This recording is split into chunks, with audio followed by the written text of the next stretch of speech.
right. Well, with that, I think that we should go ahead and dive into our Circus one-shot. So, the six of you have been instrumental in the defense of the kingdom where you reside, the kingdom of Agdar within the world of Illica. You have been instrumental in its defense, in defending the queen and all of her subjects. You all are renowned heroes throughout your kingdom. You have worked hard for the plate that you've earned, and you have earned it. There has been much heartbreak and strife between all of you, conflicts about what to do and when to do it. But every time you always come out ahead. No matter how dark it seems, there is always a dawn. And you all seem to be the ones who are behind it. So real quick, before we dive into your travels and to the circus and everything that is still yet to come, I'd like everybody to go ahead and introduce their character, say a little bit about their character, and then after we go through that, I want to talk about what your last mission was before the one you're being sent on right now. Okay? So let's just go ahead and, let's just go down the Discord list again. So we'll go ahead and start with Aquila. So if you just want to say your character name and give us a little bit of info about him. I'm playing Lux Validus, 10th level paladin. Lux grew up in the capital city, and because he's a Kalishtar, he's always had a connection to serving the royal family, and that's what he's basically done for the last 8 years as soon as he could join up. He's not that interesting. I think he's very interesting. But no, cool, awesome, love him. All right, so then we will go ahead and hop down to Brayden then. I am playing Alice Trisworn. She is a triplet born on what some might have said is the largest full moon in the century. Her and her triplet sisters are all very connected to the other plane and are able to speak to the dead. And they all chose different paths, and Alice came to where she is, closer to the queen. So, okay, all right, very cool. Cameron, describe your character. Well, Monk is a large man. He's about 6'2" and just about as wide. And he, from a young age, had always been a big boy. So his parents actually dropped him off at the monasteries in the great forests to train because they thought it'd be good for his health. Wasn't necessarily, but he did get pretty strong. Formed a lot of good connections at the monastery, but decided his talents could be used better to help the world outside. So decided to leave when he became an adult and has been traveling here since. Okay, very cool. Alrighty. Jeff, describe your character. So Cole is a large and imposing beast-hide shifter. Mm-hmm. He's grown up with a pretty ignoble background, just perusing through the woods with his family. After being conscripted into the military and serving a short stint there, he returned back home to deal with a witch who had influenced the forest in a negative way. And after, with the help of a couple of his buddies that he met in the military, dispatching her, he was taken in by a group of mage hunters and has thus traveled the world kind of searching for those who delve into the arcane. Okay. He loves his little pet bear. And, oftentimes we'll carry the bear on like a stretcher sled so the bear can rest. Yeah, animals put in their work. They deserve a break every once in a while. Okay, awesome. All right, so then Mark, go ahead and describe your character. Okay, Minister James is a human in his 60s who is a very plain man in a very fantastical world. He is all of the spiteful, grumpy parts of Gandalf and none of the charm. And he is a level 10 cleric, and he is the Order of the Grave. So he takes the natural order of things very seriously, not just the cycle of life and death, that's his primary concern, but just the balance of things as they are meant to be in general. And anybody that breaks them is a heathen to him.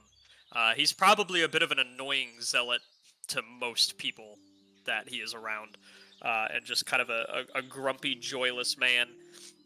Nobody knows what his life was like before, though, because he hasn't come into this area of the world until, like, 4 or 5 years ago.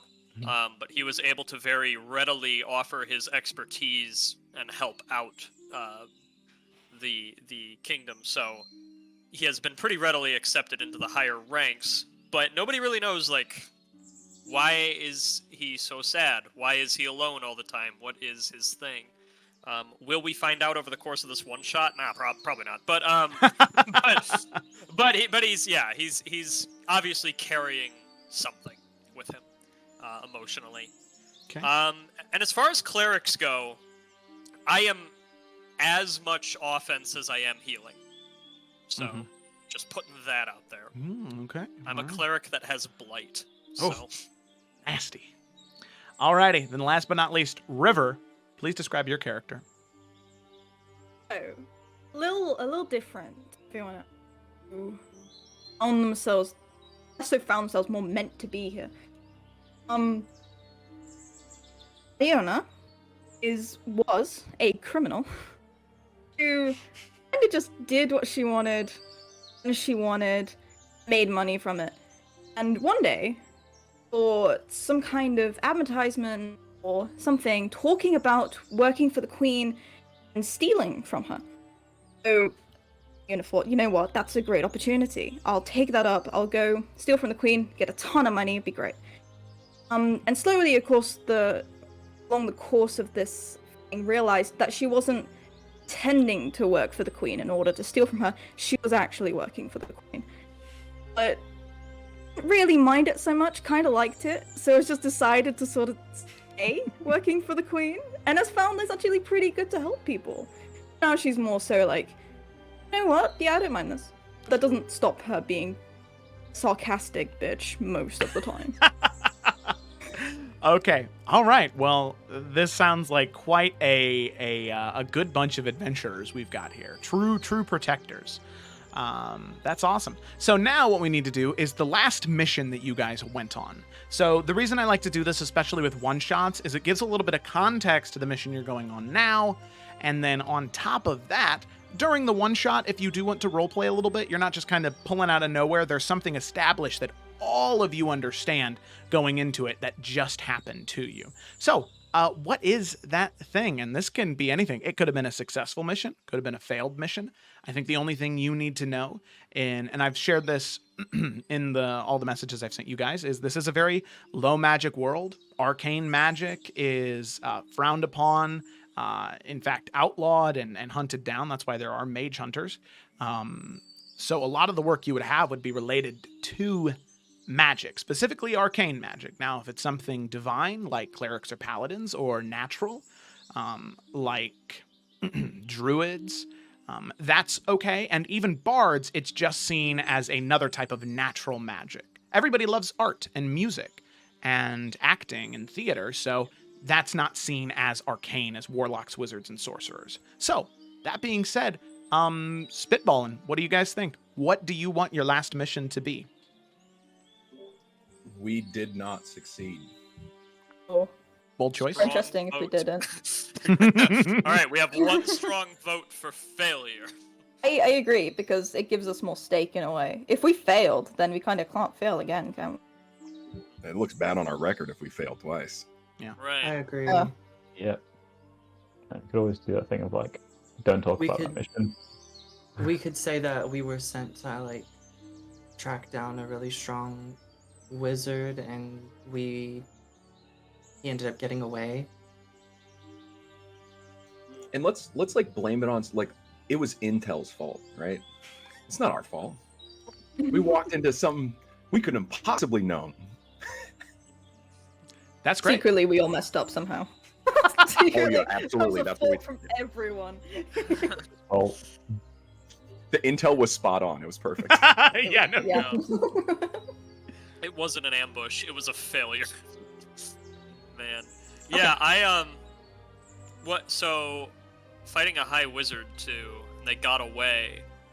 Isn't our current assignment tracking down a high wizard? It is. Yeah. So, same person or different one? I'm down with it being the same person. that'd be quite interesting. All I'll say is if it's the same person, you were never able to get to them. That was the issue. There were so many things in the way that you never even got to see them or experience them. It was just whatever traps they had set, you fell right into. Got bested by their lackeys. Yeah. Yeah. Ooh, That's a shitty feeling. Oh, yeah. Make this real personal. Yeah. Mhm. Okay. Yeah, Minister James does not lose to fucking goblins or whatever there was. She's like one goblin. Just one mean goblin with a wand of magic missile. That's all it was. Yep. Okay. So, we can say that the things that kind of threw you over was this particular mage uses a lot of manipulative magic, specifically on wild animals. That's something that I can tell you that doesn't really give anything away. Now, they're also able to get their hands on terribly frightening monsters. You're not sure how. They seem to be these odd hybrids of like mundane monsters, but with these almost like magical like qualities. It's very odd. It's very very, very interesting. So, one thing I would say probably is well, here's what I want. I don't want to nail down what each one of you did wrong, because one thing that I think would be fun is if during the one shot, somebody else comes up with what the other person did wrong. But what I want to do real quick is I want everybody to go around and say one flaw that their character has to give the player something to think about. So when the moment does come up, the player can accuse them and then, right, rules of improv, yes, and, right, you just kind of go with it. You're like, oh, well, I'm flabbergasted because I am. And I'm so upset about it because I would never have done something so shitty like that. But, no, I did. Okay. So we'll just start with the same pattern, just a flaw that your character has. So Aquila, we'll start with you and then just head down the list. Lux tends to think things through quite simply. So, there's a hallway. Run down the hallway. Enemies over there. Go get the enemies. Okay. Yeah, that makes sense. Okay. Brayden, what about Alice? So Alice, given that she is a bard and she can speak to the dead, it does generate a lot of mistrust among people. She's able to tap into magic that she probably shouldn't. Mm-hmm. And there's probably some questioning of like not morals, but like goals. Like maybe I hesitated to cast a spell. Maybe I. Okay. Yeah, hesitation on top of that dark magic that people could end up questioning. That's good. Okay. What about you, Cameron? What about Monk? Monk is usually just a pretty complacent person. So he's not super driven in a lot of things. So maybe he's not ever the first or the second or the third or the fourth or the fifth person to jump into doing a task. You could say lazy, but he wouldn't call it that. Okay. All right. Cool. Definitely not laziness. Got it. All right. Jeff, what about you? What's Cole's issue? Well, and I think this should be said with Cole's voice himself. He's never been wrong a day in his life. Not once, not ever. And I could not stand for any suggestion otherwise. Oh, that's too good. I love that. Okay. All right. Mark, what about Minister James? What's his flaw? Minister James has this worldview that convinces him that anybody impulsive, under the age of 30, or generally happy is a fucking moron. So, he is not a good team player. If he has an idea of how this job should be handled, he'll just do it. Mm-hmm. And he's confident he can do it himself. So he doesn't really worry about, I mean, he'll get the ball rolling, and then everybody else is gonna have to tag along if they want to live. So they're gonna. Yeah. And there's no point sitting here discussing what to do because half of you are a bag of rocks, in his point of view. Yeah. Okay. Cool. And then finally, River. What are you thinking? She never takes anything seriously. Ever. It can be like a whole room of enemies that could potentially kill us, and she'd be like, yeah, it's fucking fine. What are you fucking worried about? And she's argumentative. She probably shouldn't be. Sarcastic. People like Minister James or Cole, like, have this idea and are very like, yes, what we're gonna do. She's be like, you fucking sure? Sounds like a bag of shit to me. Just probably get them in trouble because they're arguing when they should be actually doing things. Mm-hmm. Okay. I love it. Perfect. We're so functional. Yeah. You guys really are a group of We all managed adventurers. to get to level 10. No wonder we failed. There's no doubt in my mind now. Oh, yeah. God. The moon was more functional than... Yeah, probably. Oh, we shall see. Also, like how Lux fits every single one of Minister James's criterias on who's an idiot. Oh, yeah. Just read him off, and I was like, "Yep." Unbeknownst to me, I conveniently made my character 35. So You just so you might barely. be okay. Yeah, Yeah. just barely. You talk to the dead, though, and only he can do that. You can never win. All right. Man. So, just to make sure, I want to make sure I'm saying everybody's names correctly because during the game, I'll address you by your character name unless I'm asking specifically the person a question. Okay. So, right. Easiest one, Minister James. Mm-hmm. Cole. Right? Pretty Yep, easy. yep. Okay, all right. Alice. yes. Lux. Yep. Munk. Mm-hmm. And then Aliana. Close enough. It's Alyona. Alyona. Okay. I'll put a little hyphen there. Alyona. Okay, Alyona. There you go. There we go. Beautiful, beautiful, beautiful. All right. With that, I think we should just go ahead and dive right in. So, our dysfunctional group of adventurers just several hours ago found themselves within the meeting area of the Hand of the Queen, where the Hand of the Queen herself and her most trusted advisor will sit and discuss what ailments are existing within the kingdom and what needs to be done about them. Now, this meeting that all of you just went through had a fair bit of contention, as the last mission you went on, well, as all of you decided, you failed.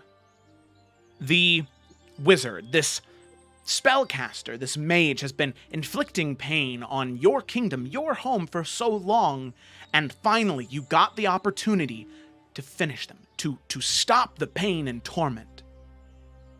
But sadly, you failed. The queen was not happy about this in the slightest, and you know that she is renowned for her patience, but this is a sore spot for her and for the advisor. Both of them are very, very clear with you. This is your last chance. The kingdom needs people like you, but they can't afford to have people like you who fail twice. Should you fail this meeting, should you fail this mission, this will be your last mission as the Hand of the Queen. The stakes are there, and as all of you are riding through the forest surrounding the kingdom of Agdar, heading towards where you know generally this mage to be, you've received your intel that there is a large circus, and it's believed that wizard is hidden within it. So, you ride, and all of you are the Hand of the Queen. You're level 10 adventurers. It's about 2 weeks' journey. It's a fair distance away. The thing is, there might be some bandits that stop you, like CR Quarter, maybe with a bandit captain. No need to have combat at all. You fucking squash them. They're dead, okay? They are demolished, and you gain lore about warring bandit factions in the forests of mist, the screaming weasels versus the triumphant rhinoceroses. Like, they're just clashing heads the entire time, and whatever. That's not what you're here for. You're here to save your kingdom and to get revenge. So, with that, 2 weeks of travel pass rather quickly, and the sounds of the forest fade as you start to hear music a fair distance away. Clunky and lighthearted, but with a just ominous aura around it. As the sun begins to set on the horizon, mountains in the distance, you can start to see small glows of light coming down the hill. You see large tents striped in white and red. You can see large metal contraptions stacking 20, 30, 40 feet high, spinning around in a circle. You can see large bouts of flame being moved around and juggled. And, well, you can say beyond a shadow of a doubt, this has to be the circus that you were all told about. So, as you all make your way towards the circus, to where you know this mage to be, is there anything in particular you're doing before you get there? Just a quick question. Are we noticeable? Like, do we carry, like, Hand of the Queen stickers and stuff like that on our outfits? Like...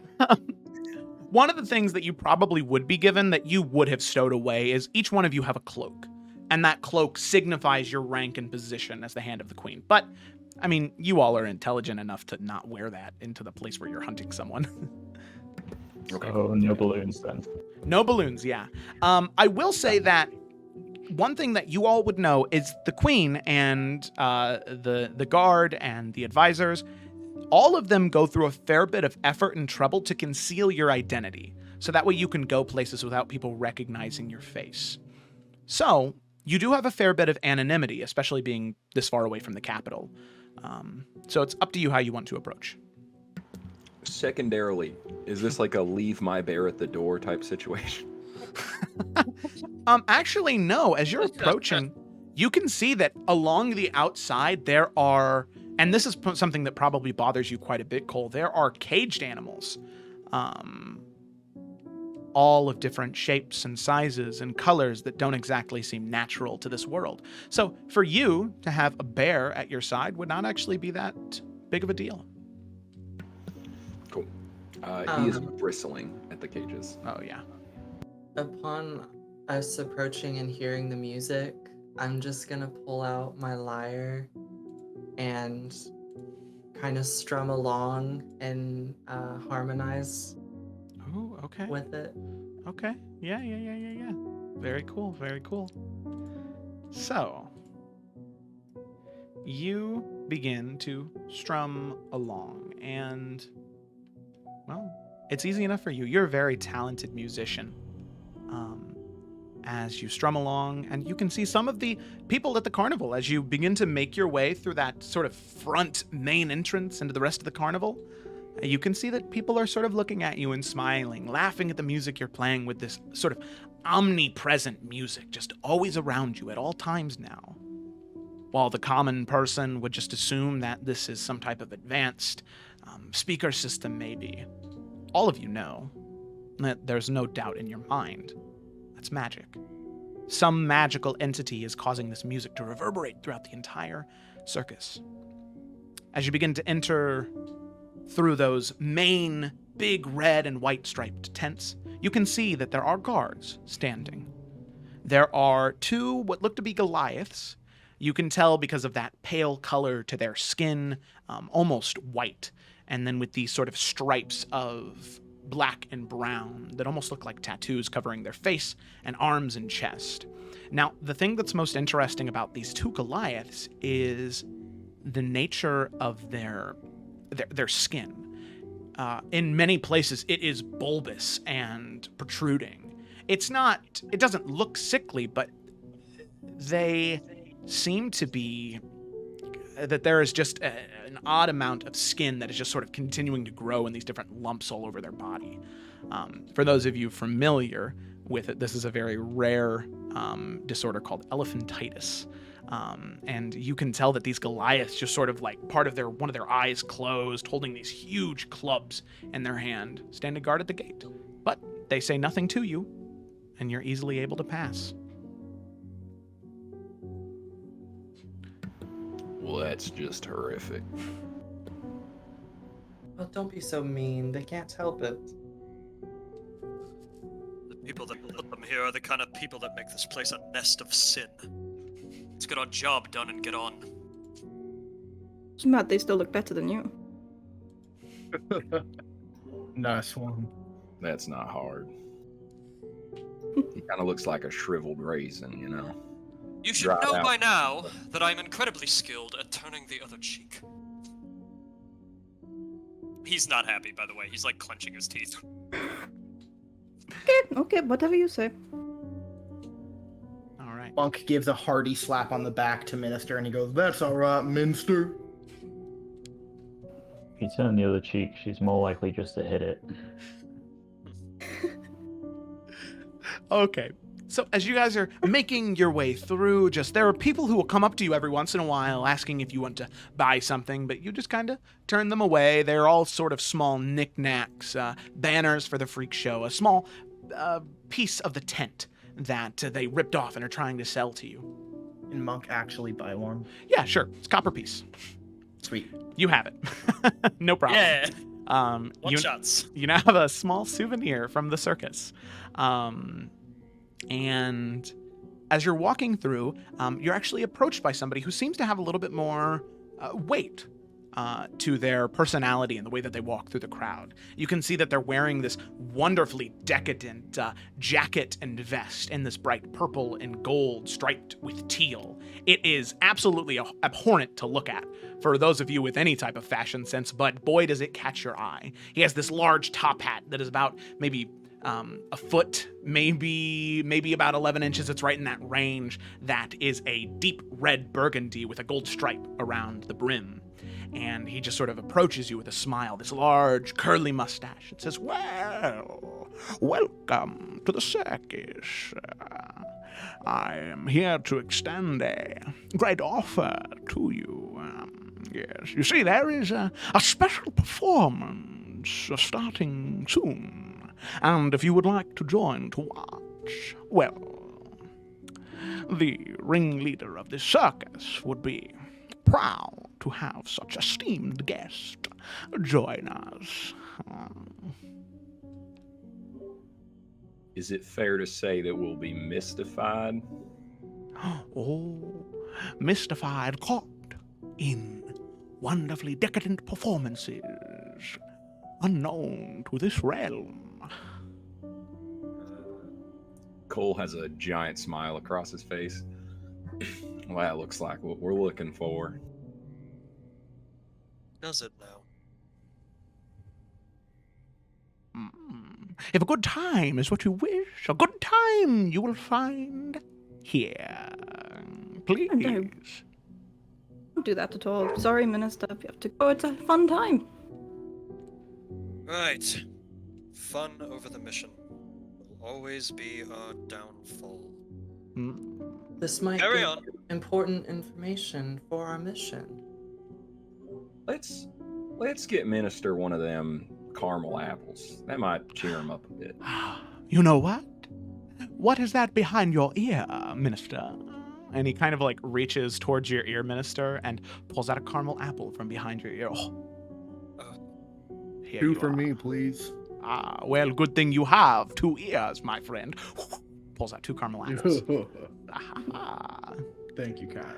Oh, you are very. And he gives this such deep, eloquent bow, like arms outstretched, like he's a swan. His nose is almost touching the ground as he sort of comes back up. You can see his mustache is a little askew, and he kind of like eyes it, and he just twists it up very like robotically almost. Almost lost my cool there. Can I discern whether that was like an actual magic trick or if that was just like a trick of the eye? Yeah, go ahead and make we'll say make a perception check. I was just kind of focusing on him, especially watching him the second time. Could it be Arcana? If it has to be perception, that's fine. I'll say you can either make Arcana or Perception with advantage. We'll do that. Okay. We'll do that. I'll do Arcana. Okay, all right. Trying to see if you can catch any magical. Wow! Ooh, natural 20. Natural Yeah. 20. Okay, so easy enough. You see that this isn't magic. This is just a sleight of the hand. You can see that jacket, while trimmed along his waist, has fairly long and poofy sleeves. And you can see that anytime before he does it, he kind of like moves his shoulders in a very fluid motion as if to unhook something, and then moves to go and just kind of rolls it off of his sleeve and pulls it from behind the ear in one fluid motion. He's very good at sleight of hand. Right. I'll give him a like a nod of approval. Ah, thank you. I am flattered by your compliments. Well, we shouldn't delay any longer. The performance, and he looks towards a watch that isn't there on his wrist, will be starting any moment. Follow me. And he quickly does a heel turn and begins to walk with eloquence and grace. Seems mighty convenient that the big show is happening as soon as we arrive. Now that is a perception I can back up. Let's Maybe we've got a bit stay of luck. aware. I mean, we could do with some good fortune.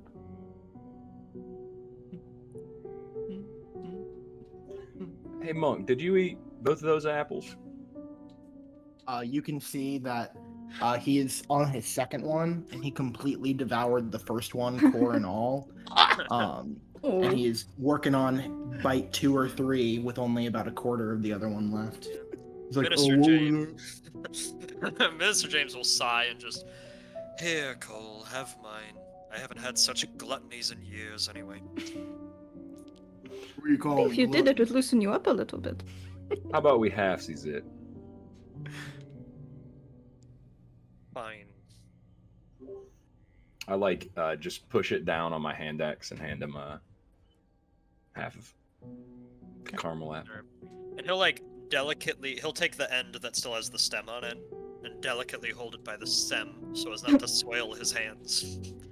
Kind of take like ginger little bites out of it.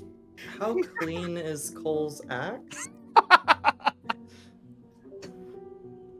It's a great It's question. pretty clean. Yeah. Okay. Well, hold on. Let's phrase this. He's got a lot of axes. he's got about 12 of them.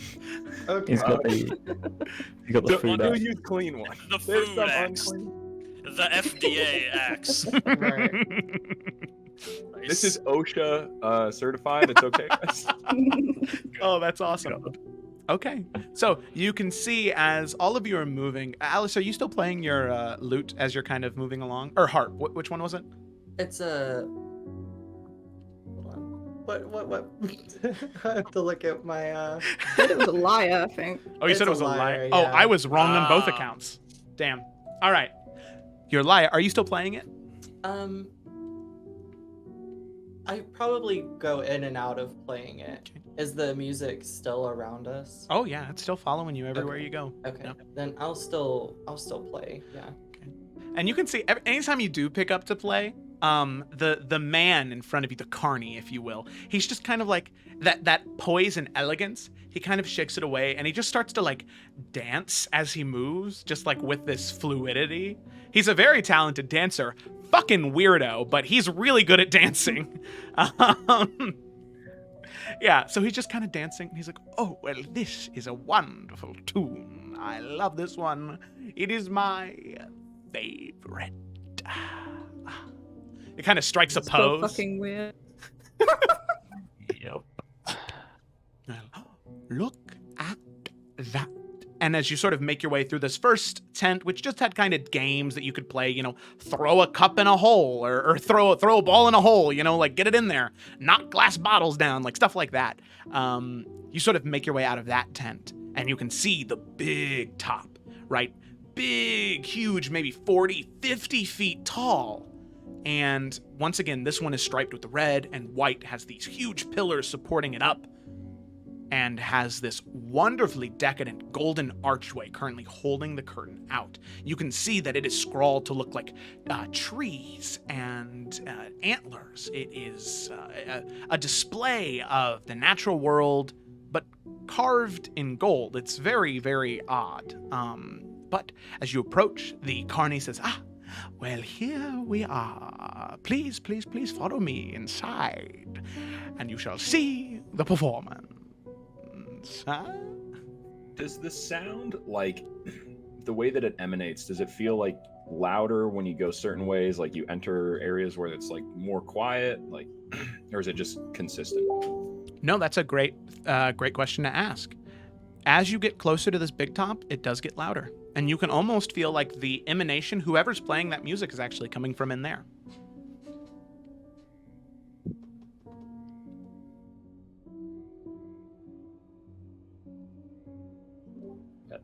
I just follow him in. Okay, all right.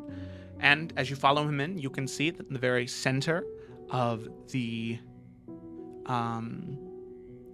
center of the big top, the center of the stage that's there, it is just a small piano, maybe 2 feet up off the ground, with a very, very small gnomish man just plucking away notes at the piano. You can see that he is wearing what seems to be a very, very fine black suit with satin trim. He has a leather hat that has this huge red feather on it, sort of dropping back to about the small of his back. And he's just playing, and you can see that the piano's on a turntable, and it's just spinning as he continues to play the piano.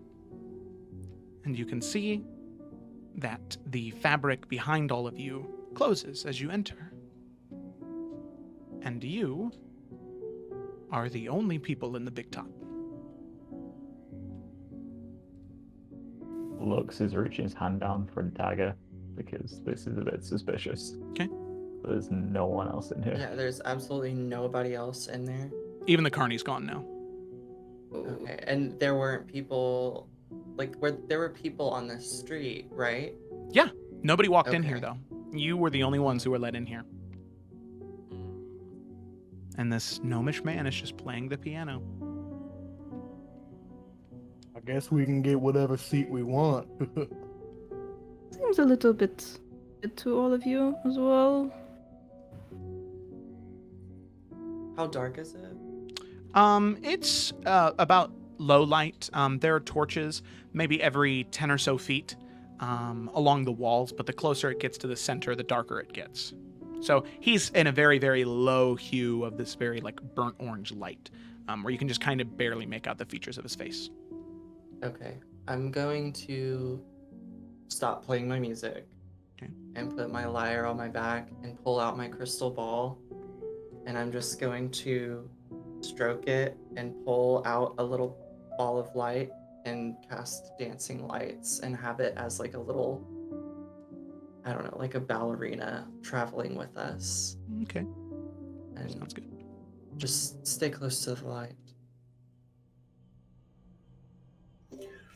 You guys see Cole like kneel down to his bear, and you hear him whispering something, and then the bear just starts to walk towards the kind of the piano player, just, and then just gets kind of as close as he can get, like within 10 feet, and then he just like sits down. Bear just sits down and like he's listening to the performance. Yeah. And you can see the gnomish man pays no mind to the bear and seems as though he's very familiar with wild animals showing up.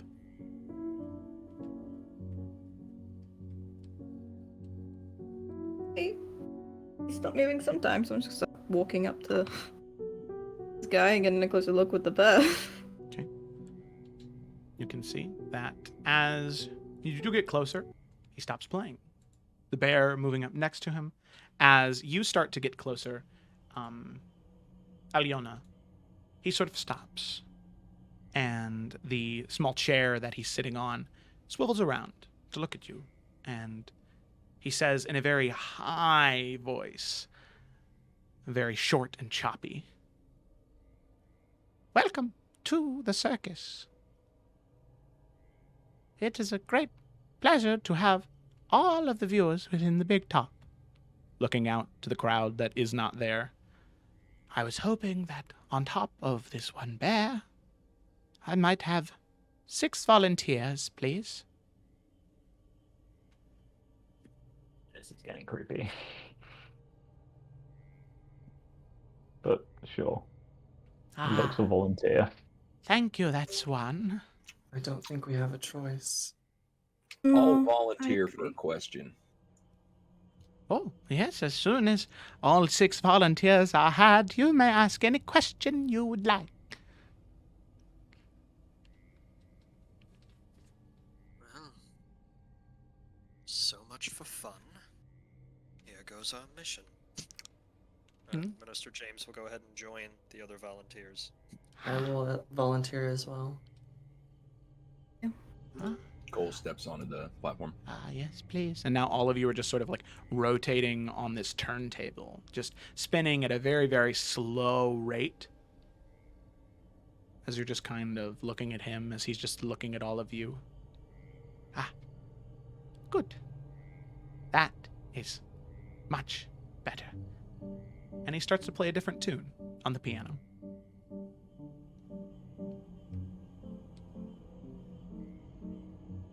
And doesn't say anything else. How long you been a carny for? Quite a long time, I believe. Next month it will be 125 years. Look at that. How old does the gnome look?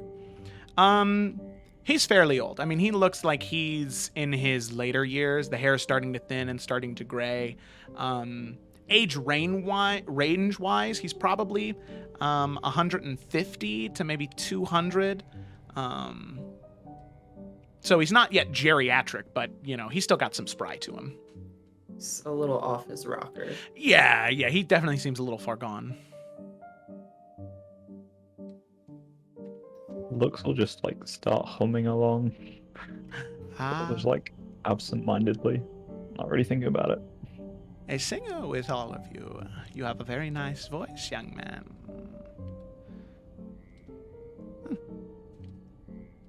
Lux immediately shuts up. That is a shame. So, you want to tell us what we're volunteering for? Well, that's not necessarily my job to tell you. That's the ringleader's job. And Where where... might they be? Oh, questions. I love questions. And he doesn't answer it. In what ways? It's creepy. Music stops. And he kind of swivels around slowly. What did you say? No, I didn't say anything. You always this. That's music.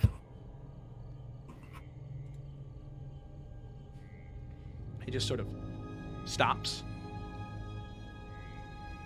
And just kind of cocks his head at you.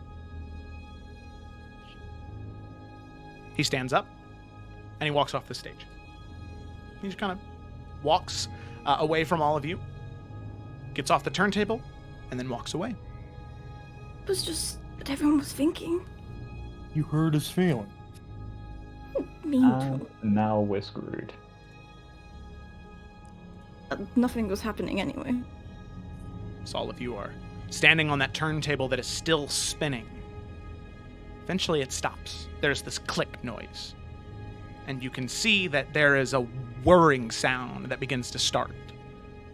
On the opposite end of the big top where you are currently facing, you can see that a trapdoor opens, and rising from it is this gnarly woman. She has long gray hair about down to the ground. Very wide shoulder. She wears these metal shoulder pauldrons that each have a face on them. Robes of deep black and a forest green. A gnarled wooden staff in her hands.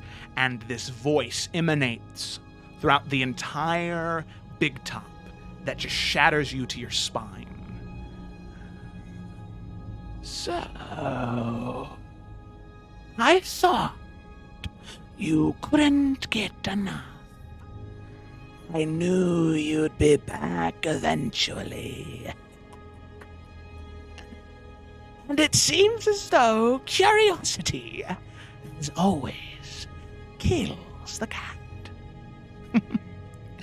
But you all have proven that death is not so easily found. So, I have a different plan for the lot of you.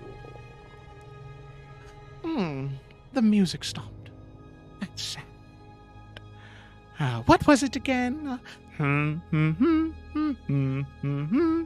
Just singing off key and off pitch, and the turntable that all of you are standing on begins to whir and go faster and faster and faster until some of you are sort of knocked onto the ground. You try and get up to walk towards the edge of the turntable to exit the stage, but there's something keeping you there. You're unable to move. You're just sort of slamming into this force wall, unable to do anything. Just slamming time after time again. All of you there, it begins to spin and spin and spin and spin until all you can hear and all you can really comprehend is the cackling laughter filling the room, filling your minds. And then there is this bright flash of green energy, and everything stops.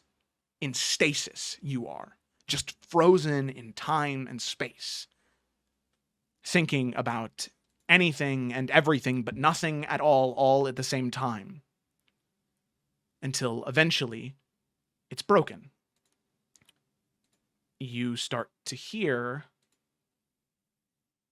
something. You start to hear the sound of birds chirping. Maybe water pouring? And just this ethereal nature begins to surround you. As all of you, just torn from where you were, reappear, dropping onto the ground. Thump, thump, thump, thump, thump. All 7 of you, the 6 adventurers and your bear companion, as you arrive in a beautiful, idyllic forest. Hues of pinks and greens, fog swirling in the air. A beautiful, what looks to be shrine or temple or monastery around you. Open air, allowing nature to fully engross it. These flowers surrounding the entire area of different purples and pinks and greens, constantly shifting and changing in color. And then all of you start to panic, because you look down at your arms and legs and you can see that you still have all your weapons and armor. All of your equipment has stayed the same. Nothing has changed as you pat down your person. But what has changed is what you look like and your size. Everyone except for the bear, of course. The bear is still just as ferocious and huge as he was, but now he seems so much bigger. Because now, all of you are a little different. And the stream will get to see this first, as all of you have changed into those animals that you sent me. Alrighty. So, I'm very excited. alrighty. Amazing. So I'm gonna go ahead and show Oh my the god. character artwork to everybody. So Alice, this is you. Whoa. You are a fox. You still have all your musical instruments with you. Oh my god. Alyona, you are this wonderfully bold otter. Oh, that's so good. The bear has not Hell yeah. changed. Cole, Literally the otter out of Narnia. you are a Oh, tree first frog. Caesar. Lux, you are a red squirrel in plate armor. Minister James, you are. This is probably a dove, but we're gonna say it's a pigeon. It's the only pigeon cleric art I could find. And then finally, Monk, you are the chunkiest chipmunk around. That's so good. I love him. So now what I'm going to go ahead and do is I'm going to give you all permission to use your characters. So now if you go to the user configurations, you should be able to select your character in just a second. Configure permissions, all are an owner, save changes. So yeah, as I just take a second to do this, I will explain. Nothing has changed about your stats or anything like that. The only thing that is there is now, if you would like, you can choose to use your animal speed as opposed to your own. So I'm pretty sure for most of you that either stays at 30 or it's a small increase. I think, Alice, yours would maybe go up to 40. I think that's what a fox's movement speed is. It says 30, so my base movement speed is faster. Okay, then yeah, that's fine. I said if you want. Like, if it's lower, that Okay. wouldn't be fun. But Mine increased, Joe. does yours increase? Sadly, no. A chipmunk is probably 30 as well. But that means, Minister James, you do gain a flying speed of, Nice. I think, 40 feet, something like that. And I will also say, Cole, because you are a tree frog now, I'll, just for funsies, your jump distance is doubled, for whatever that may be. Oh shit. Okay, so as all of you are just sitting here, looking at each other, you can see that the forest around you just sort of comes to life as your vision begins to settle. The huge trees shooting up, the water rushing past. As you look to one another in your new forms. What are you doing? Well, this is just wonderful. Oh, just go into the circus and have a little bit of fun. Yes, good idea. Now, I don't know, I think calm most of us look down. better this way. This has to be some trick that she's playing on us, whoever was speaking. I mean, there's got to be a way out of here. I mean, Minister, if you ask me, you're looking mighty plucky, buddy. Mighty plucky. Don't I- eat the minister. I will not prefer my life as a pigeon. I'm quite a fan of this new. Quite like it. We stay. Well, like this. I'm sure you are, Alionia. God. I Isn't have it? a tail.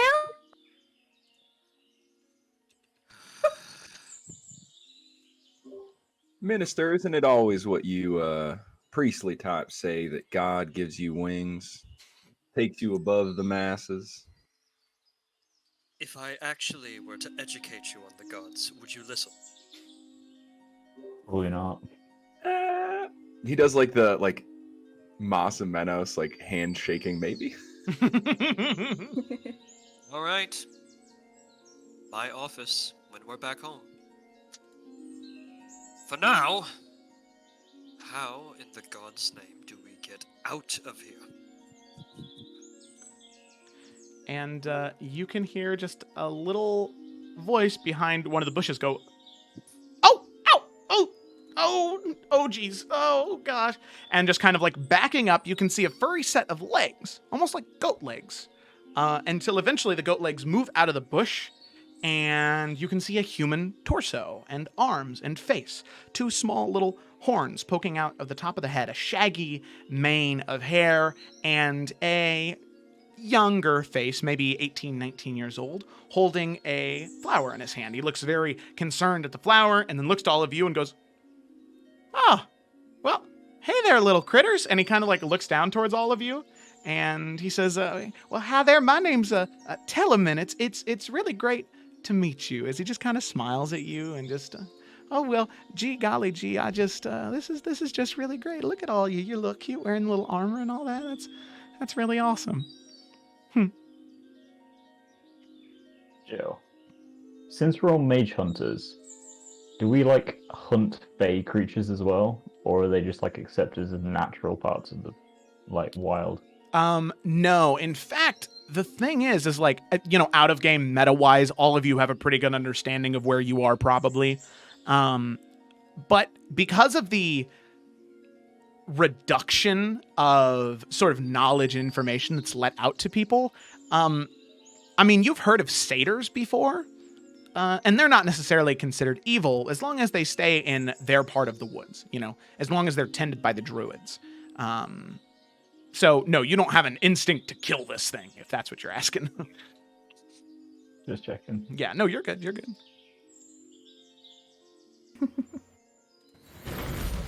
All right. I'll bite or peck. Oh, what? You can talk? What? Yes. Oh, that ain't right. can. That ain't right in the slightest. No, Well, no. I So we're know not it is so- not. We're not supposed to be animals. I'm not really sure what's going on. Oh, you're not really sure. Y'all know where you are? In a forest? Oh, you're halfway right there, Mr. Red Squirrel. You're in the forest. You, my friends, are in the Feywild. And he kind of, as he like shakes his fingers, there's this like magical effect that just sort of like comes off of them like sparklers. I imagined more glitter. And he does it again, and there's more glitter this time. Is that better? That's. Yeah, no, I'll take that. All right, look at that. Yeah. But can there be more glitter? I've never tried to do more glitter than that, but I could. Let me see. And he kind of like sets the flower down on the ground, cracks his knuckles, and he like goes to do it, and there's just like a little bit, maybe like one more poof of glitter at the very end, just like, and just some glitter shoots out. Well, that was kind of underwhelming. No, you've just disappointed us a little bit. Well, I'm used to it. So anyway, what's going on? What are y'all doing here? You said, well, you don't belong here, that's for sure. I never met any talking animals in my life, especially one that looked like you. So what are you doing here?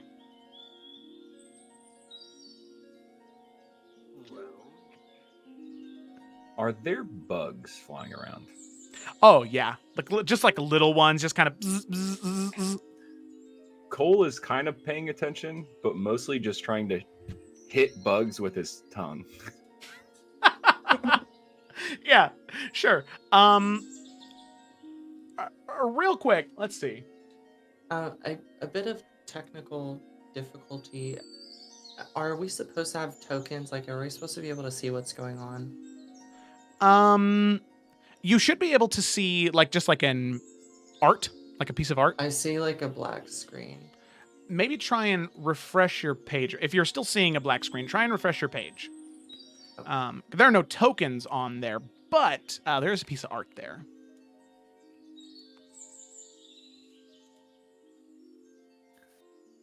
Very pretty one at that.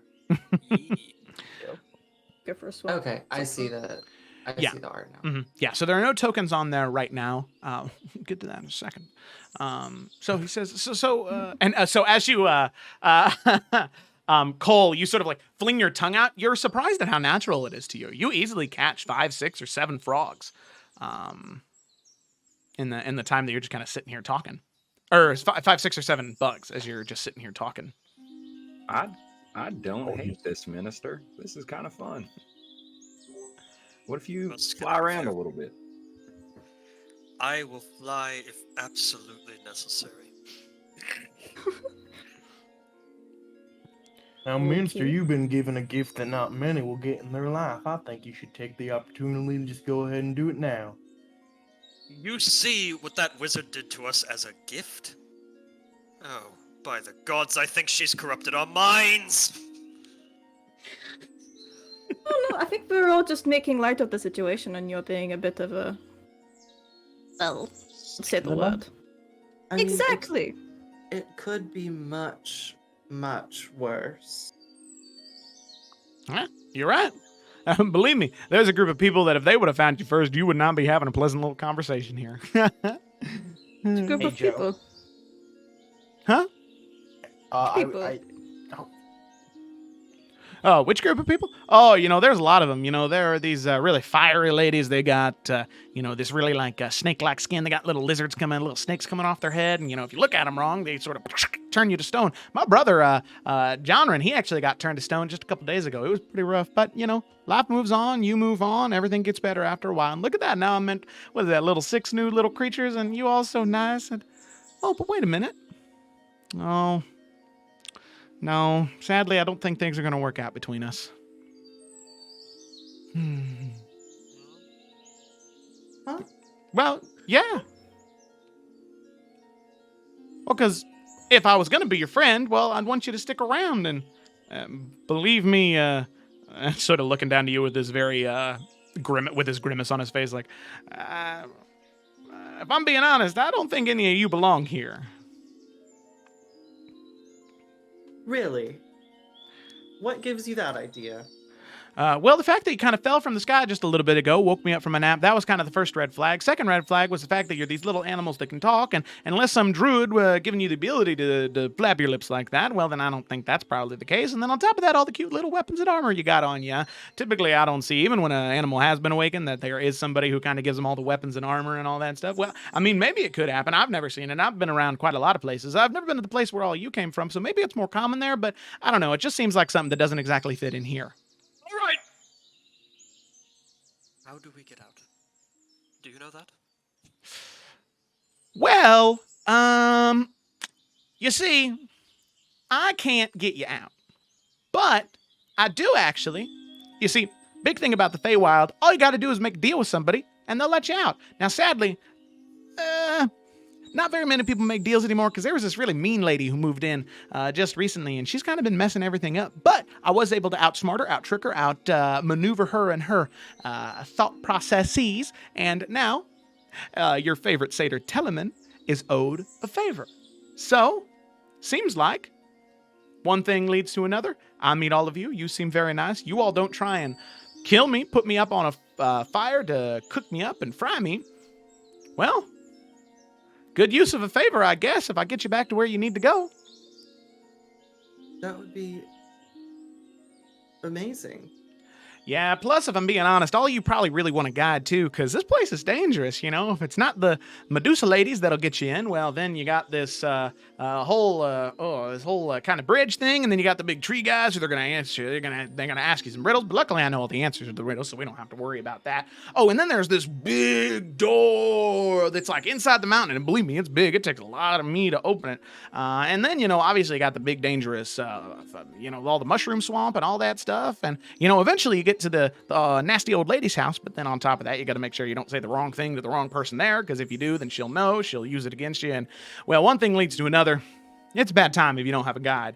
So, I think in all honesty, and at that moment, as he's finishing just prattling on and on and on, sadly, none of you catch it in time as he's maybe standing 10, 15 feet away from you right now, as Telemann, there is just an arrow that flies through his throat. And he is just sort of pushed off 15 feet and just lets out this sort of death rattle scream, slamming into the ground as he just begins to bleed out, sort of twitching all along his body as you start to look to where the arrow came from, and you see at the very edge of that temple a woman, a snake, lower half of her body, small serpents coming off of her head for hair, as one Medusa, and you can see crawling over the limbs or the cliffside that this is currently, this little temple area is hanging off of, two pale blue and white spiders with these giant fangs, these huge creatures just crawling over looking for their next meal. And with that, I'm going to go ahead and... Yeah, what's up? I want to really quickly speak into my crystal ball and say, sisters, sisters, I call on thee. Let's tell a story with 1 and 3. And I'm going to use a bardic inspiration as a bonus action to get my tales from beyond.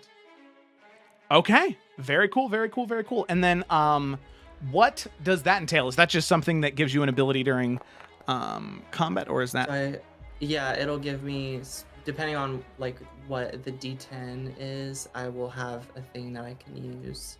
Oh, 1. Yeah, let's see. Is Telemann dead? Oh yeah, he's gone. He twitched and bled out, and now there's just pools of blood pouring out of his body. I actually liked him. Great. There he goes. Okay, so that's He's screwed. 1 on the D10. And with that, I'll go ahead Yeah. and pull all of you to this scene right here. You can see your little animal tokeny boys there. And with that, oh yeah, getting on it here. Well, there you go. Okay, now you can go ahead and roll for initiative. As you can see, there's not just 1 Medusa, but 2, and 2, as some of you would be able to recognize, face spiders. So let's get some initiative. We roll here. with our usual stats. Yeah, Right? yeah, all your stats are still the same.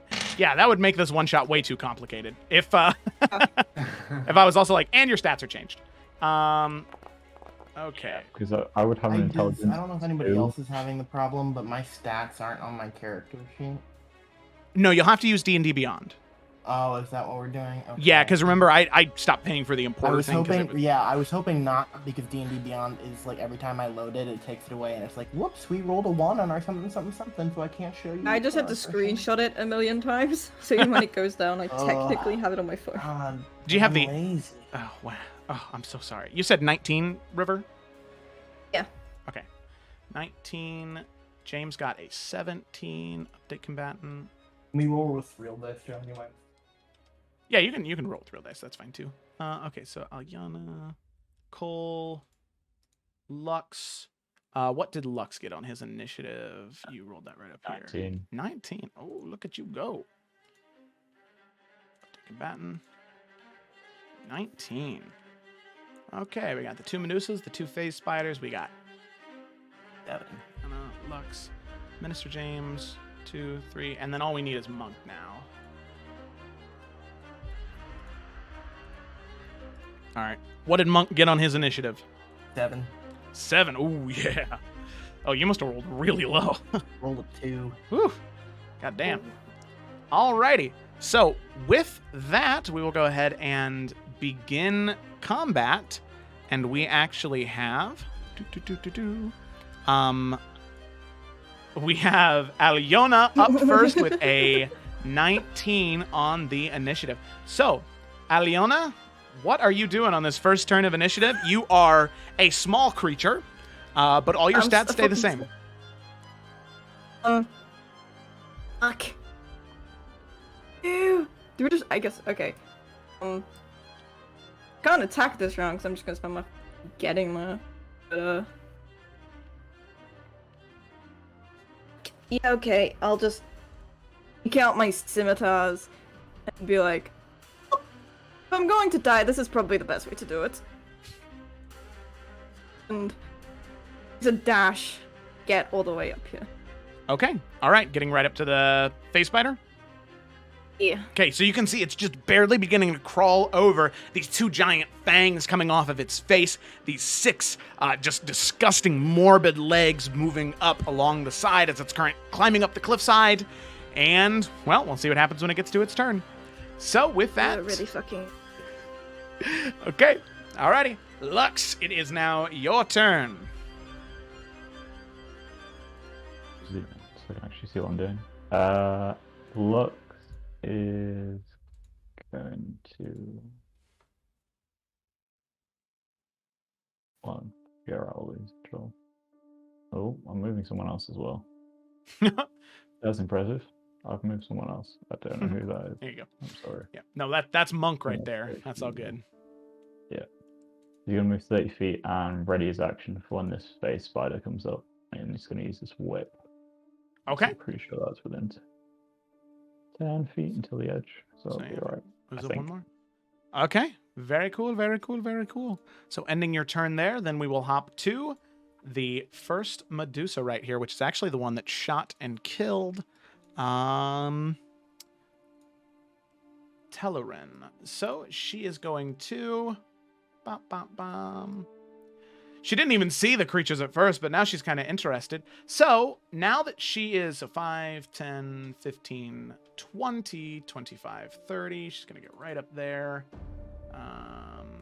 And now that she is within range of all of you, within vision, you need to make a decision. So obviously using the petrifying gaze that the Medusa has, you can either avert your vision from her and receive disadvantage on all of your attacks against her, or you can choose to look at her and have to make a Constitution saving throw to try and not begin the petrification process. Would that disadvantage also apply to like spell saves and stuff? Like, would she have advantage on my spell saves? Like for... Oh, I see what you mean. Not like dexterity saving throws. Nothing like that she wouldn't have advantage on. Or any saving throw, she still makes that normal. It's just any attack towards her has disadvantage. Okay. Then I will look away. Okay. All right. Everybody else looking away? I'm looking. Oh, you're looking. Okay. Yeah. Okay. Well, I need you to make a Constitution saving throw then. Oh, this is bold. 14. That is just a success. Woof. Just a Alright. success. Okay. All right. So you look and you can see that as soon as you make eye contact with the Medusa, she just kind of stares you down in your little fox form. And you can see that there's a moment where you can feel the tips of your fingers begin to like tinge and almost like they're freezing. But then you just breathe, push back that negative energy, and you save. Congratulations. Okay. All righty. So then, petrifying gaze. Well, you saved, so you've got to do something. So she's going to go ahead and make... Let's see. Yeah, she's going to go ahead and make 2 longbow attacks against you. Okay? Alrighty. So she just strings up 2 arrows, and she's going to fire one after the other. I think both of those are misses. That is an 11 and a 14. 14 is my armor class. Ooh, so the 14 does hit. Okie dokie. So then you are going to go ahead and take 9 points of piercing damage. And then I'd like you to make another Constitution saving throw. Because you can see that as soon as the arrow impacts, there is this sort of singe of damage, this burning feeling with a... Oh, there it is. A 12. Okay, so that'll be a success. So you take no poison damage from that. Congratulations. Alrighty, so the one arrow flies right past you, slamming into the stone behind you. The second arrow is able to land in your thigh, but luckily before the poison is able to sort of infect itself into your bloodstream, you breathe, pushing it out once again. Okay, that is the end of the Medusa's turn. Then we come to Minister James. All right. So he is going to look at the situation and go, fine, and he'll start to fly. And I'm just gonna fly and just get like up here, I think. In these branches here. You're gonna do the bird thing, perch yourself. Yes. And then we're just gonna go for it. I'm casting Blight on the Medusa to my left. Why fuck around? Okay. All right. Cast Blight. So that is a con save on her part. Yeah, DC 17 con. All right. That is going to be a 16. That's a failure. Okay. No resistances to anything, so she's taking full damage. So she took the full 47 points of necrotic damage. Oh, 47. That's nasty. Yeah, pretty it's nasty. just like black lightning and tar. Oh, God. Oh, Jesus. Okay, so yeah. As real quick, Minister James, what does your blight look like in pigeon form? Like, how do you cast it in pigeon form? Well, so he's still got this nifty like scepter going on. So I imagine normally it's with his bare hands. Like he just like grabs people and blights their skull or whatever. God. But I think, I think going to a Catholic school and getting yelled at by the priests and nuns might have influenced this character. But anyway, I think what he's gonna do is try to cast it with his little bird arms and then be like, and then use the scepter instead, and just kind of like do a swirl with it, like. Okay. Yeah, and it's like, it's ephemeral. Like it's not actually a substance, but it looks like sticky, sloshy tar that just shoots out. Yeah, exactly. As soon as it impacts, you can see that part of her arm and chest begins to wither and writhe as it just begins to fade away. Okay. Oh. All right. So then we come from Minister James to the phase spider. Now, this is the one below here. So this one is going to make its way right up 5, 10, 15. So, Lux, you will get that attack of opportunity. Is he right next to me? Yes. Well, yeah, he is. It's just you're so small. It doesn't look like it, but he is. Yeah, alright. I'll just go for a long sword swing then. Why not? Okay. Should do it. Okay, that is a 15. That will hit. Go ahead and roll your damage. It's two-handed, so both exactly the same. Oh, hey, yeah, look at that. Okay, minus 10. Very cool. So you slash into the spider with the longsword. You can see you cut into one of its long legs, creating this just sloshy green, like greenish blue blood that just falls out. Okay. So with that, that is rolling dice. I don't like it. no, you're good. Okay. So then it is the phase spider's turn. So then it is going to, it's going to go ahead and take a bite attack against you. All right. So teeth coming down, biting the small squirrel in the right there. Someone else is connected to me. Oh, that's funny. So then that'll be a 13 to hit. Does that hit? 13 does not hit. It does not hit. Okay. Alrighty. So that is the end of the phase spider's turn. It sadly does not have multi-attack. Oh, actually, you know what? It is going to, as its bonus action, it is going to, you just see it try to bite, and you can see that it misses, and there is this sort of flash of panic on all the different eyes on the phase spider, and you can see it just fade from existence. Just disappears. Not sure where it went. Sure ain't here anymore. So then we come to Alice. Alice, what are you doing? All right, I am going to move to here, and I'm within 30 feet of the Medusa and an ally. So I'm going to look into my crystal ball and say, let's see how it feels if I avert your gaze, and I'm going to cast blindness, deafness on the Gorgon Medusa bitch. I don't know her name. All three of those work. Yeah. It's a con 17. Save. Con 17. Okay, let's see. Con 17. Nope. That is going to be a 10. Well, plus 3, so that's 13. That is a failure. All right. So she's blind, and then I'm going to then look at Aliona and say, I don't know, fucking kill it. That's my bardic inspiration. Thank you. you have a D10 for. Ooh. I've never played Bard. Hold on. D10 for an ability check, attack roll, or saving throw. Okay. Alrighty. Well, hey, you're learning by throwing yourself into the deep end. I appreciate that. Okay. Alrighty, Alice. If that's the end of your turn, we move on to the face spider. My turn.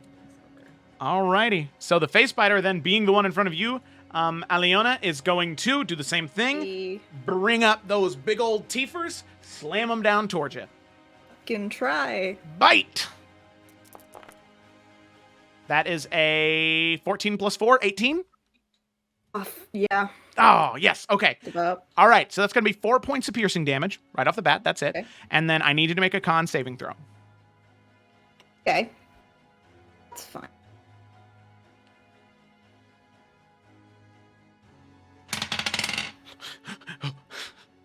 That was so low. That is not very good. That's a 9. Oh, yeah. That is not very good at all. You can add a D10. Oh, 10 out of D10. you can add a D10. Are you gonna? Yeah, because I don't like what's gonna happen if I don't. You could tell by the noise I made. It's a 10! It's a 10! Hey, look at that! Well, you Yes. surpassed the DC by miles. Yeah. You would have taken an additional 21 points of poison damage, but luckily, you saved. Yeah. It's a good call. Good call. Alrighty, so with that, it is going to do the exact same thing that the other one did, having missed, having bit, but seeing that the poison didn't take, it is going to, once again, use its bonus action, and it's going to fade away. And yep, that's it. Alrighty, Monk, it is your turn. Well, first things first. Oh, nope, that's not okay. Monk is going to drop his large wooden what is it called? I guess club. And it makes a large thud on the ground and kind of just stays in place, like Mjolnir-esque. Oh, okay. And he cracks his neck a little bit before picking it up. And he is going to make a mad dash, because I can go 60 feet. Can I make it all the way over there? I think I can. Oh, I hate it when it takes my screen away. Sorry, I don't have my mouse, so it's making everything more difficult for me. All the way over here. But on my way towards this gal, I'm going to make one of my weapon attacks by taking a boomerang out from my bag and throwing it at the other Medusa. Oh my god. Okay, yeah, go ahead and roll for an attack. Boomerang! Oh, that's not very good. That's a 13. Yeah, I don't think. Let me just double check. Yeah, sadly a 13 does not hit. So you swing it and it goes flying. It does miss her, and it's a boomerang. It wasn't super low, so you'll get that back at the beginning of your next turn. Wait, okay. Yep.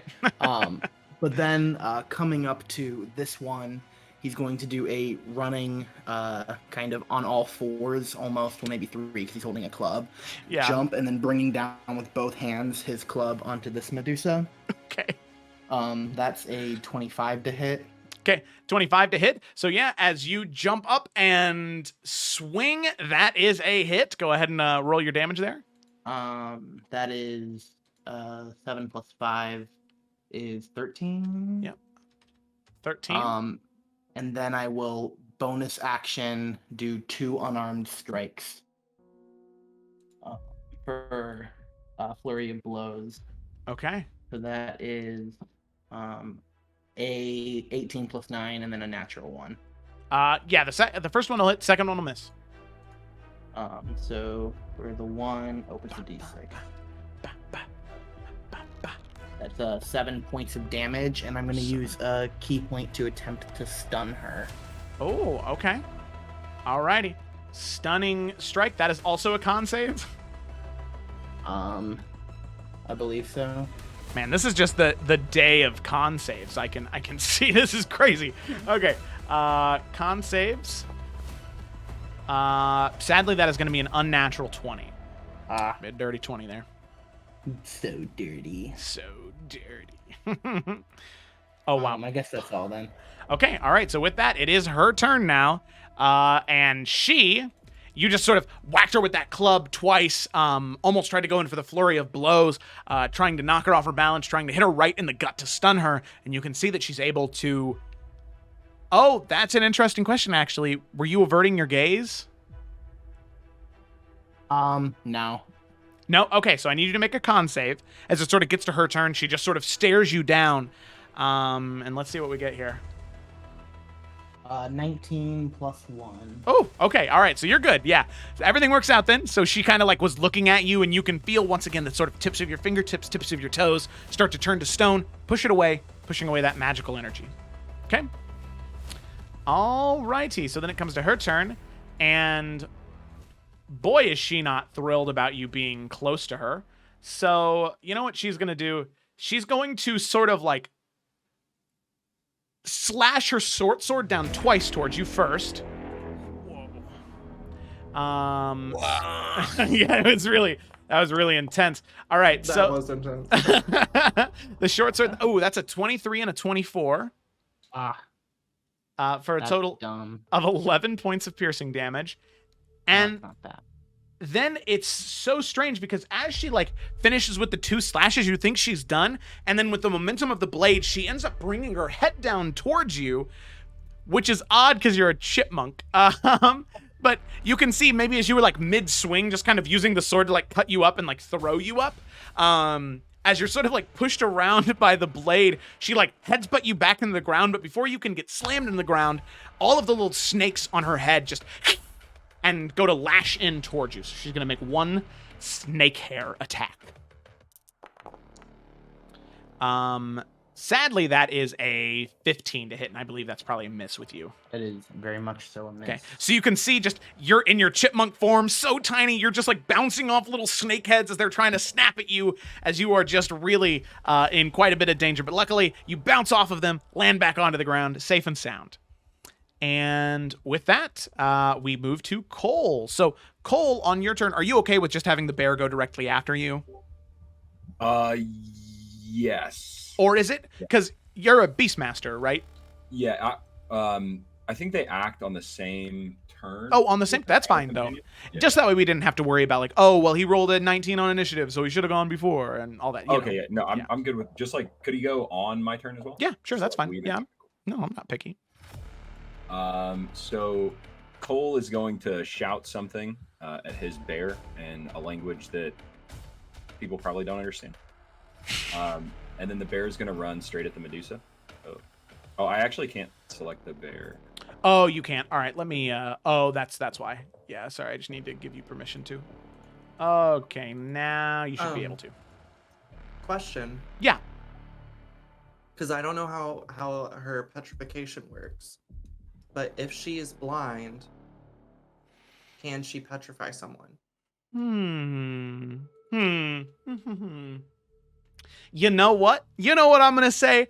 That is very ingenuitive, and that's very smart, because it says when a creature that can see the Medusa's eyes starts its, whenever it's that close, you know what? I'm going to say that the magic is sort of in the eyes, and when you cast blindness, it just sort of creates this fog over her eyes so she can't see, so that magic is unable to get through it all.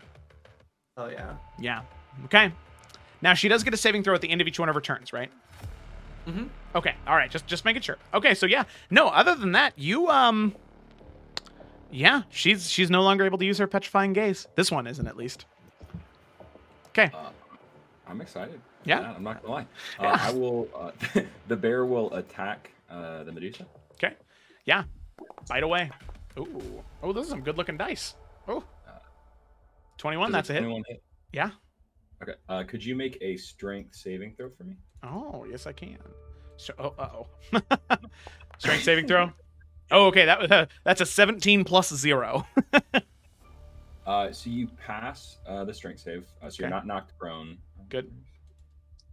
Okay. But you do take the extra charge damage. Okay. So you take 15 points of damage from the bear. Ooh, all right. 15 points of damage from the bear. And then clarification. Is the tree frog small or tiny sized? The tree frog is tiny. Okay, The hold on, I otter gotta- and the fox are the only small creatures. The rest of you are tiny.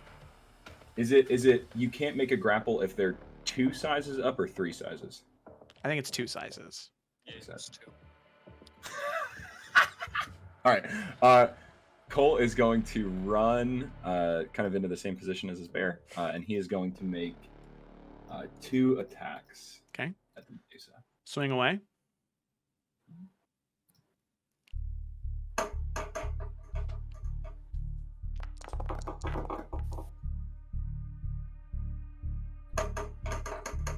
Okay. First one is a... Yeah. Yeah, both those hit. Oh, yeah. Oh, wow. Look at that. Look at that dice you got there. That's an interesting looking D6. All right. For 20 points, so 2 hits for 20 points damage. Ooh, there we go. All right. And What- Cole is like, you guys like have seen Cole in action before. He's like a grappler, and so he like goes and like looks at his hand, and then like looks at this looming figure of the Medusa, and it's like, oh shit. Oh man. Okay. So, by the way, what do your attacks look like on the Medusa? Are you like jumping up with your frog jump to like do 2 slashes in her face, or what's that look like? Yeah, I think the first one actually. Okay, I can with the movement. So instead of going, because I can jump, I'm gonna like jump over the bear past her, and then like while I jump past, I'm gonna like take one axe and try to like cut a snake off. Oh hell yeah! And then as I'm like as I make contact, it like shifts the momentum, and I like go into this almost like a whirlwind dive, and I just like axe at like the base of her snake tail. Amazing. Yeah, so easily enough, 2 slashes into it, coming down like 3 of the little snake heads of like the 20 or 25 that are sort of coming off of her head just sort of fall down to the ground lifeless. Oh man. Amazing. Okay, so You can see his tongue like starting to reach out, and then he thinks better. all right, very good. So, anything else, Cole? That is the end of my turn. Okay, alrighty. So then we come to Aliona. So Aliona, now back over here, the 2 face spiders having disappeared. What are you doing? Okay, this ip here. How far down is it? It's about 20-25 feet. So can I? Can you jump down it? Yeah. Otters don't have a climb speed, do they? No, they do not. Otters probably have a swim speed. So I would say yeah, they just don't have a climb. you could make an acrobatics or athletics check to descend down it, but I'd probably say that descending down the entire cliff would probably be your entire movement. I couldn't just jump off. It's not. You could jump off. I'd have you make a dexterity saving throw, and you might take some fall damage. That's fine. I will do that. Okay, all right, you jump off. Hells to the yeah. All right, so as you very little regard for anything, so she's just jumping. Okay, so as you just all right, take a running jump and jump. We'll just say you can move up to your movement speed from Natural where. 20. Natural 20 yeah. on the. Oh god, that is amazing. You know what? We'll say you Assassin's Creed it after you get the right perks. You just take a running jump, and about at the like height of your jump, you just start to go into a roll, and you just roll out, landing 3-point hero landing, and you stand. And I'll say you can be 30 feet wherever you want to be. Yep. Oh, look at that. Fucking yeah. I get all the way next to Monk, and I'm like, Monk, don't die before I get there. And I'm going. This No thing. promises. So many times. Okay. So I'll take my first 2 attacks against this bitch. First one is a 26. Oh, that hits, yeah. Second one is a natural 1. Oh, that's a miss, yeah. Well, at least one that hit is gonna do 9 points of slashing damage. And then with my offhand, I'm going to attack again. Oh, real That quick. is... Are you avoiding the gaze of the Medusa now that you've moved? No. Okay, make a con save. Okay. So I fucked it up last time. I realize now I have like a +7 to cons. Oh, that's probably not good. Fucking fighter, and I forgot. That is a 20. You're good. Yeah, you're good. Okay.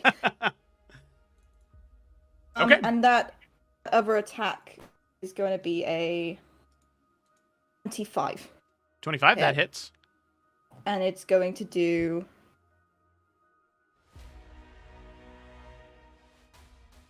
Okay, yeah, it's gonna do 8 points of slashing damage. 8 points of slashing. Okay, so you bring the blade down, 2 slashes into it, and you can see making very, very deep cuts on sort of the ankles and knees of this Medusa as you're standing only about 2 feet off the ground. Fuck you, snake lady! In the most high-pitched voice. Okay, alrighty. So, Lux, then we come to you. The 2 face spiders disappeared, no idea where they are. What do you want to do? Lux is gonna just like shrug and go, I hate spiders, and then just like run over here. Like, spiders are gone now. That's always helpful. And is then just gonna wail on this Medusa. Do we get advantage or not since she's blinded?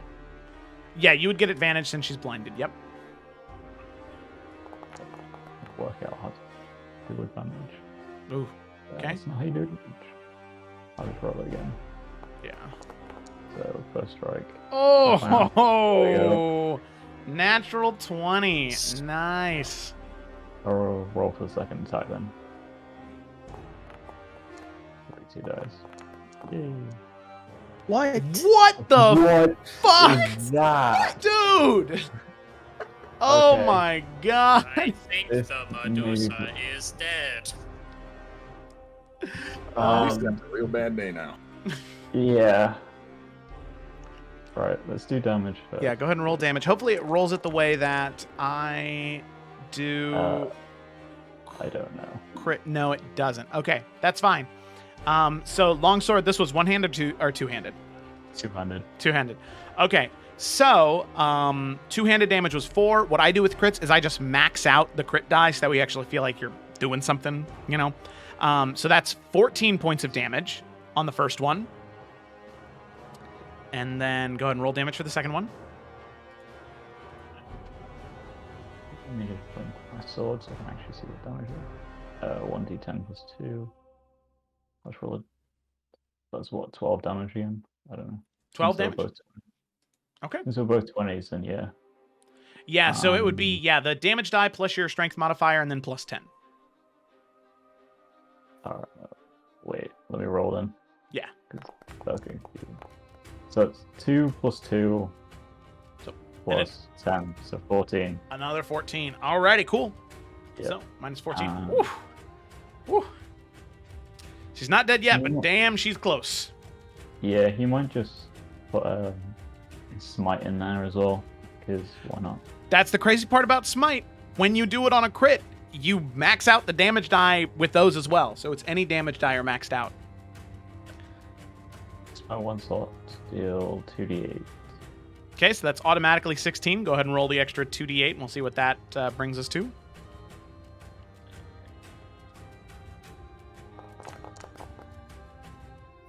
Okay, so 16 plus 5 is 21. 21 points of damage is enough to bring the Medusa down. So with that, all of the eyes, they sort of like return to their normal hue as the blindness begins to fade as you were just slashing into her, and you can see that as soon as that last little bit of blood and life escapes, you can see the entire Medusa sort of turns to stone herself and then falls down on the ground and shatters into a million pieces.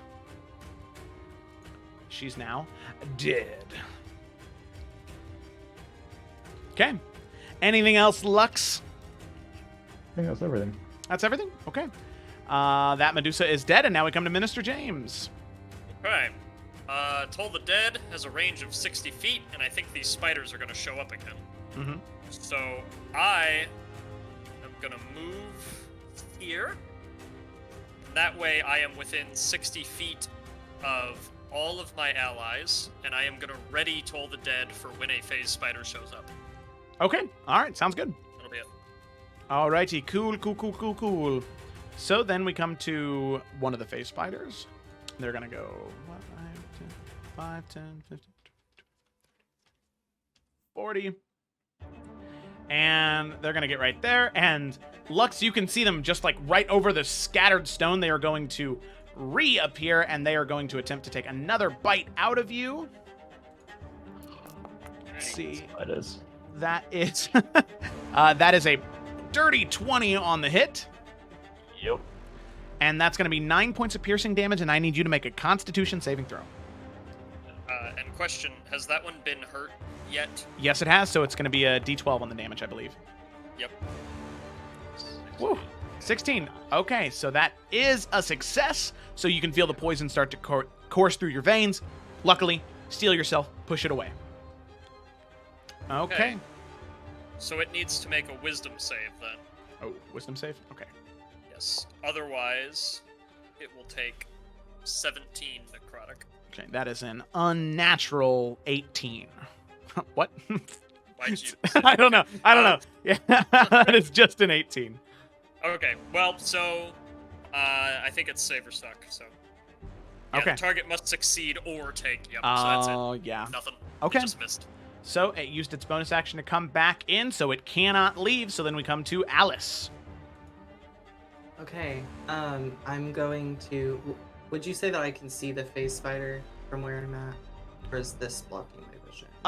No, you could just sort of peer around it and see it. That's fine. Okay. I'm going to cast, and would I be able to see the Medusa from here? See the Medusa from here. Yes, you could.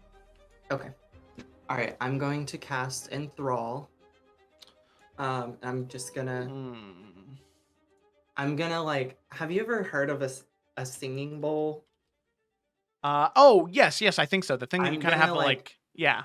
Yeah, I'm gonna like circle my claw around the crystal ball and do like a singing bowl, like noise, and I'm just gonna attract their gaze to me.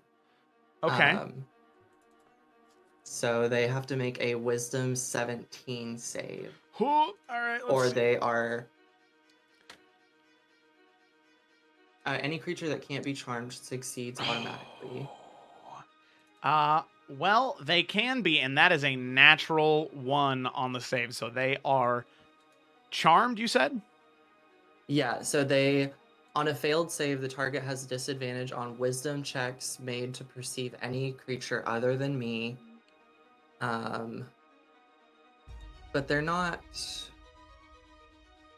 charmed. Oh wait. Yeah. Oh, they're and not charmed, but they can only see me. okay. Now, it also does say here that if you and your companions are fighting the creature, it has advantage. So we'll see if. Oh, it does. Okay. Yeah. So we'll see I if. missed that part. Oh no, that's okay. That's still only a 10, so that is still a failure. So it really only has eyes for you. Okay. Yeah, sounds good.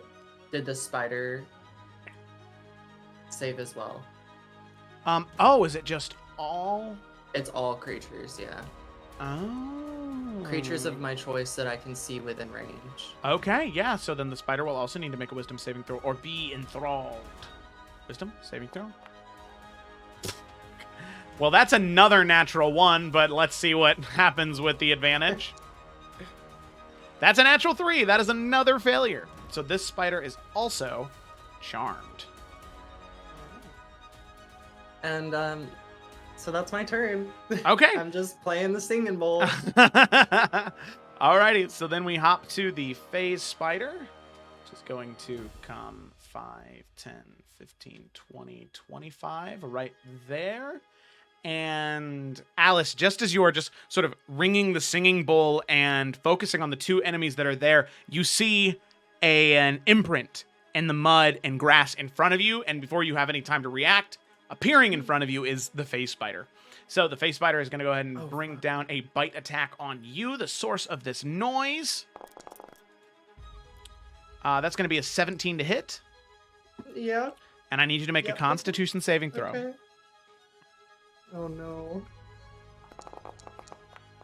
Oh, 13. Okay, that's good. So you're going to take 11 points of piercing damage from just the claws, the bite attack itself. And luckily, that is enough to succeed, so you take no poison damage. Oof. Okay. Alright. Alrighty, then we come to Monk. Alrighty.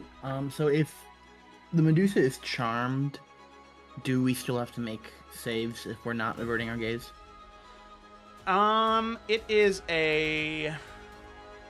the Medusa can force it to make a... Yeah, so it chooses the creature, so then... No, it wouldn't choose you, but however, if you do attack it, it does get a chance to break the save. At the moment, she has eyes only for me, so I would assume. Yeah, so she can't... Yeah, she's not going to attack, and because she is... Yeah, she's just so focused on her, she's not even trying to focus that gaze on anybody else. Okay, well, I am going to climb up this step to get flanking. And is there, Nice. like, advantage for since she's charmed, or is it just that she's... I just want to make sure. No, so you'd get the extra d6 for flanking, but Right. if you do... She's so focused on Alice, but it's not like she's out of combat, you know. Uh-huh. She's just so focused on her. So, if you do make the attack, she will get to try and break the spell, just because it's sort of breaking that sort of charmed effect. So, I mean, you would just get the d6 because of the flanking. Right, and that's what I was thinking too, River, is I was just going to try to get all of my hits out on once. So I'll go ahead and... kind of jumping up as high as I can with two hands, bringing my club down. Okay. And that's a 13 to hit. 13 to hit, that's a miss, sadly. Okay.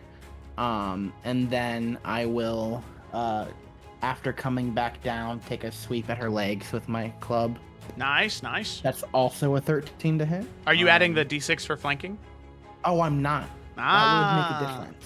Yeah, go ahead and roll the... So, 13 plus 5. That'll be a hit. Okay. And then 13 plus 4. That'll also be a hit. Okay, sweet.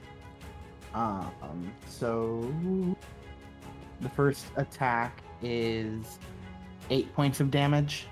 8 points of damage. Very cool. The second is also 8 points of damage. And then I will bonus action to do Flurry of Blows. So that's 15 plus 9 Oh, to God, 24. Yeah, it's a hit. And then a natural 20. Oh, no. So for the first strike, so he's going to do kind of like from where he is, just kind of a roundhouse kick to probably her, I don't know, like mid-thigh area, since we're so short. And so that is d6. That's 4 plus 5, so 9 points of damage. Okay. And then the second one, he's going to jump up really high, and since she kind of headbutted him last turn, he's going to do this natural 20. It's just a head strike right down like his forehead onto hers. Oh, God. A chipmunk so headbutting a Medusa. Yeah. This is why I love D&D. So that's a 2 plus 5 plus 6. Yep. Right? So 13? 7, 13, yeah. Alrighty. Minus 13. Woo, yeah, she is looking not great.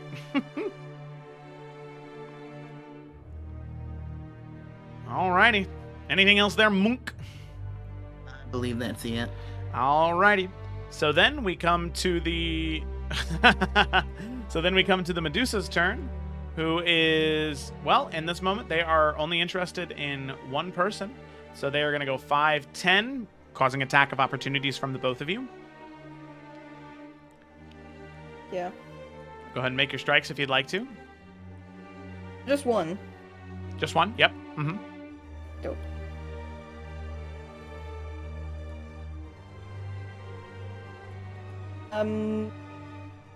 Do maths. 21. 21, that hits. That's 11. 11 points of Points of damage. slashing. And then Monk, from you. Yes, that would be 15 plus 9. That's a hit, yeah. And gotta find my right dice. I'm sorry, I'm not used to playing with IRL dice. No, you're That's good. 9 points of damage. 9 points of damage. Okay. Woo. So that's 5, 10, 15, 20, 25, 30. So then getting up there, let's see. Yep, you are right within range, Alice. As soon as she gets within range, that petrifying gaze is all on you. You wanted it, and now she's just staring you down. And I need you to make another Constitution saving throw. God Unless help me. you're not going to avoid your gaze. Like, if you're going to avoid, then you don't have to make it. Okay, I'm not gonna look at her. Okay, all right. So any attacks or anything focused at her will have disadvantage if it targets her. Okay? Gotcha. Okay, so she tries to stare at you, but you just sort of avert your gaze, and with that, she still has her, so that's just a feature, so then she's just going to go ahead and make 2 longbow attacks against you as she now gets Oh my up God. and is going to strike you with those, all right? You wanted it. This was the worst idea I ever had. Okay, that is a 17 and a 23 to those hit. Yeah, both of those are gonna hit. Okay, that's going to be 16 points of piercing damage for both of them. And then I need you to make 2 more Constitution saving Okay. throws. 20 or 16 times 2, that's... No, 16 points of damage Oh. combined already. So Okay, 6 I and was 10. like, holy... Yeah. So 16 total for piercing, and then 2 con saves, 1 for each arrow with the poison on it. God damn. Okay, the 11 is a... Oh, wait a second. Let me double check the poison effect on the longbow. Oh, sadly, yeah. Both of those are failures. DC 12. Just barely on the first one. So you're going to take an additional 14 points of poison damage. God. All right? In tears. Yep. Okay, so you That's can... great. So as she sort of fires off the 2 arrows, she begins to sort of like hiss out this guttural voice and these threats that come out of her mouth. As you see that she kind of looks down towards Telleran's body and says, She will owe no one any favors, and you will not stop. Before the day is out, your world will be destroyed. as she knocks another arrow but is not able to fire, as that's the end of her turn. All right, Cole, it's your turn. All right, so Cole is going to whisper something to his bear. Okay. And the bear is going to run back, provoking an attack of opportunity. Okay. The spider would like to take it. The spider... Will the spider do it because it's charmed or no? I think it would take the attack of opportunity because it still is an animal, but the next chance it gets, it's going towards Alice. So it'll take the bite. I feel like this is goading. So on the bite, that's of course, that's a natural 3. That hits. I was like, huh? What? So then the bear kind of lopes off before like doing this like Tokyo drift turn where like his back end drifts around and then just charges straight at the spider, standing over the body of the Medusa. Amazing. He's going to make an attack. Yeah, here, let me delete the Medusa's body. 11. Sadly, an 11 will not... Oh, but it is... Well, no, sadly, there's no advantage. It's not distracted or anything like that. So sadly, an 11 doesn't hit. You can see the bear sort of stampedes and begins to run and charge, but that spider is just able to take its, like, the lower half, the back half of its body and just slam it into the bear, stop it dead in its tracks before it's actually able to make that bludgeoning charge damage. Awesome. Yeah. So Cole is going to run kind of into this square and make an attack against the spider. Okay. Yeah. He's going to use Commander Strike. Oh, just kidding. I lied. So yeah, he's going to make his first attack against the spider. Okay. Sounds good.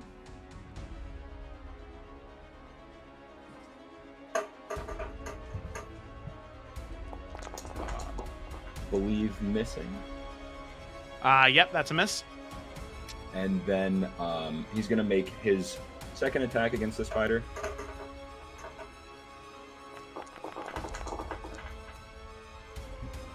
So he runs and he like hacks at one of the legs, and it doesn't like break the armor, and then he uses that momentum to like spin 360 degrees around and just flips the axe in his grip before just driving it straight into its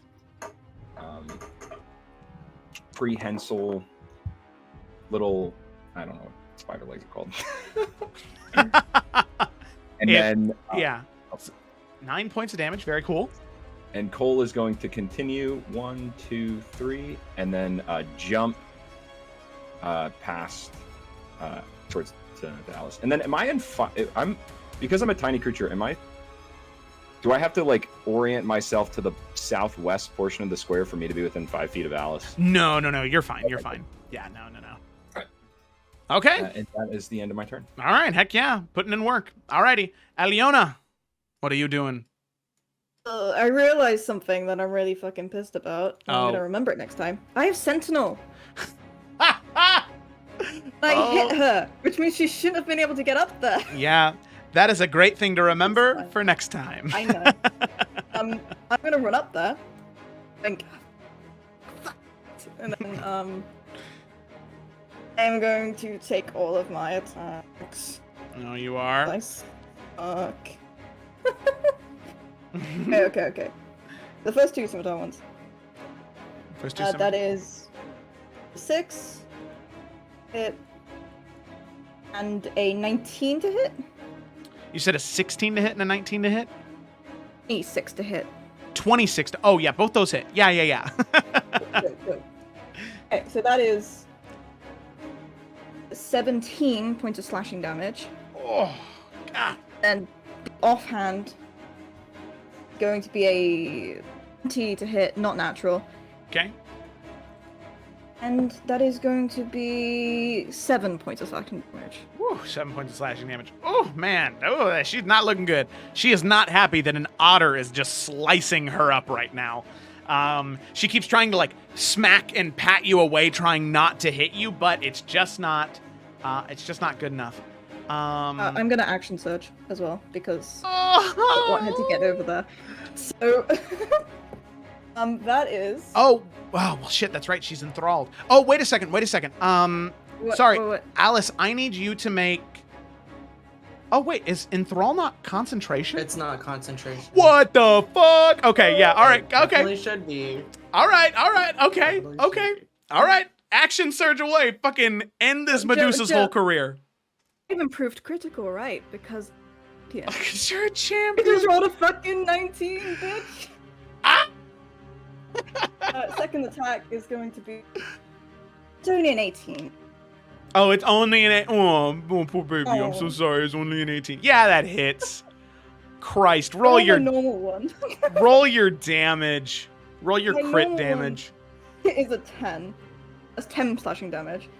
And for the crit, I automatically max out and then I roll again? Yep, exactly. So you max out the crit die and then you roll the actual damage die. So 11 maxed out. 12. Do I add another 5 or is it just? It still adds your modifier to the damage. You just don't add your modifier to the damage twice. Okay, then that's just 12 then for that one. So it's like 20. That's 22. Yeah, I mean, with the action search, the absolute flurry of blows here, just scimitar swipe after scimitar swipe. How does Aliona the otter kill this Medusa? How do you do it, huh?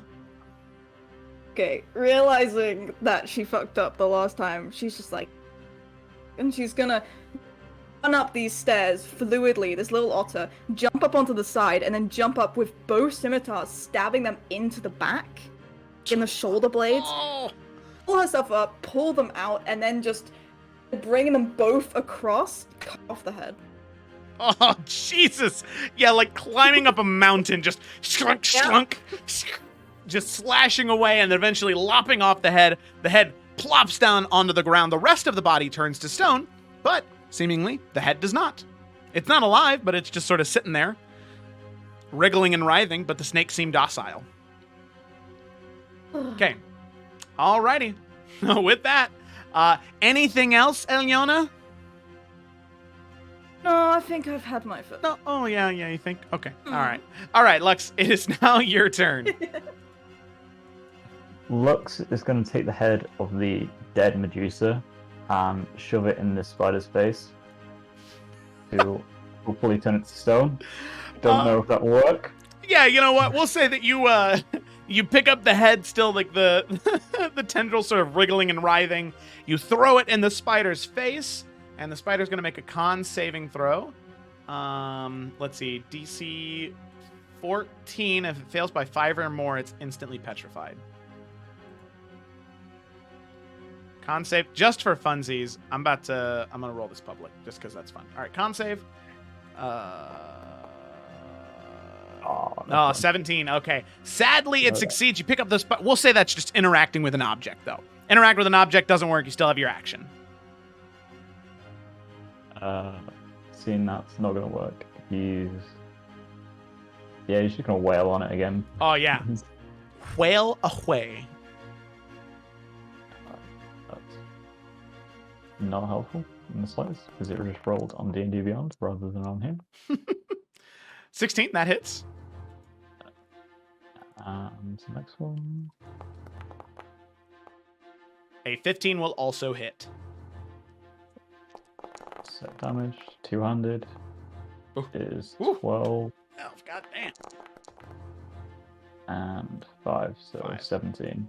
Okay, 17 points of damage. That is enough, however, as you just sort of slash into it, lopping off leg after leg after leg, and then eventually bringing the sword, jamming it into the mouth, and just cutting around one of those fangs. It just falls off, and you can see that the face spider just sort of like tries to back up, missing part of its legs, missteps. You can hear one of the like exoskeleton arms just kind of snap as too much weight is placed on one of the very small, thin legs, and just sort of snaps, falls onto the ground as its head just slams into a rock right in front of you and just begins to bleed that bluish green, very viscous blood, as the face spider is dead.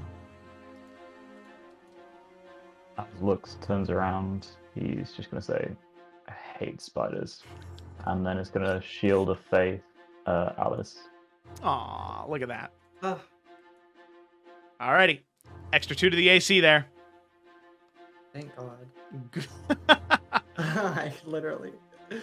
Good stuff. Okay, so then, Minister James. All right.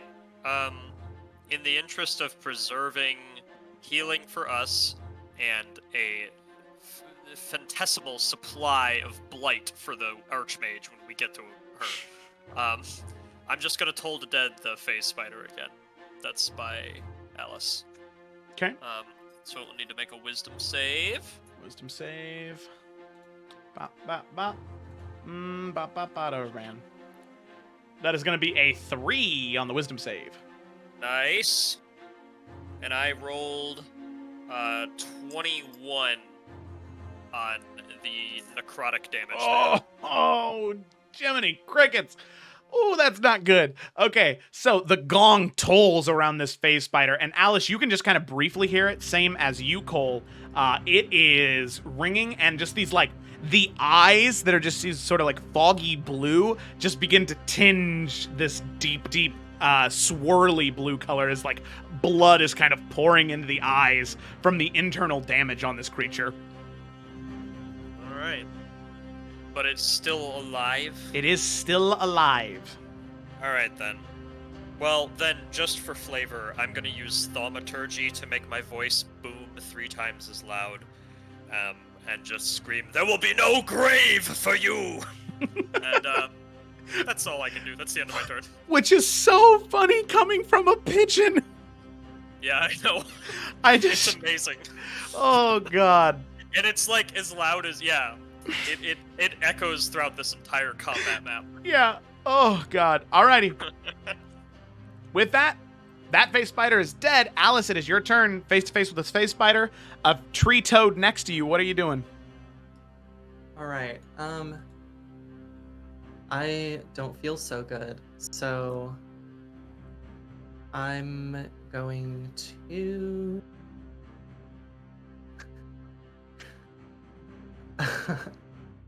I'm panicking. I don't know what to do. Okay, I'm going to put my crystal ball away and pull out my rapier. Okay.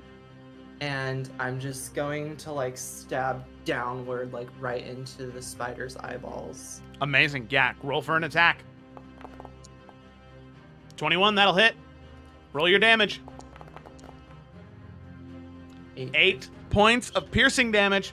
All right, your prayers were answered. With that, as you reach the rapier up and jam it into the eyes, you pierce directly through the eyeball, right through the skull, into the brain, out the other end of the spider, as it just sort of stumbles back, trying to like bite and chomp or pierce with its talons, but it's just not able to. And eventually it just sort of, the legs, it falls over onto its side and the legs just crumple and crinkle up into its body as the life leaves the Fey spider. And with that, the threat of combat is seemingly gone as you all emerge victorious.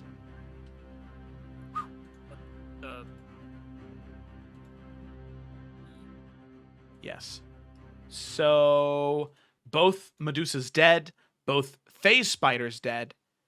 You now look around the battlefield, seeing that the threat has been addressed.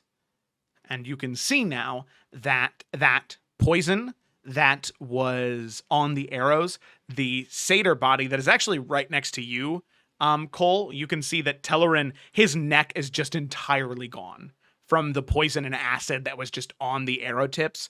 There's like no throat, no nothing. There is just barely a spine that's connecting the shoulders to the head. Do you guys remember what he said? Questions and stuff. You said you could talk to the dead, right? Perhaps it would be helpful if we learned these answers that he was talking about to get safe passage. No? My limits. I can only speak to like long dead people, and it's kind of random. Yeah, it's not instant, unfortunately. Well, Minister, what about you? Are you able to talk to the dead? I'm able to kill, and I'm able to spare life. Once they're dead, I have nothing to do with them. Maybe they'll be simple riddles like,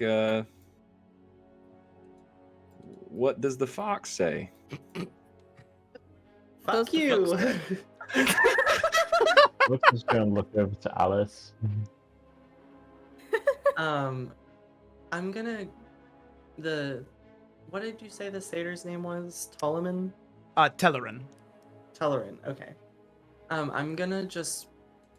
Oh, he's like bigger than us. Yes. I'm gonna drag his body over to the tree and just kind of like nestle him in. And you know, yeah. It's not a great burial, but he's with nature, so he'll be fine. Okay. All right. Sounds good.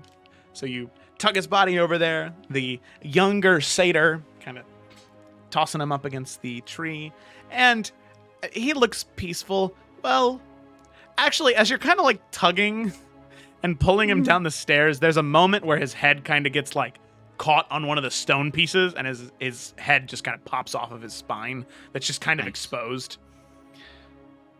Like, move his body over to the tree, and you can kind of pick his head up and kind of like set it on top. Try and like playing with Legos, like connect one to the other if you want. I'm okay. I'm just gonna leave there. What if We put in that, and we get them tree food, and now we are friends with the trees. It's always good to be friends with the trees, I've found. Do you think everything here is violent? Like, do you think I could talk to the tree and it give us directions? I think if you can find out how to speak to a tree, it'd be worth a shot. Okay. I will pull out my crystal ball. And I will say, I'll knock on it and I'll be like, well, no, I'm not gonna say that. I can't say that because copyright. I was gonna reference Dr. Seuss.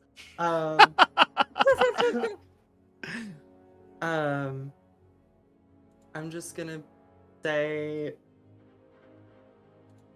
hear me, plants. I'm not wearing pants. And I'm gonna cast Speak with Plants. And I'm gonna just talk to this big tree, since we kind of just gave it food, Okay. essentially. Hey, so I've never really spoken to a tree before, especially not in the Feywild, but I was wondering, we're not from here and we're really lost. So could you like throw some leaves in the direction we're supposed to go? First time, huh? Yeah. Oh wow. Yeah, actually it's I've never been here before. It's really violent so far. Dude, yeah, it's so violent, man. Yeah. Oh, you're lost, you said? Yeah, like really, really lost. Oh, dude, that fucking sucks. Do you know how to get out of here by chance? Oh, yeah, man. You can go anywhere you want. Go in the forest over there, and the leaves kind of rustle in one direction. Or you go in the forest over there and rustle in another direction. You just gotta go and trust that the wind will take you on the right way, my dude. More specifically, is there a specific way to get to another plane? Like the material plane? Oh, yeah, man. All you have to do is open your mind and you can go anywhere. All right. Well, are you having a good day? Oh, dude. My day's fucking sick, bro. Wait, dude, so are you the one? wonderful. Are you the ones who gave me this food? And you can see the limbs of the tree are already kind of wrapping around the satyr's body and just absorbing it. It is a very, very fast process. Oh man. Yeah, I thought it would be beneficial for both of you. So I put his body over here. I mean, there's also this giant fucking spider right here. Oh no, that's trifling, man. I don't want anything to do with that. Okay. Well, thanks for the directions. Is there somewhere you're trying to go, little lady? Yeah, I'm trying to not be on this plane of existence anymore. Here, let me reach out to the cosmos and see what the cosmos says. There's this low tone that just is like filling your brain. I'm just gonna tap my foot a little bit, like, oh my god, I don't have fucking time for this. Okay, I got something. I got a cousin who lives near the trees, a little ways here, closer to an island surrounded by mountains, man. Apparently, there's a way to the material plane there, if that's what you're looking for. But just be wary. Some not nice people.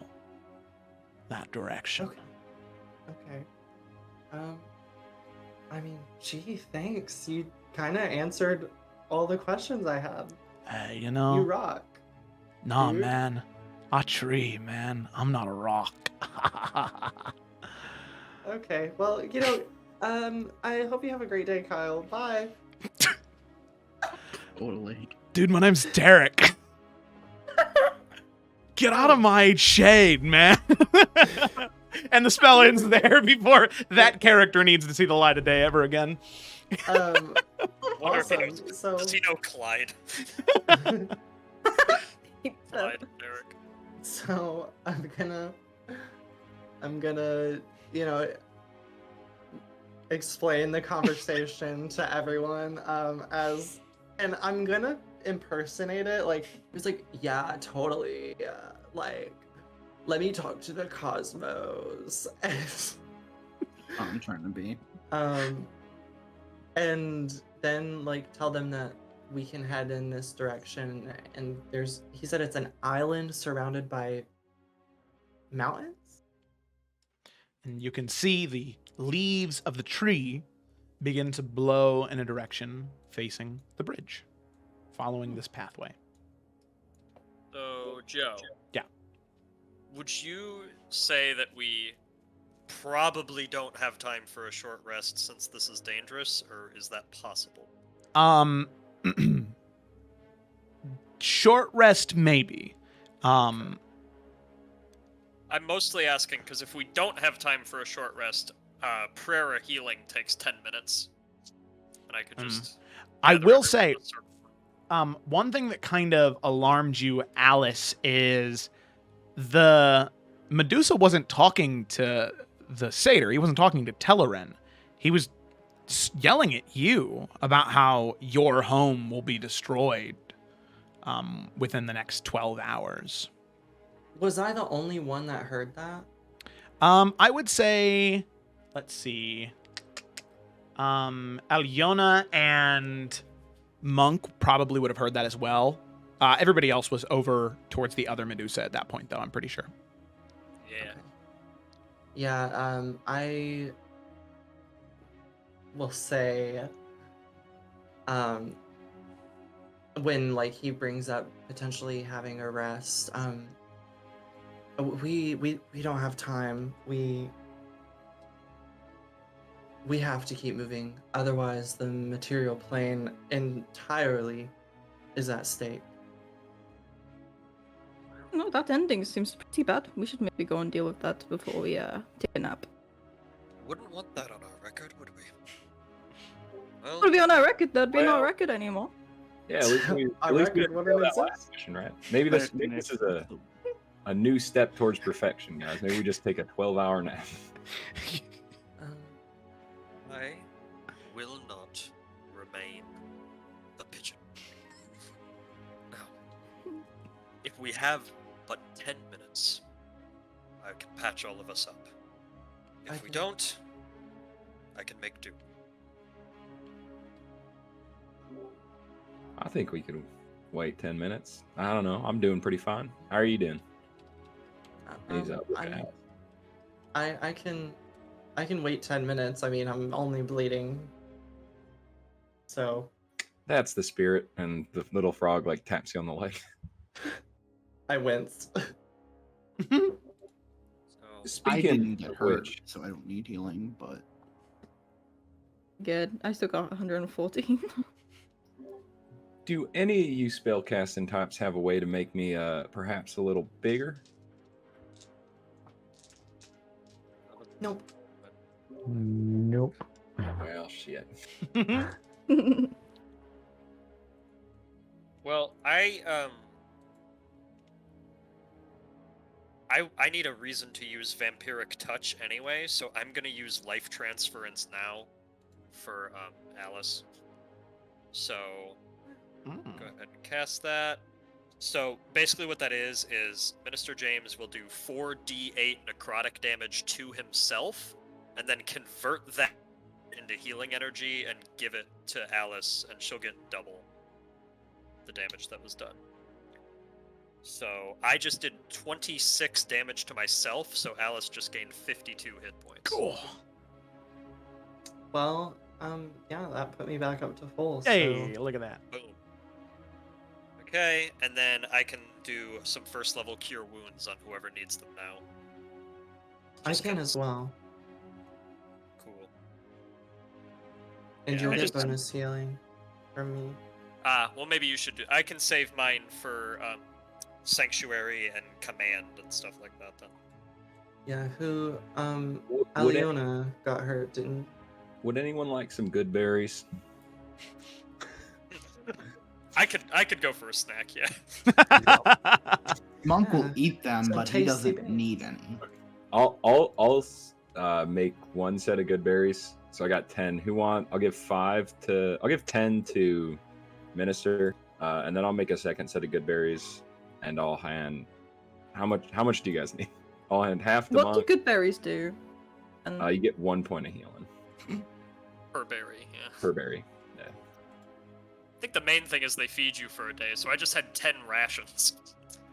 Nom, nom, if I'm nom, nom, honest, nom. the only reason I would take one is that I want a snack now.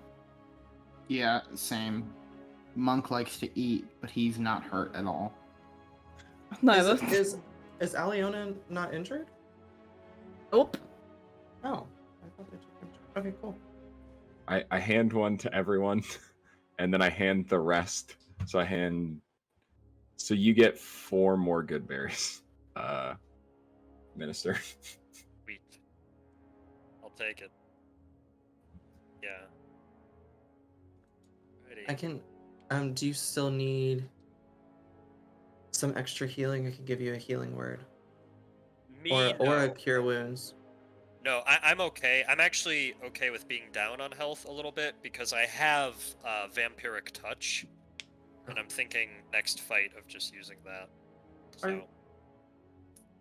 Sounds good. Let's get moving then. If we ain't got nothing else. Okie dokie. All right.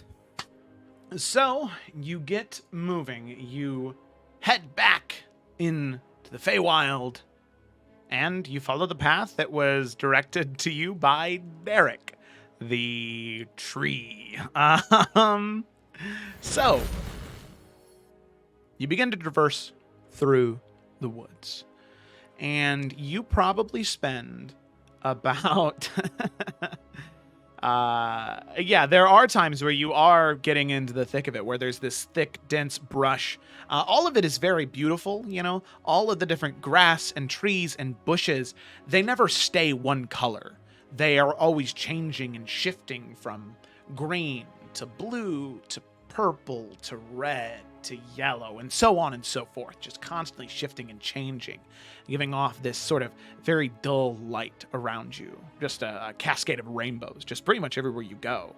This very cruel beauty, because you understand how much danger surrounds it. So you begin to make your way through, and you probably walk for the better part of 4 or 5 hours in your small animal forms, just kind of moving beyond and seeing what awaits you. And eventually the trees begin to thin, and you can feel the cool breeze of water on the air, like a very large body of water nearby. And then eventually you start to see it. There seems to be some type of bridge in the distance. A long bridge spanning over this giant ravine. And inside the ravine, you could see that there is this very, very deep pool of water sort of filling those cracks. And you can see standing along the bridge, filling the bridge to its entirety, and stretching all along the coastline for as long as you can see, are these giant treants. Giant trees given sentience and life, but almost humanoid in form, where you can tell shoulders and a head, legs. Giant wreaths of branches and twigs and leaves that create these cascading colors all along them, same as the plants and fauna that were behind you. And as you approach, you get a very good look at what all of them look like. There's maybe, at least as far as you can tell, about 40 or 50. They look a lot like this. The only difference is they are constantly shifting and changing in color. Just constantly shifting.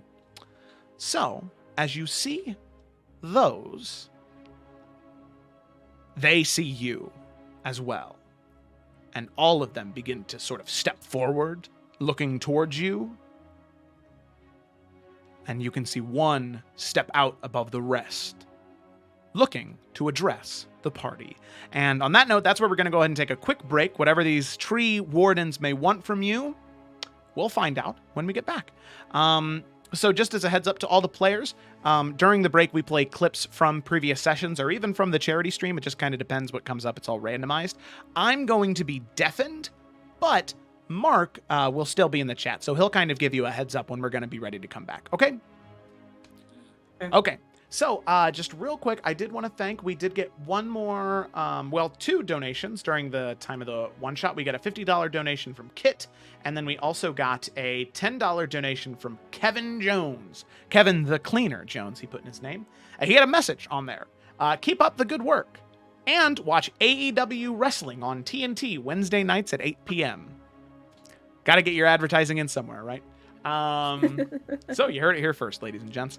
All right, so thank you all so much for watching so far. Remember, we are doing this for charity, for Extra Life, for Children's Hospital, specifically the Riley's Children's Network. So if you would like to donate, you can go ahead and do that at the link in the chat right now. Right, click on there or scroll down to the About page. And if you're waiting for a moment to do so in combat, you can see the different... wrong command. Effects with plural. The different things you can do by donating either $11, $26, $51, $76, or $101 right down there below. So thank you all so much for watching. We'll be back in maybe 5 or 10 minutes. Got to get some water, gonna eat some food, but then we'll be back. All right. Thanks so much for watching, and see you in a bit. Body break. Oh. Ooh, For the need follow. Albertor 1410. Very cool. So there is something that sticks out to you, Ashima, or not Ashima, Poe, because you remember hearing stories about adventurers who fought creatures with one large eye and eye stalks connected to them. Christ! I'm sorry that I have mentally abused all of you so much that this is the fucking tactics you guys are using. Can I scary boys. Can I 3D print, Joe? Can I 3D print an AR-15 receiver?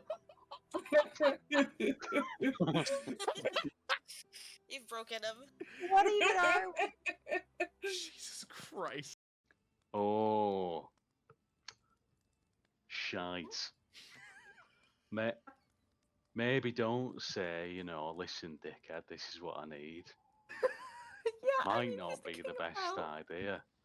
Yeah. See what I mean? Persuasive. I wouldn't say persuasive, just, if he's like, do this, you'll say, right, so. Yeah. As long as we're talking about it,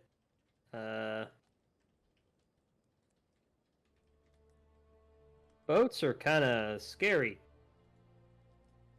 So that's my expert input. I want to be on land.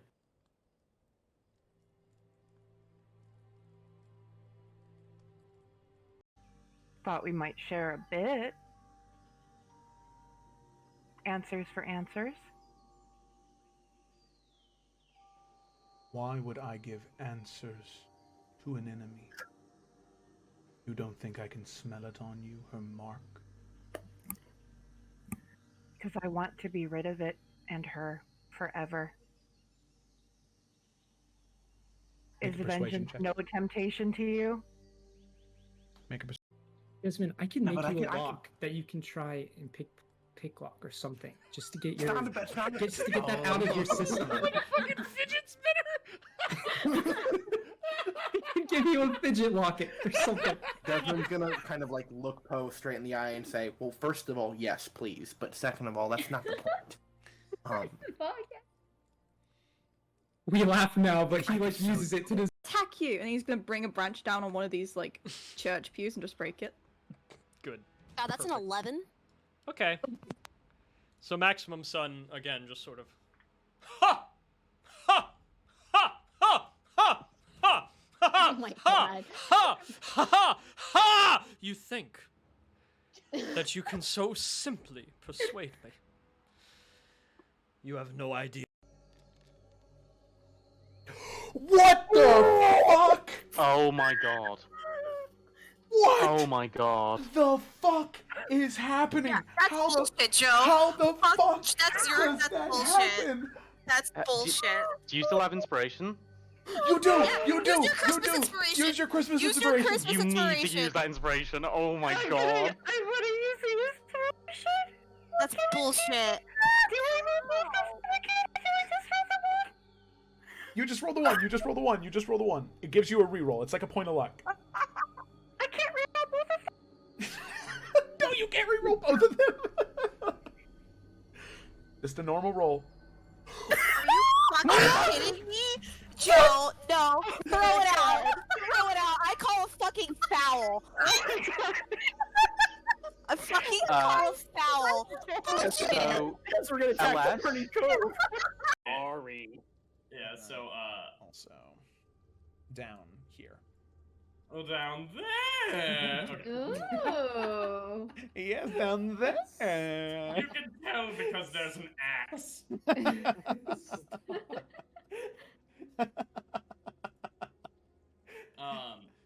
Yeah, Oshima will relate this and say, the epithet on the blade.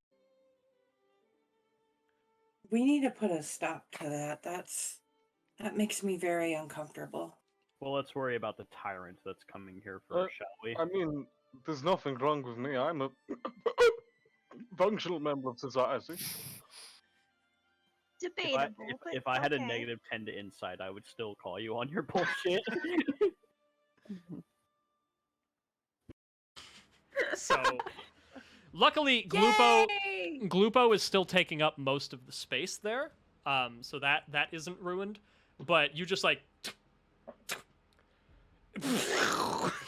just destroy the whole thing, and there's rubble now. And you see some of the vandalism. Aldabazo would be so proud. Someone make a clip, Jesus. Wow, these colors are pretty magical. Do you have colors like this, Mr. Giftman? And like, wave the kaleidoscope near the gift.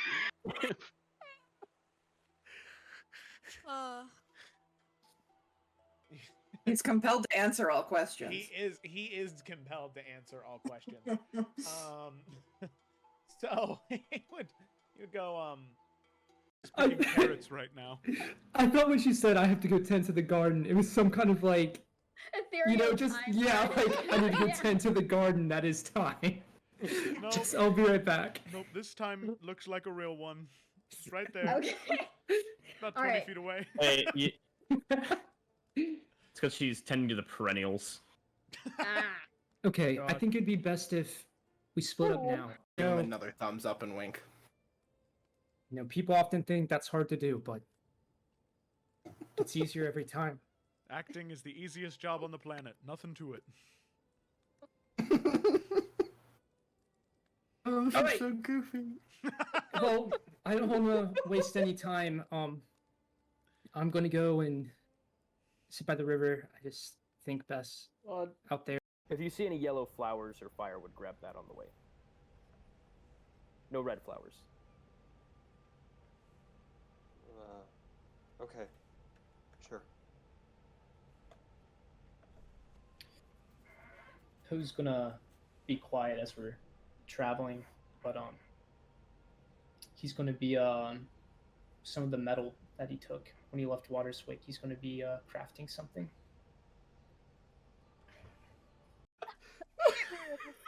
Darling, I don't think you have. I'm so sorry. I was fucking knackered, Yuri. Fuck me. I was drunk, and usually it's you guys, and I was just not thinking totally. It was a late night. Everyone had a few drinks. I understand. I'm just surprised you remembered you asked in the first place. Oh yes, I tend not to get. No, I didn't actually. And you said a 12? Yeah. Roll a 4. Plus D4. Roll a 4 and you'll win. Oh! Oh, so close. Oh, God. Sorry. Go. Oh, wait. Oh, my name. You can just call me Myrrh. Chint. Myrrh. Wow. Merchant. That's my name. Don't That's- wear it out. Seems a very appropriate name indeed. Well, I'm Quilp, and these are friends of mine, and I'm sure I'll be calling on you again, but I'm afraid I won't. Yeah, but I I'm. don't know. If you go down, I mean- think we need to find a way to disguise you. I mean, that's if he can keep it in his pants. I mean, your sword, of course. Nothing else. I mean, they are pirates after all. Yeah, I'm aware. Varnest, not that I do not trust you, but You see him kind of getting his armor sorted out as he gets out, and he just, all right, let's see what all this trouble is. And you see him just passively glance and see Ellie on the roof and just, oh, fuck. Oh, it's real. Oh, fuck, indeed. And he's kind of absorbed in that. So that has also bought you some time. The plus another 1d8, which is 1, so it's 8 total. Okay. 8 damage. So, you all just stay up. You just hear, like, slurping noises as presumably Maximum so Sun. Aggressively cruel. Yeah, he's like Yeah. presumably moving the acid around, but not able to actually make contact. And And I'm gonna look to everyone else. Okay. Alrighty. So all of you begin to ride that way, and as soon as you get within range, after moving your way through the fairgrounds, which as of right now are a little dull, it's about noon, so there are some small games happening, and you can see there are a few sparring matches going on. These people anywhere between plate and chain and beetle armor it is. I'd say maybe that's on the bottom end of the priorities, if excuse the pun. I hear Joe dying in the next room. Oh, yes. Bottom end. Very well. I'll keep an eye out. Anything else? I mean to be so forward, but I've often been told I'm the horny one. See what I did there? That's pretty funny, huh? Yeah. Mm-hmm. I've been saving that one special for I am you. very proud of you. So you saw that? Oh, I did.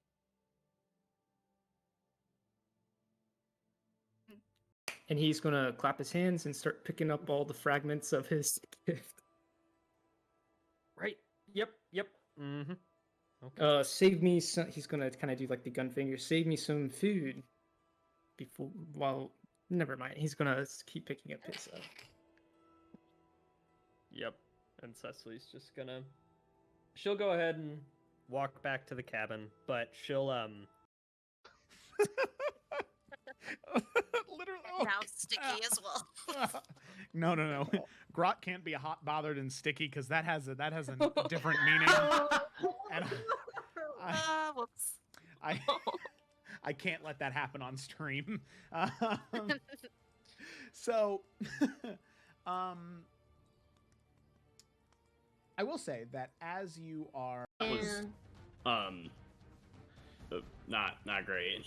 Okay.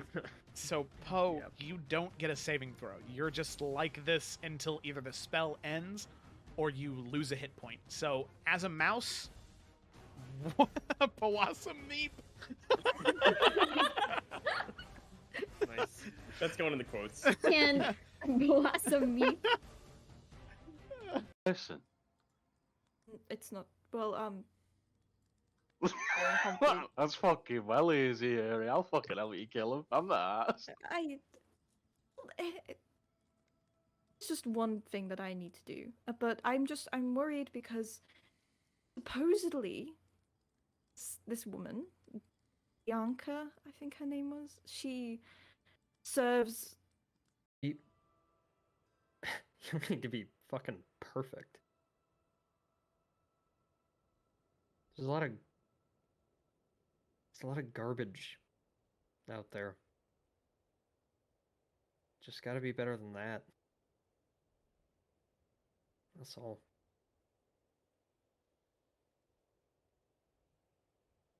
That's a high enough bar for me, at least. Oh, gee. Must have slipped my mind. I mean, I'm trying to quit too. You know, it's like, you know, it's just not. You know, it's yeah. I don't. Varnast, I don't you need it don't to- seem That's fine. very Go ahead. happy about this. I wasn't in the middle of a sentence or anything.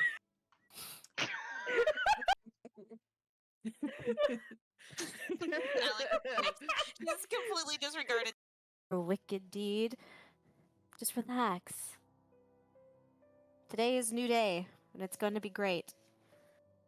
Why? Because you are going to do some act of kindness today. Whether it be small or big, you will do it because you're Eurydice. And that little act of kindness is probably going to make some poor bastard's day. It makes mine. Right, it's in your inventory now. Super sweet, and also sad, and also useful. It's at the bottom of The your actions perfect list. gift. Logan's greatsword. Oh, wow. Wowzers. I am the honored. -1 family, +1 damage. Wow. Wow. Wow. Damn. Nobody else was saying it. Play with, and then he just wanted a Well, cookie. now he's got so he said, now he's got a knife as well. oh, Give him that. He is 8. Yeah, I had a knife when I was like 4. I'm gonna wager you're a little bit more. All Not right. sure. And undeafen, and we are back. Ladies and gentlemen, welcome back to the stream. Great to have you here. In case you've missed it or you've forgotten, welcome to Roll with Advantage. My name is Joe, and I'm the Dungeon Master here tonight. And pretty much what we're doing today is we're doing 24 hours of consecutive Dungeons and Dragons. So far, we are on session 1.5, right? We had our first session at 9 a.m. Eastern Standard Time. We started this one at 3 p.m. Eastern Standard Time, and we're a little bit more than halfway through it right now. So what we need to do is we need to get back in. But before we do, I just wanted to thank 2 people who just recently followed. We have the Twitch Authority _E0244 for the follow. Quite the authority. You have letters and numbers in your name. That's impressive. And then the other follow from Connor Dova. Thank you very much for those. Just once again, if you happen to be able to, we are accepting donations for Extra Life, for the Children's Miracle Network, for Riley's Children's Hospital. So if you have anything at all to donate, we would greatly appreciate it. And the Riley's Children's Hospital would as well. That's what we're playing D&D for today. So there's that. If you would like to donate, you can either scroll down on the About page, or you can just go ahead and click the link right there in the chat right now. So with that, I think that we should go ahead and dive back in to our wonderful Feywild Circus one-shot here. Okay. All right. Everybody good to go? Everybody ready? Yeah. All right. Yep. Let us dive into it.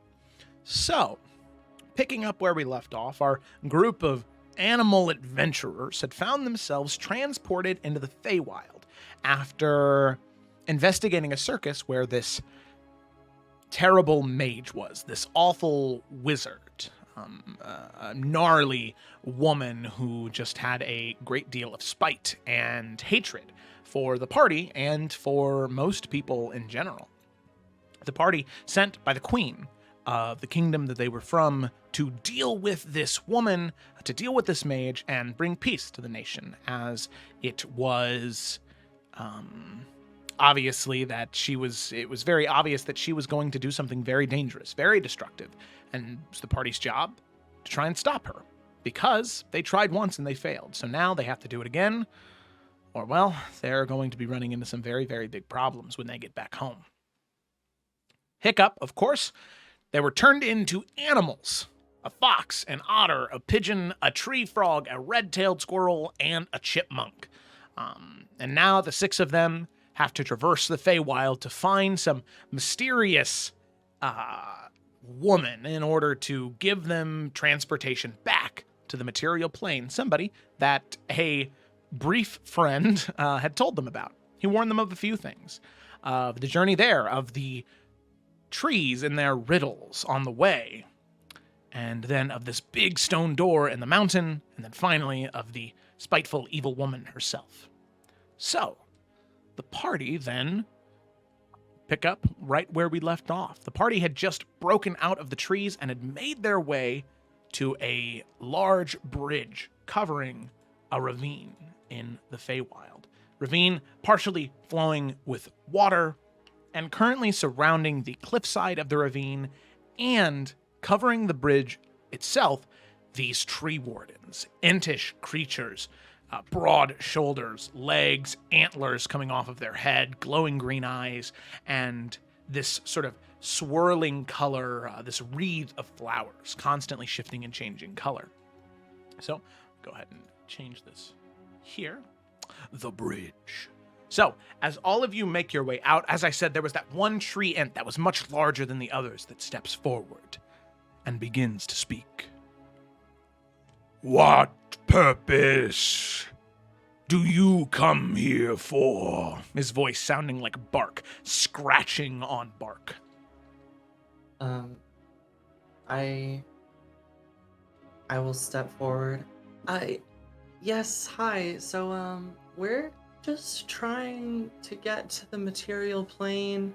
We kind of got sent here by an evil lady. Can we pass? You can see the eyes sort of glow and look down at you, and the tree responds. This area is dangerous. Travel has been halted by the Fey Wardens. None may pass. Is there a way that we could give you something to let us pass as like a, to hold us accountable? Tree kind of thinks for a moment, looking back and forth between the different ents around them, and begins to speak again.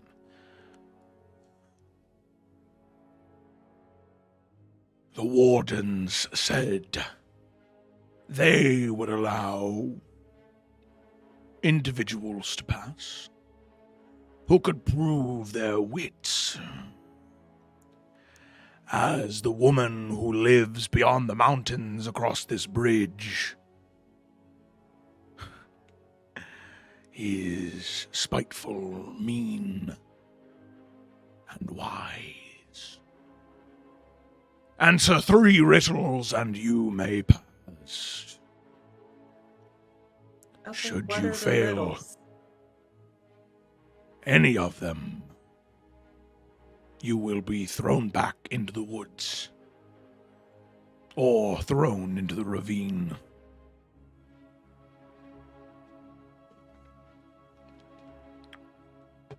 Everybody, or just the person that misses the question? Do you all not travel together, wish to cross the bridge together? We're all together. All right, touche. Despite Minister not being a good team player and putting us in this situation anyways, we are a good team together, Mr. Tree Guy. Excuse me. Was I I thought that was a little the harsh. only voice of reason saying we should skip the show at the circus? Oh, I don't remember that. No, just come to mind. What did I do? Your riddles are thus, one at a time. You may discuss, but each riddle is timed. Each riddle you have 5 minutes to discuss. And after that, you must provide an answer.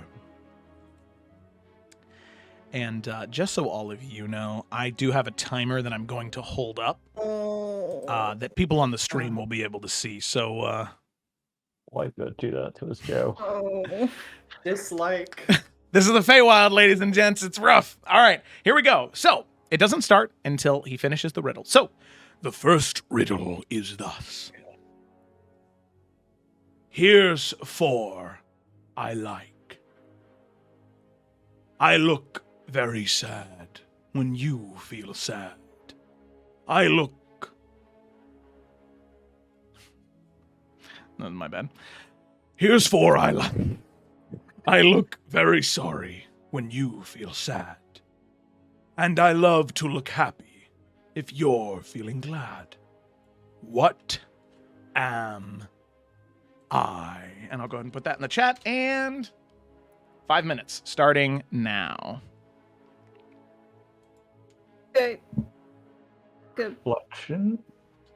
Reflection. I think a reflection as well. But what is here's 4 I like? That was my question. Yeah. I thought that was just Joe being like, I can't count the number of riddles. I like to think it's more than that.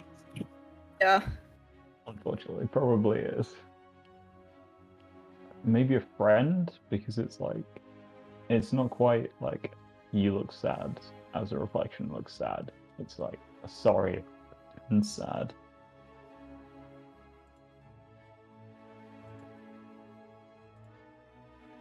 Go put the timer down. Never. Got 4 minutes. 4.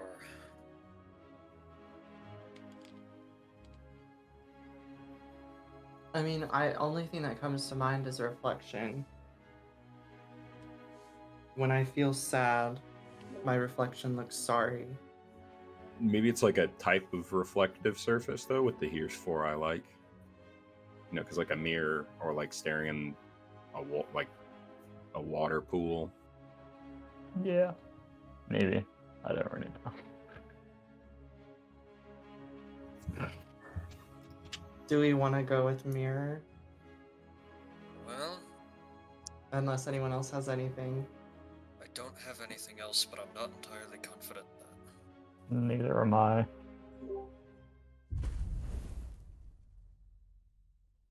I'd be good with a reflection, mirror, water, I don't know.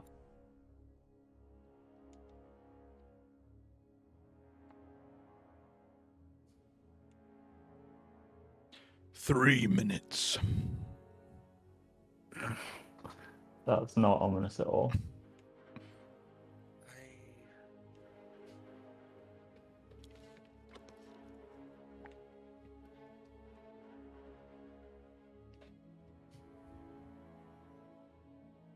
I just have no idea what 4 could mean. Oh. Yeah, that's what that's what is throwing me off. Well, whatever's in this ravine, I'm sure we fought worse. Isn't it a giant flowing river? Yeah, that's the spirit. Well,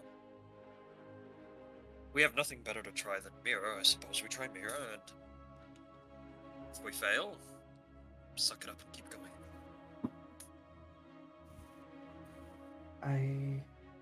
I suppose so. Yep. I haven't got anything else.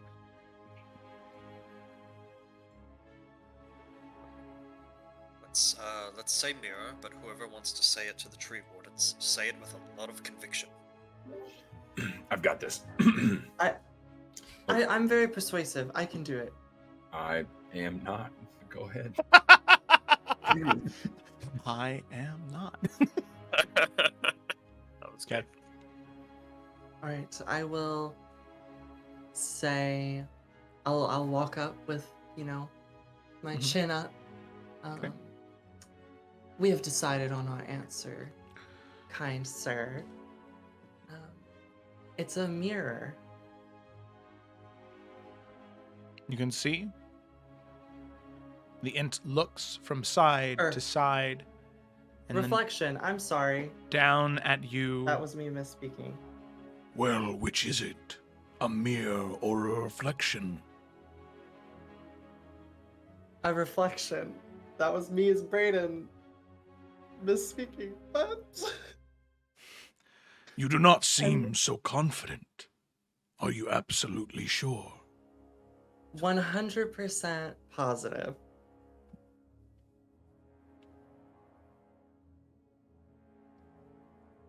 He looks to the ints, to his left, to his right.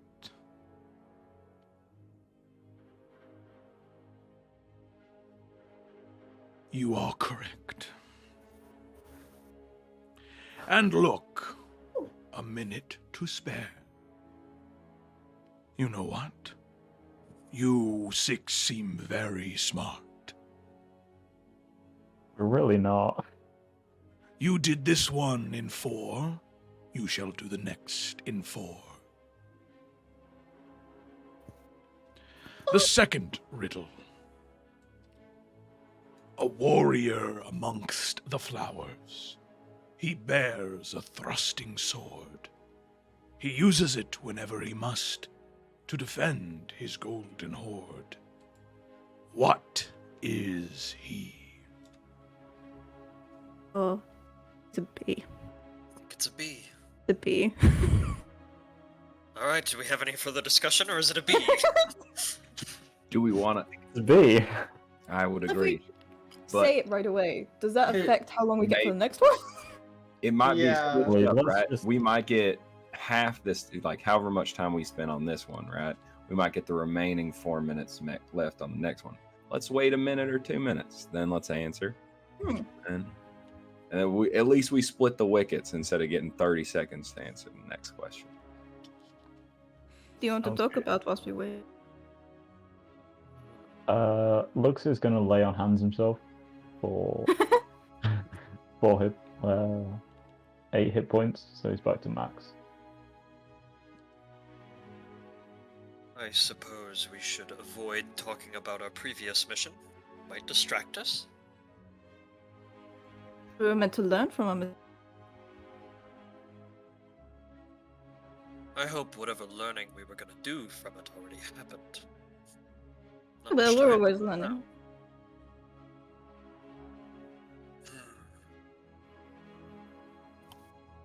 This is good. We should sit here. Some of us can learn not to be so impulsive. It's gonna be more fun. Who's the Lux impulsive is just one? like looking around, just like do do do do. Well, it would be unpriestly of me to point fingers, wouldn't it? That is, unless I'm casting a spell of death. Then I'm allowed to point. Oh yes, then that. Your group seems to have issues. You seem to have problems. Would you like to discuss them? No, we can handle it internally. Thank you so much, though. It seems as though there is a lot of pain underneath the surface. I have always found it is best to be honest with one another, especially those that wish to face grave danger together.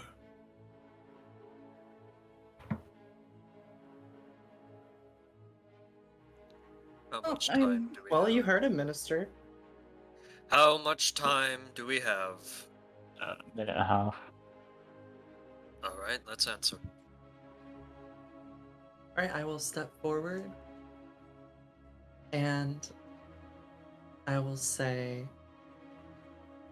the warrior is a bee. Are you sure? Positive. You are correct. 2 riddles done. 1 to go.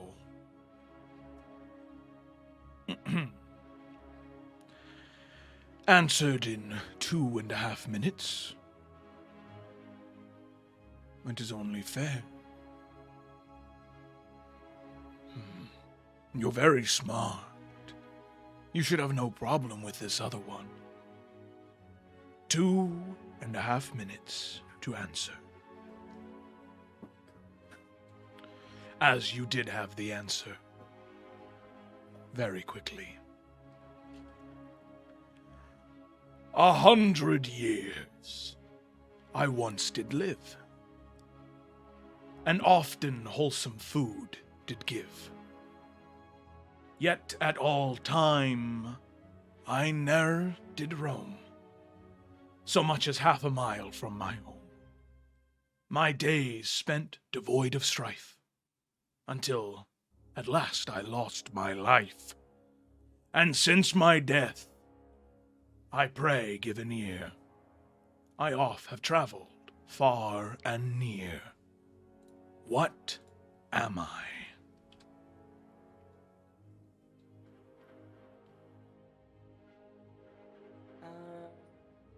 Tree? Yeah, would it be possible to get a for him to say it again? Oh, I put it in the chat. Oh. That's the. Oh, goody. Yes. Okay. Yeah. It makes sense to be a tree. So, like, you die, give it your wood, goes all over the place.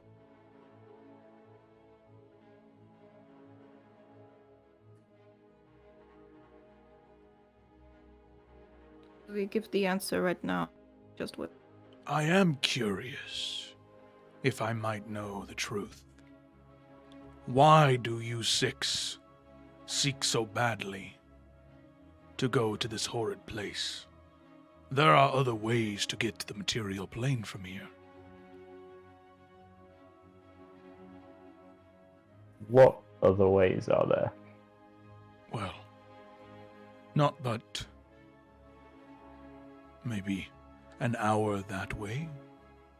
There's a waystone, and if I'm being entirely honest, truthfully,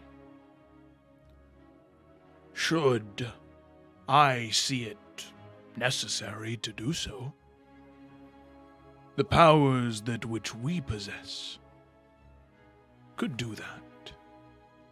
But there are as many questions one must ask before allowing someone to use such a great power. What is their purpose? What do they wish to achieve? Why ask me? Why were they here in the first place? Was this a punishment? Was this something Is wrong he they stalling? did? Is he stalling? My answer is a tree. Oh. With 15 seconds left. I fucking saw it on the stream. I was like, wait. Yeah, I glanced over. I was like, why is Joe holding a timer up to the camera? And with that, he nods solemnly and says, You have answered all 3 riddles correctly. We will let you pass. But I wish you to know this truth. The hag that lives in the swamps past the mountains, she will not give you what you wish for free. There will be a price. In the Feywild, there always is. with that, trees all step to the side to allow you to pass. Let's go before the angry tree people decide to crush us. Well, I'm glad that you guys could figure all that stuff out. We all have our strengths. I didn't know knocked a my mouth single and one of them. off the trees as we walk away. Tried to stall him.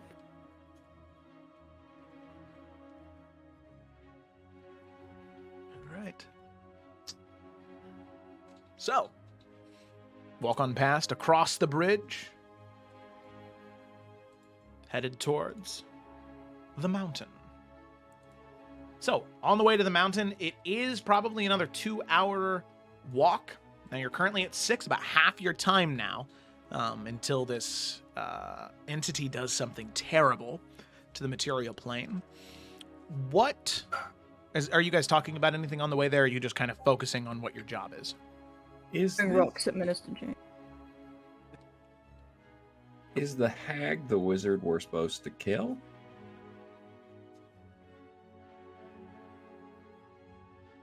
Or do we have to make a deal with her and then kill a different wizard? And the whole time, like, Cole is like talking, like he's like holding his head, like his head hurts. Well, our short-lived friend told us the only way to get out of here was to make a deal. Perhaps we need to do that first. Or perhaps they are one and the same. What if the deal that we give her is not killing her, by almost killing her and then not? I don't think that's a very great deal. I don't think that'll end well, since I think we it got is put in the battle. It is an excellent plan B. Or C. Maybe D. Can we put it down as Z? You know? There's somewhere more in the middle. Let's go for that.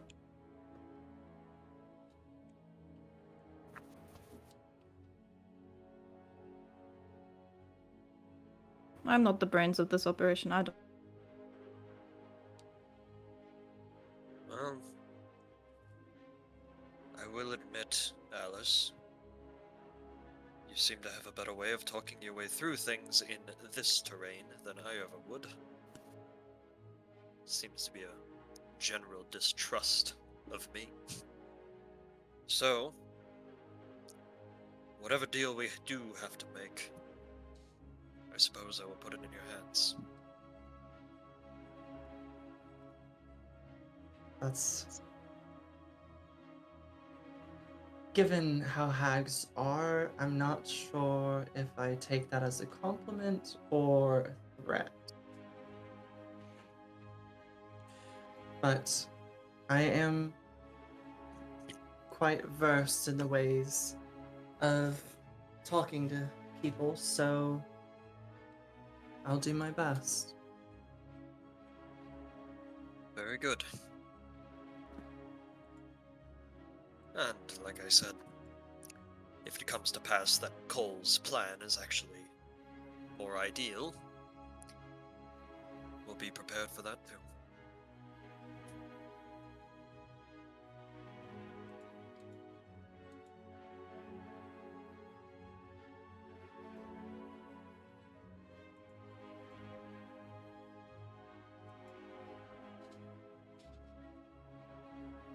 You're on this about the door now. Just keep walking. We'll get there eventually. We can figure out how to. I mean, does it need to be complicated? Complicated's confusing, right? Just make it simple. Hags will make simple complicated. Will they make complicated simple? I'm Don't see not why sure. not. So maybe we just get as convoluted as possible.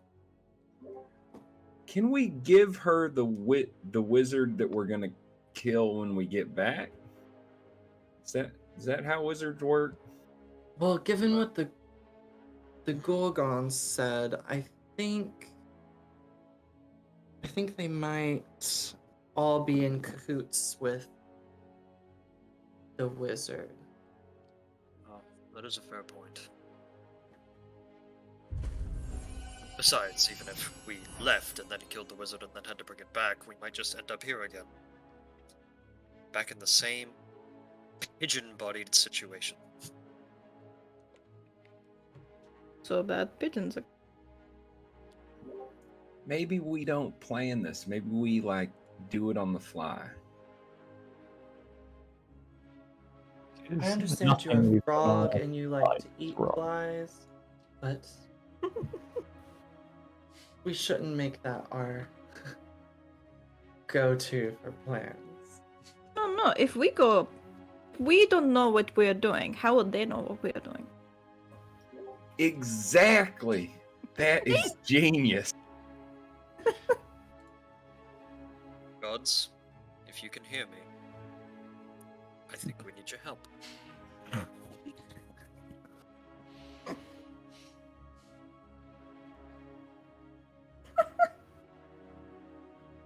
You have so little faith for somebody who was meant to be a priest. I have practical experience with these kind of things. Faith is a tool meant to guide your decisions. Faith alone gets you nothing. Have faith in our decisions. Our decision being to have absolutely no. That isn't a decision. Yeah, Minister, have faith that you're with this group for a reason and that your gods put you here to just listen to us. And Cole is laughing. Well, there must be some reason I am stuck here, and I will meditate on it greatly when we return. But let's not waste tears on personal growth right now. We need to make it out first.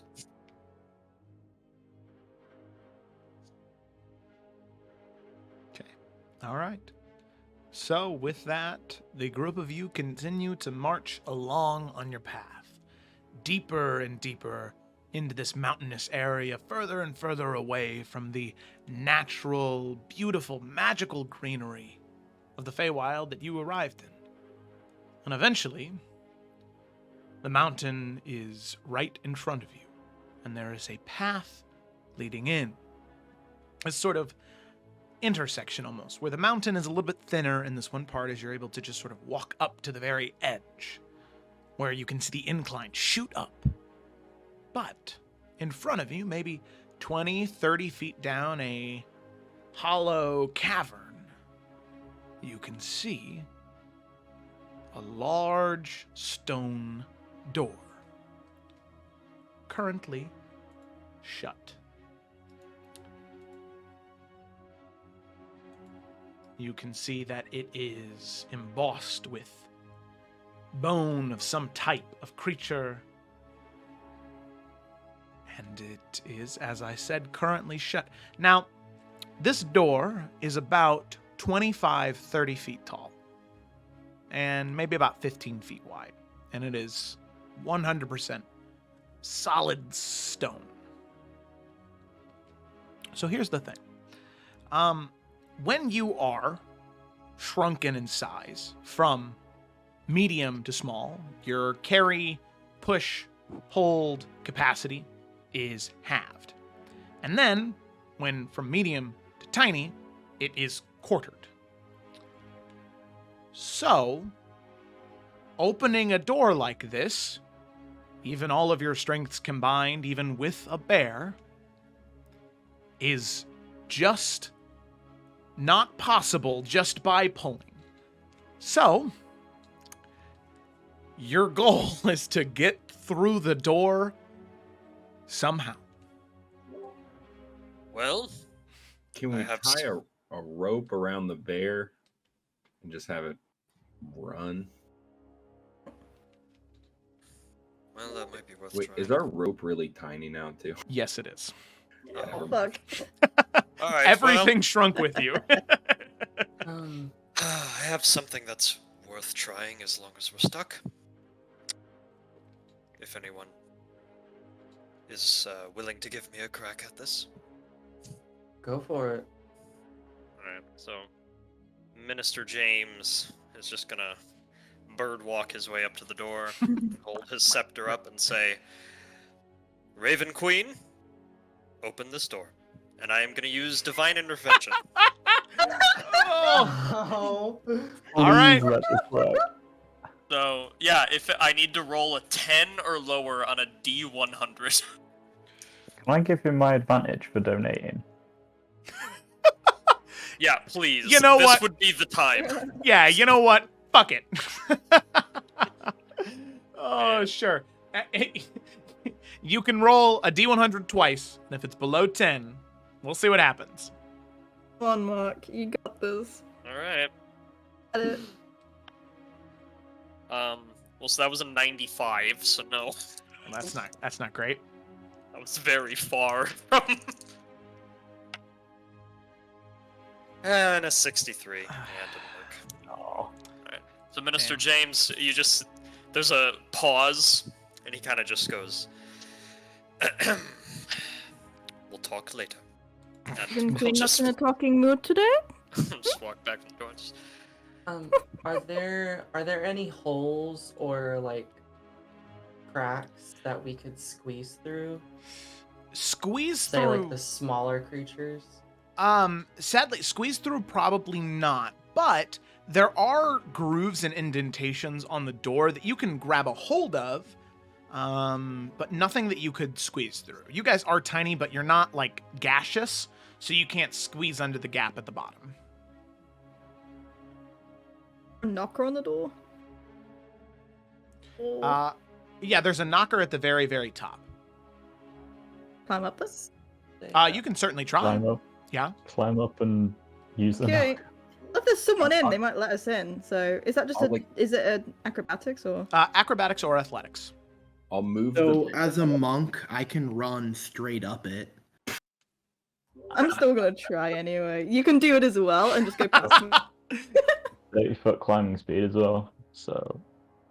I mean, I can move like 60 feet just up a wall. So Got a 25 for acrobatics. All three of you can climb up the knocker. However, Monk does get there first. Nice.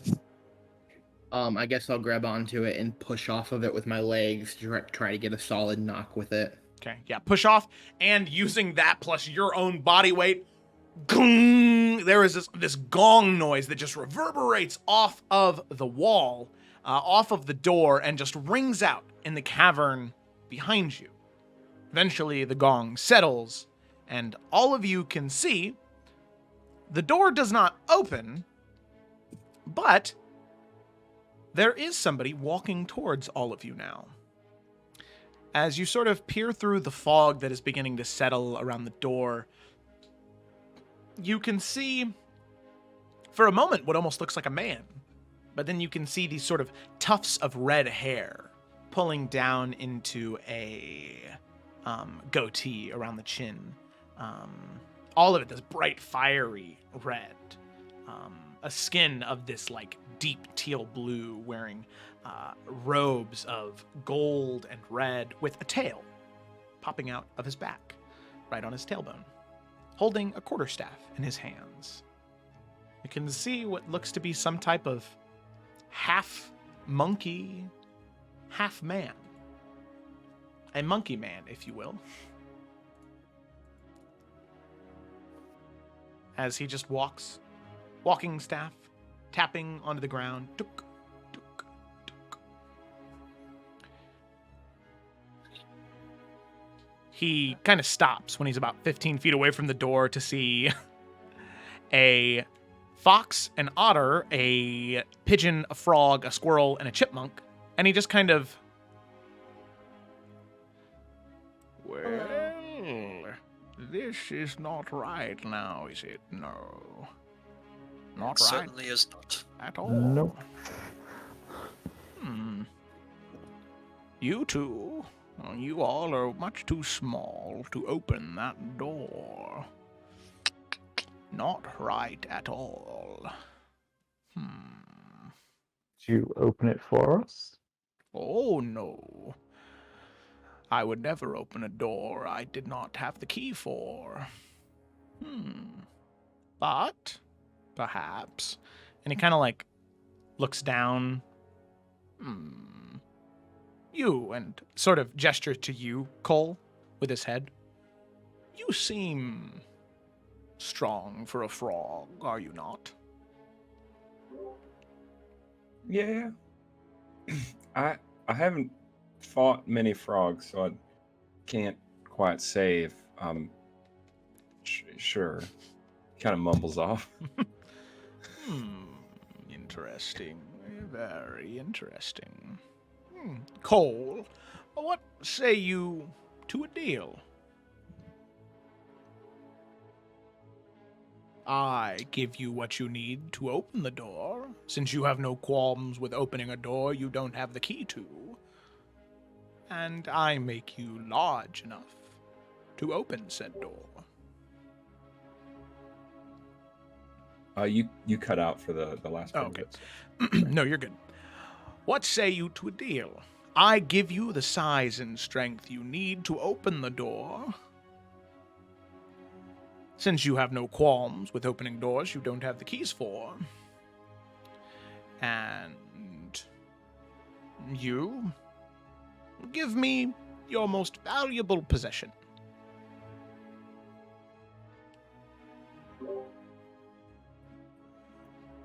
Like forever?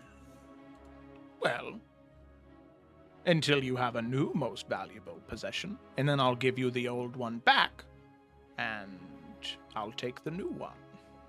But what if when you give it back, that is then my most valuable possession? Well, then I guess we just stand there for eternity, handing items back and forth. That sounds like a fucking nightmare, if you ask me. He like turns back and like pets the bear.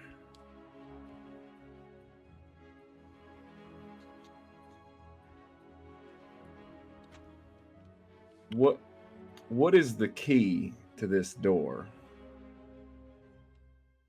Since you seem to know there is one, I'm sure you know what it is. Well, I do know the key, but sadly that key has been lost, never to be found. You see, the key is much simpler than what one would assume.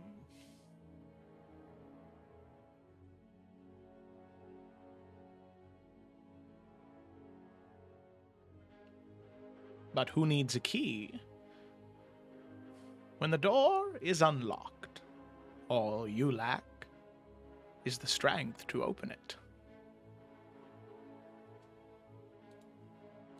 Can I try something? Yeah, sure. What do you want to try? I want to concentrate on my just concentrate on my thoughts. And I want to think that I am strong enough to open this door. And believe in that fact. And then I want to try to open the door. Gotta open up your mind, man. Yeah, Ew, I mean, man. Derek is speaking to my soul right now. Okay. So, Alice, you believe for a moment that regardless of how insurmountable the odds are, that you can open it. And as you start to tug, you feel like you can start to feel it move, but there's just not enough force. You need more.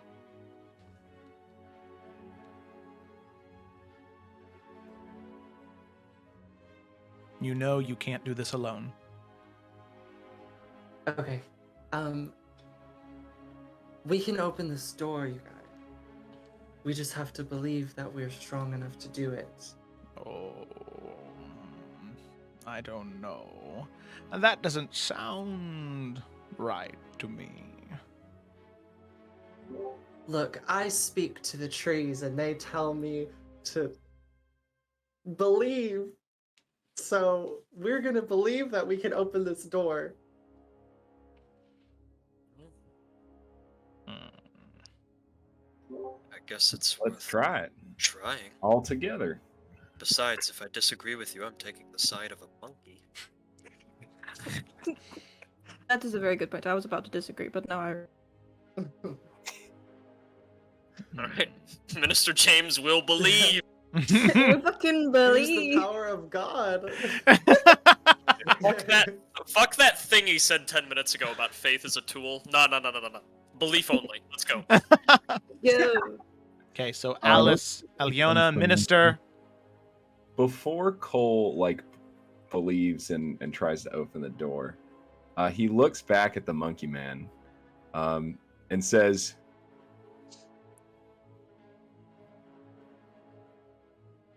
"How about this? If we open this door, you give me your most prized possession."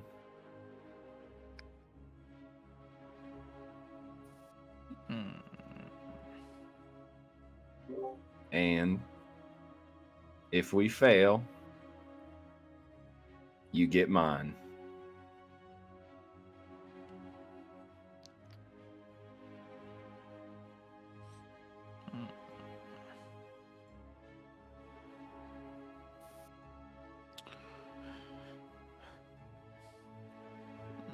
Very well. I will accept your deal on one condition.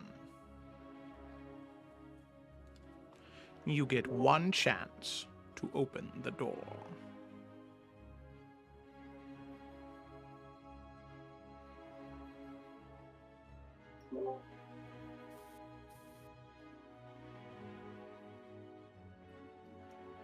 That sounds fair.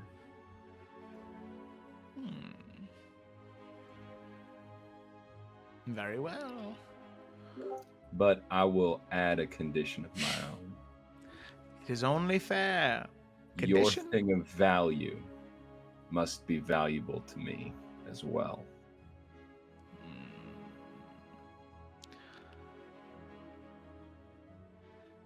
Very well. You shall have this thing, should you open the door, of course. A frog, a red squirrel, a chipmunk, a pigeon, an otter, and a fox. Good luck. You'll need it.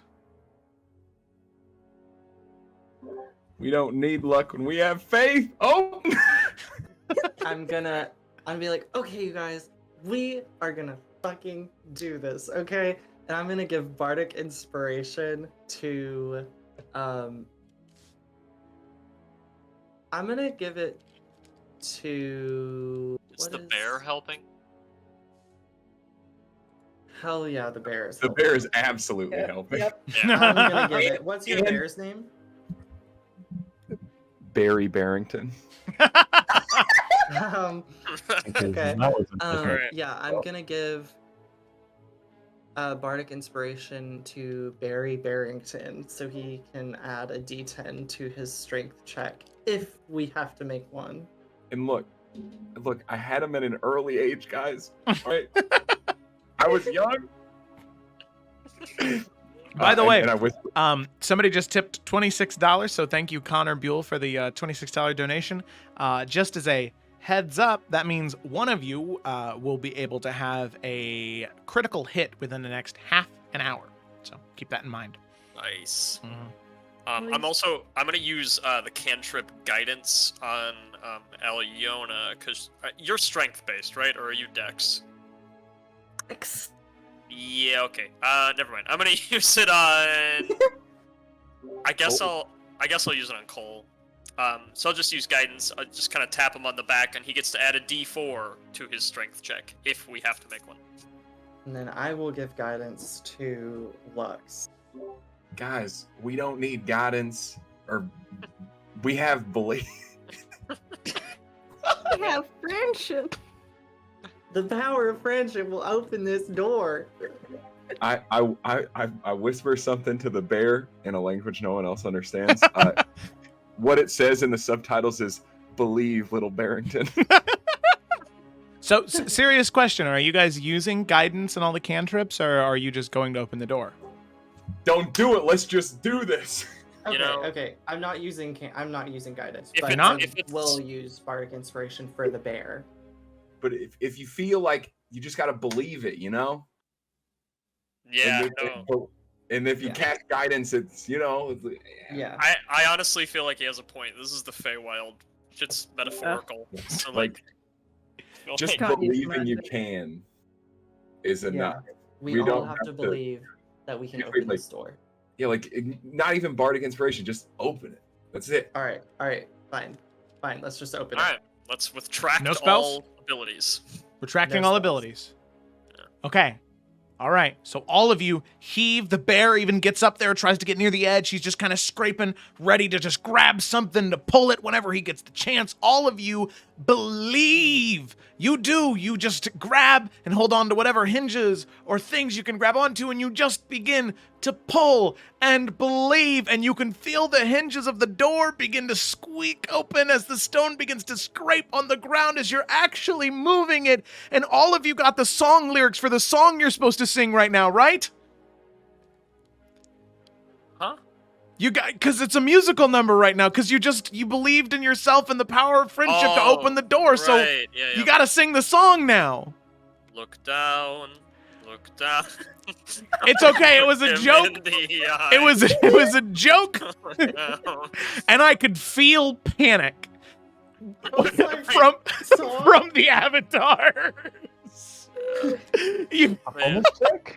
Yeah, I could feel people going into their messages on Discord to be like, where is For it? real. Yeah. So no, all of you push and pull, and the door creaks open all the way. As in front of you, you can see a small passageway through the mountain, and just in the very, very distance, you can see that there is a hue of blue, and you can just kind of make out large mushrooms on the other end.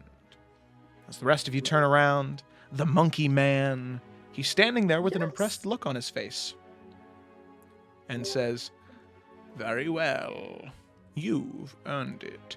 And you can see him kind of slip a ring off of his finger, and he flicks it towards you, Cole.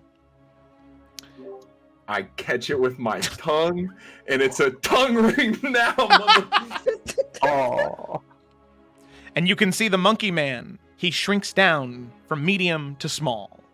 And Cole, you grow from tiny to small. I needed this so much. I know you did. Okay, you grow from medium to small. And you're ready to face whatever comes your way.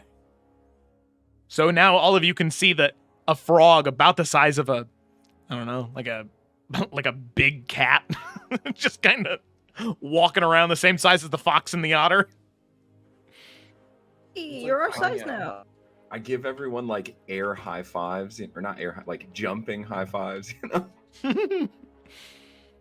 I'm gonna point at the monkey guy, and I'm gonna in a impersonation of Derek say, "Believe in the trees, man," and I'm gonna walk into the passage.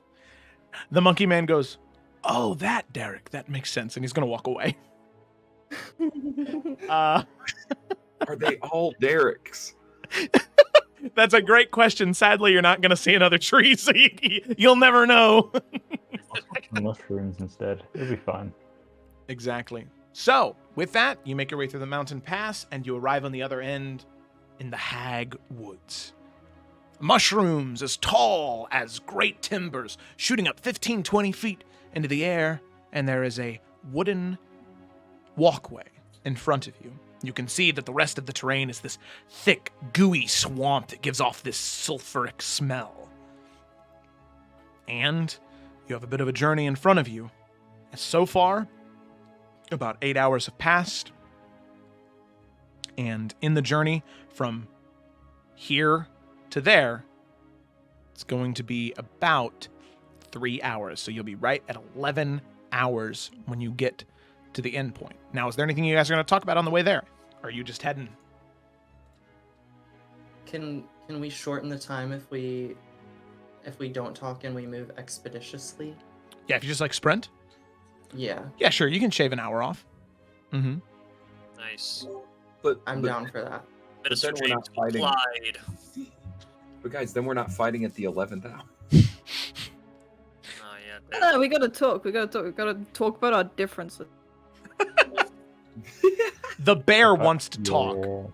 I will fucking hang out with the bear. I will do that. No, it's okay. If you guys just want to, obviously you're feeling that the clock is ticking. You need to get there. That's totally okay. If you just want to sprint and run to get there. That's up to you guys. I think, like Minister James said, we got to get out of here first before we grow. He's more concerned with that. Mm-hmm. Probably a good idea.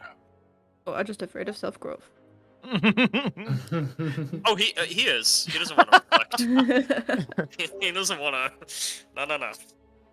You are. We also just have the tiny creatures ride on like the shoulders of the small creatures, so we get there faster. That is true. Yeah. Sure, I'll put on my back. Well, as we an can put someone on the bear. Can we all ride on top of the bear? Yes. Oh, yeah, you could. I was waiting for somebody to say that, but you guys are... Yeah, all of you can fit on the bear. And what's his name? Bearstein? No. Barrington. Yeah, Barry Barrington. He can definitely carry everybody, no problem. Yes, let's go. The only thing is Minister James will occasionally hop off and fly and just see if he can keep up, just for fun. And he'll eventually just be like, this isn't too bad. Hey, we told you it'd be good. Proud. I lean over to someone who's sitting on the. I lean over to Lux. Is Minister James smiling right now? If he is, definitely owe Alice a gold coin.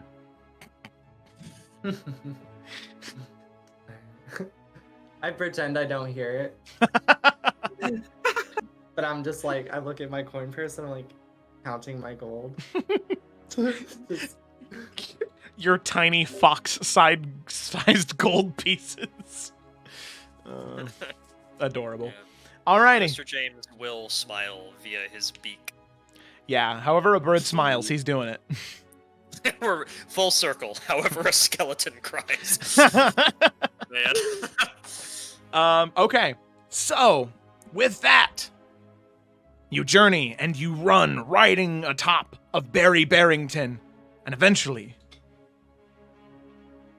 there is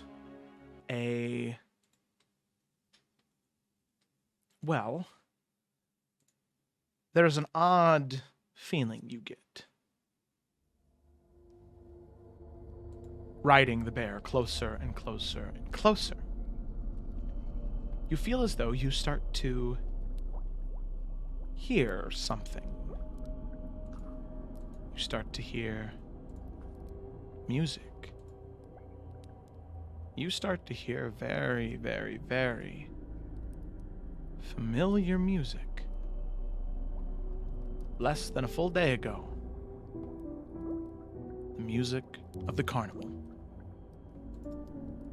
And a wiry voice, except this time when you hear it, instead of just being one tone, it is a voice harmonizing with itself. 3 notes, 3 voices, but all speaking in tune with one another.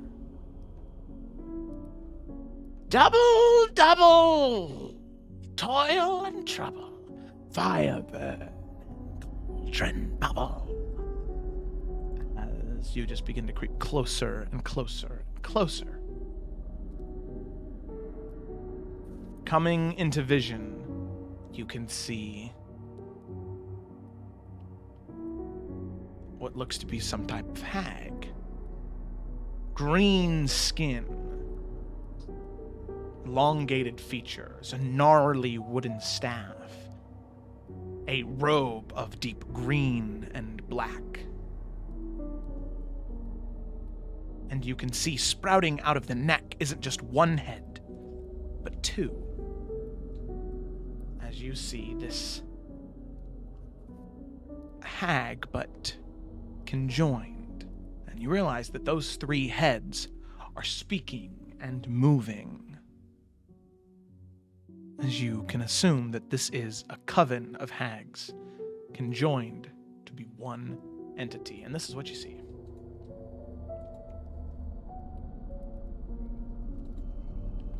As you are. That's not terrifying. as you are approaching, that music still preserves. It still continues to go on over and over and over again, along with the verse that she's chanting.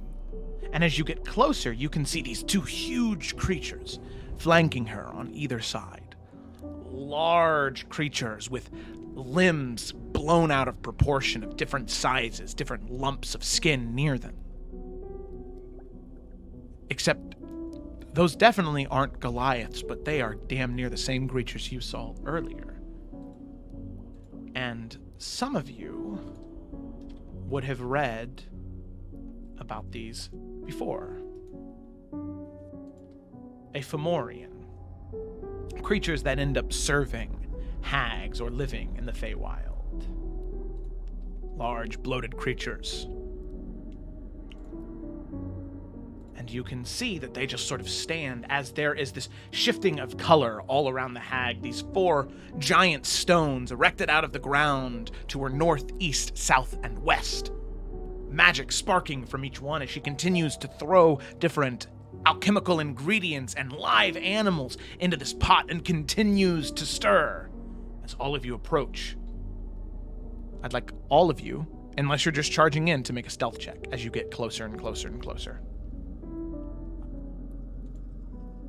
I would like to apologize in advance for this one. We have to. The dirt. I mean, we have to face her either way. I don't see a point in stealthing. Just start walking. Well, we are rolling anyway. Well, 24, that's good, but 4 is not great. Yeah. 16. Yeah. I mean, Brayden said it, you know? I didn't think. So, with that, I will go ahead and move you all here. 25, sorry, I was muted. Oh, that's okay, that's okay. On an 11. Ooh, okay. Modifies plus 9. Yikes. Huge. Okay. Are the Fomorians supposed to be that big? Yes, they are. They are huge creatures. To you... That's a good reaction. Yeah, no, they are giant. And you can see that as soon as you start to move with the creak of the armor, that music stops. And all 3 of the hags just click. Bones snapping and popping in this conjoined spine as that same wiry voice begins to creep out of its mouth like slime exiting a sewer pipe. You just couldn't leave well enough alone, could you? I thought... Last time I had minions deal with you, it seemed that was good enough. You've changed, then, I see. And you know what? I'm happy to do this myself now. Do what you can, but you cannot stop me. Whether you be in the form of the material plane or the form of your curse, it makes no difference. You will die. And you can see that she continues to stir the pot, not moving, as the Fomorians, they just kind of turn to face, letting out this growl and yell that just gets louder and louder and louder. And what did you want to do? Because if not, you're rolling for on that. I wanted to say, sister, sister, I'm just like thee. I was born one of 3. And I just,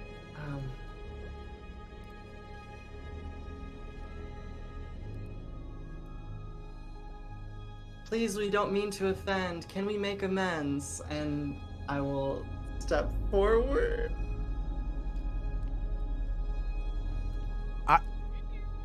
Make a persuasion check. 28. 28. Here, let me move you forward. Okay, so you're probably going to end up moving 20 feet away from the group, all right, if you're going to address her like that. Okay? You can see she stops stirring. I would follow behind. Okay, Alice. that's fine. Is everybody else doing the same then, presume? Yeah. I'll stay close to the team. Okay. Yeah, sorry, here, yeah, you guys go ahead and move where you want to be around her.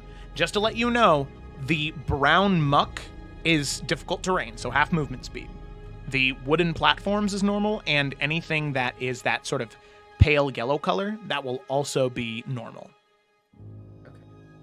Okay. All right. And then, Aquila, are you just staying back there? No, he's going to go up on this platform a bit. Okay, all right. So you head up on top of that building, sort of look, and the hag, all three of them stop and turn to you. There's this look that comes across their face as they are listening. And they stop, and they do step away from the pot. And you can see, although they still step away, there is this emanation coming from them, this magical, arcane energy reverberating off their form. As you can see, magic is just clinging to them in the air. That you do? Well, any player does. Any player has an instant crit. It's whoever you guys want to have it, yeah. The hag says,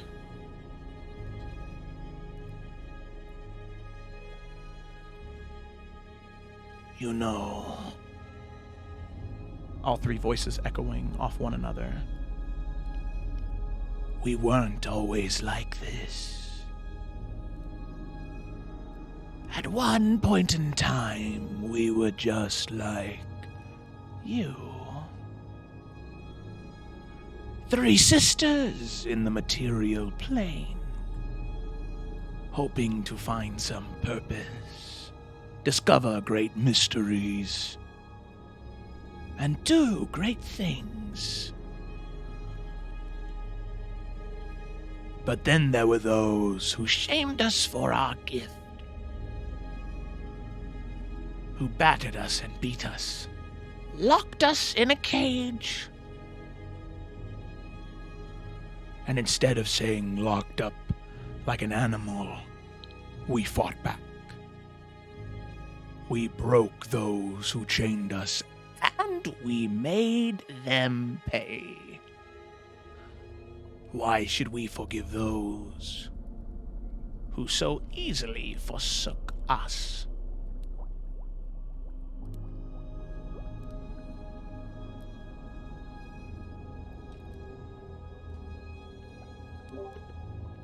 Your sacrifice wasn't in vain. Things are different now. Me and my sisters, we live wonderful lives. And yes, things are not great, but they can be. I understand your pain.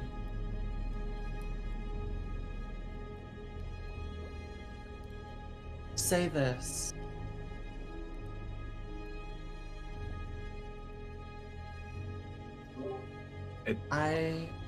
Cole begins counting 3. Oh, there. 2. You don't have to interrupt if you don't want, Alice. 1. You can keep talking. He's just like whispering it to the people around him. 3. So,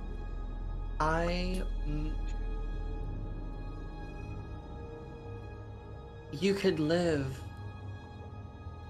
Cole said with my sisters. Cole says 1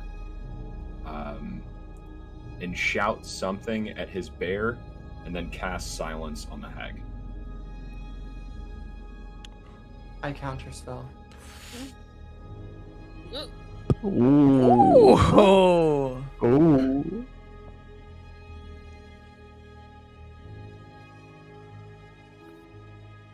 But then the bear's still charging, isn't it? Yes. So the silence is counterspelled. Okay. 'Cause Counterspell is a level 3 spell, right? Yep. Let me spend my spell slot real quick. And then the attack for the bear. Yep. 22. That Could you hits. make a strength saving throw for me? Yeah. The counterspell, didn't we? Yep. I did. That's going to be a 21. So you pass. So you don't get knocked prone, but you take 12 points of damage. 12 points of damage. Okay. So then I'm assuming that she sort of... Okay, so she sees you counterspell, and as the bear is running towards her, she just says, "For every one like you, there are 5 like him." And with that, you can see the bear bites into her, doesn't knock her prone. She pushes the bear off, and you can see that magical energy begin to cling around her. And the Fomorians, they just begin to grip onto their clubs and move closer. So real quick. I will say, Cole, you are going to be back here because you casted the silence back there. And with that, I would like everybody to go ahead and roll for initiative, please. What the fuck, Alice? I had a plan. Why would he attack? I had it under control. No, but now it's happening. Well, it's not my fault that the fucking stupid frog attacked. You have to counterspell it. Ooh. Okay. All right, and then we Mr. have... James was not ready to fight. He was face bombing. It's not finding the tabletop, but I rolled an 18. You did? Okay, cool.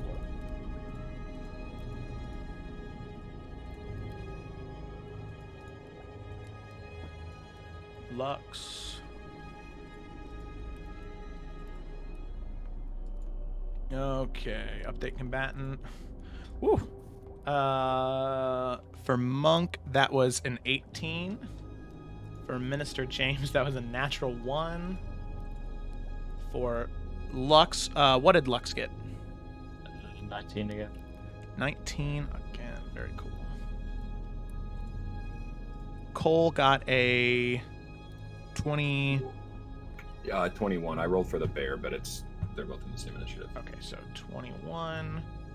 Aliana got a 22. And then Alice got an 18, you said? Yeah. Okay. Yeah, I got an 18. Okay, all right, very cool. So then we're going to go ahead and begin combat. And with that, we come to the start with Aliana.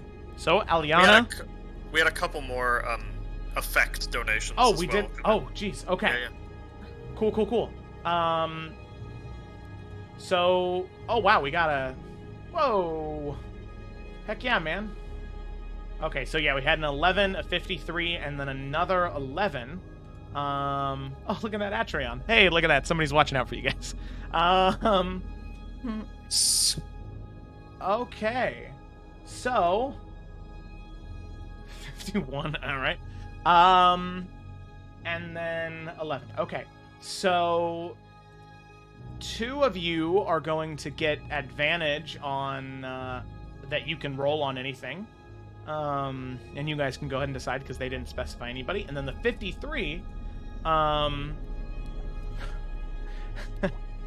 Alice, as you are just kind of like,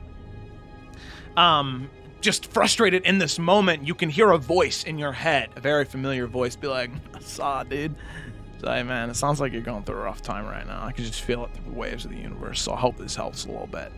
And you can feel in your pocket, there just appears a superior healing potion. Okay. Radical. Totally tubular. Okay. So with... Dirty streaming is whack. Oh, great. God. Alrighty. So, here we go. With the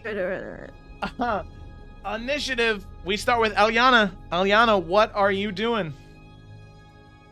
seeing everything just go down in a matter of seconds, immediately looks at Alice and goes, "What the fuck? We're meant to be a team. That was a stupid fucking decision." And then ends up. Yeah, talking about fucking decisions. The game is also paused, so I can't move. Oh, sorry, my bad. Well, be. He's gonna run up right here. Okay. And she's gonna attack the hag. Anyway. So 2 with the scimitar, and then again with the offhand. The first one's a 27. Hit? 27, yeah, that hits. Yeah. The second one's a 28. Those both hit? No, that's a critical, actually. Oh, because it's a 19? 19. Okay. So the first normal damage is just gonna be, 7 slashing. And then it maxes out the other one. I just do the, 10 plus another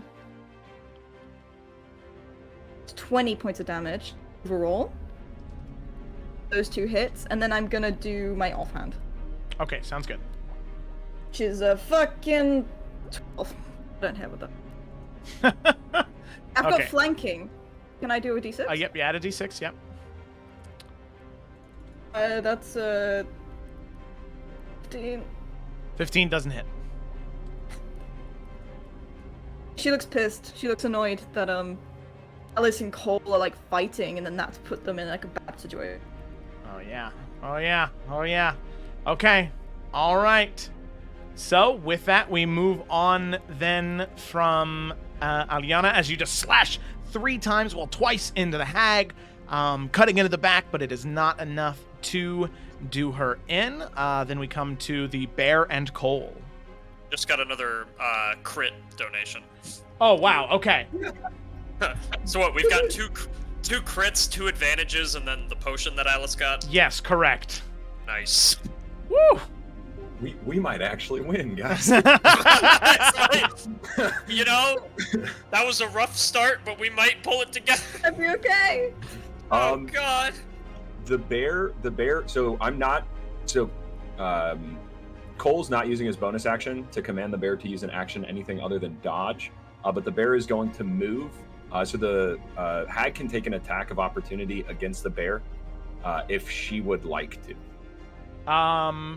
No, she will not. And it, and it would be a disadvantage. So yeah. So Cole is going to. Sorry, I have to actually measure this. So he's going to run 10 feet, jump past Eliona.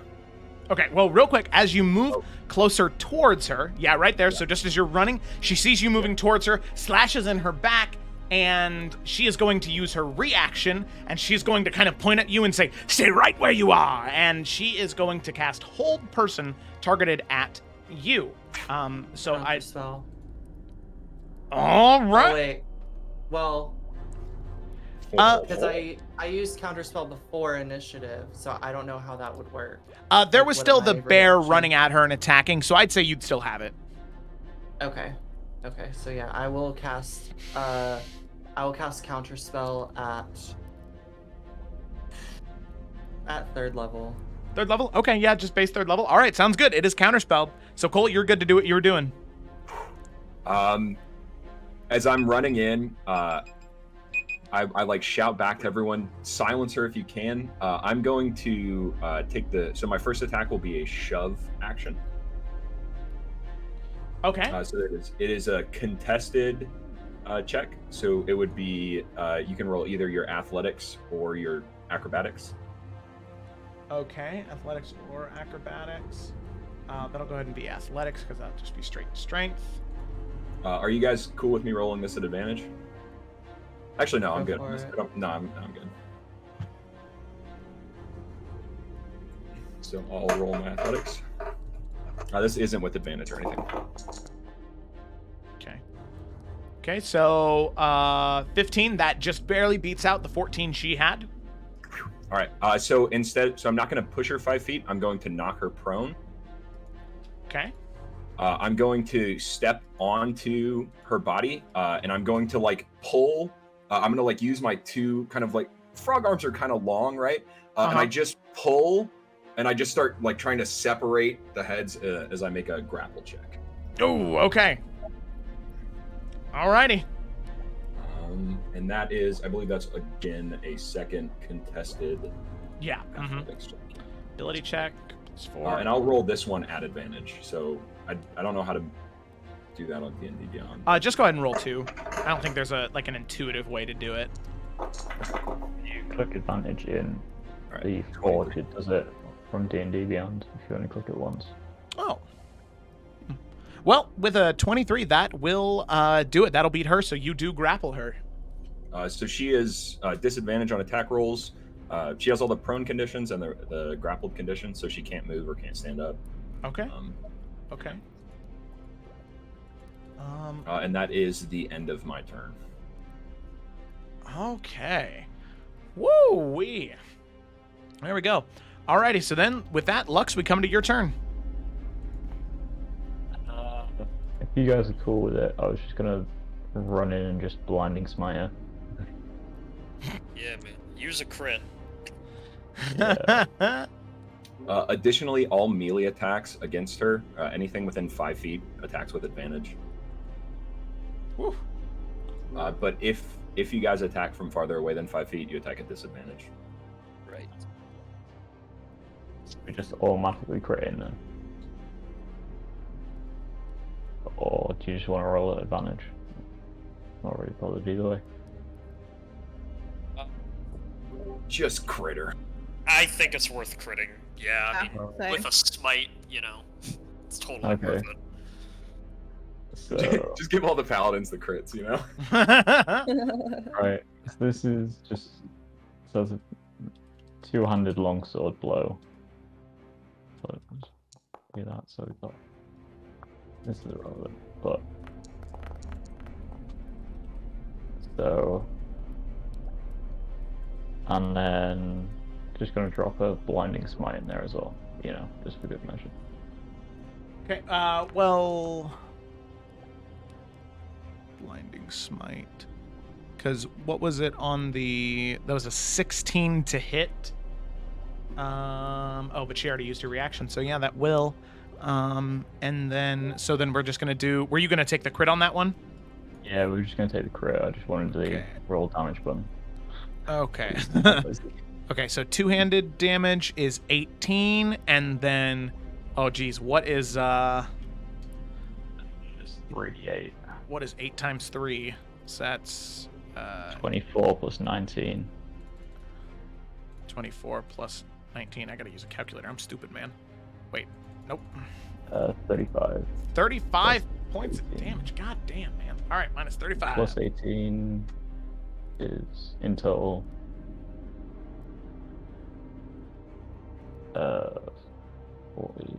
50 odd damage, I think, in total. Woo! Alright. There we go. Wait, what? What's going on? It's 18 plus 19 plus 24. Okay. Okay, that's... Sorry, I was just looking at something in the chat. Because I think somebody's maybe debating giving the hag wish. Yeah. Oh, wow, okay. Well, if they do, I refuse to be upset about it. But... Oh, that's rough. That's rough. I'm not gonna lie. If a character dies for $100, I'm okay with that. It goes- Yeah, you know. Yeah. Okay. Yeah. Alrighty. Oh Christ. Let's see. What legendary actions does she have? Okay. So at the end of your turn, Lux, she's gonna use her legendary action to use her ability. I've never felt so alive. So, pretty much, you are right on top of her, Cole. So she's just gonna kind of take one of her hands and grab it onto your face, and she's going to deal 3d6 necrotic damage to you, and is going to regain half of that. So that is 5, 6, 11. So she's going to regain 5 hit points. And you take 11 points of necrotic damage.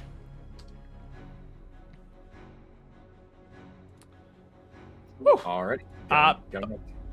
That's her legendary action for the round. And then we come to Alice. All right. I am pissed. Okay. What is there a way I can do a radius on here? Yeah, actually, if you right where the person, like the little person icon is at the top left-hand corner, you can right below it. There's the measurement control. You can click on the circle and then click and drag, and that'll create a radius for you. And then after you make it, you can just sort of click and drag it and move it. Oh, everybody's testing it out now. I can't delete it, guys. Oh. I literally cannot hit the hack because everyone is on top of her. It's fine. Everything is fine. I'm gonna take care of the Fomorians, and I'm going. Can you see where it is at right now? Can you see what? Are you able to see the circle? Because it's like glitched. I can't. Oh no, I don't see it anymore. Okay. What spell are you using? Because I can. I'm using Synaptic Static. Oh. And it's a 20-foot radius, and I can get the Fomorians in the radius and not get Aliona in it. Yes, I see what you're saying. Yeah. Yep. Okay. Yeah. Yep. Right there. Bada bing, bada boom. So I'm going to pull out my crystal ball and it's basically gonna float between my hands, and all you're gonna hear emanating from it is like the static noise, like when your TV goes haywire. And then I'm just gonna throw it behind the Fomorians, so they both have to make a intelligence 17. Okay. Oh, DC 17? Oh, these poor guys. Oh, no. Oh, this is going to be sad. All right. Saving throw.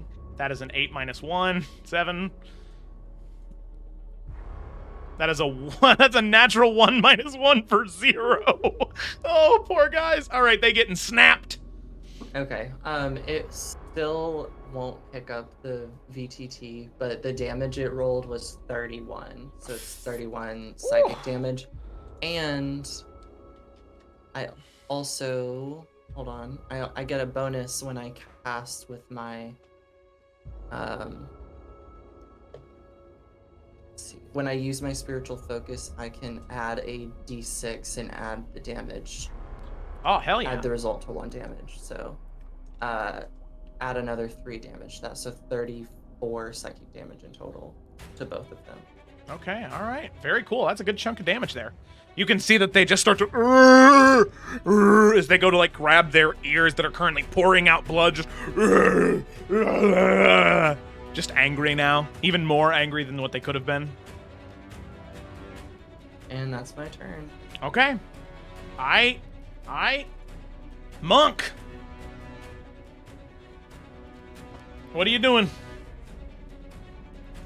Hey, Cameron, you're muted. I think you might be muted again, yeah. Hey, Cameron, you're muted. Ah, damn it. Okay. So what I'm going to do is, you said all of the purple fog is difficult terrain, right? No, it's just the brown muck. The brown muck. Okay. Yeah, that's right here that you can see. There's a different color. So, okay, I see. Because I gotta do some mapping now that I know that. Okay. So I can do, so to get, here, how much of the muck am I going through? There, not any. If you, run along the wooden path and then kind of just make that small jump, yeah, not any. Okay. So I'm going to run all the way up here. and take one big swinging it around my head with my club. Holy shit! Oh my god. Holy shit! I'm sorry, Right. Cameron, but Shane just donated $128 for the hag. All right, finish your Okay. turn. Finish your turn. Okay.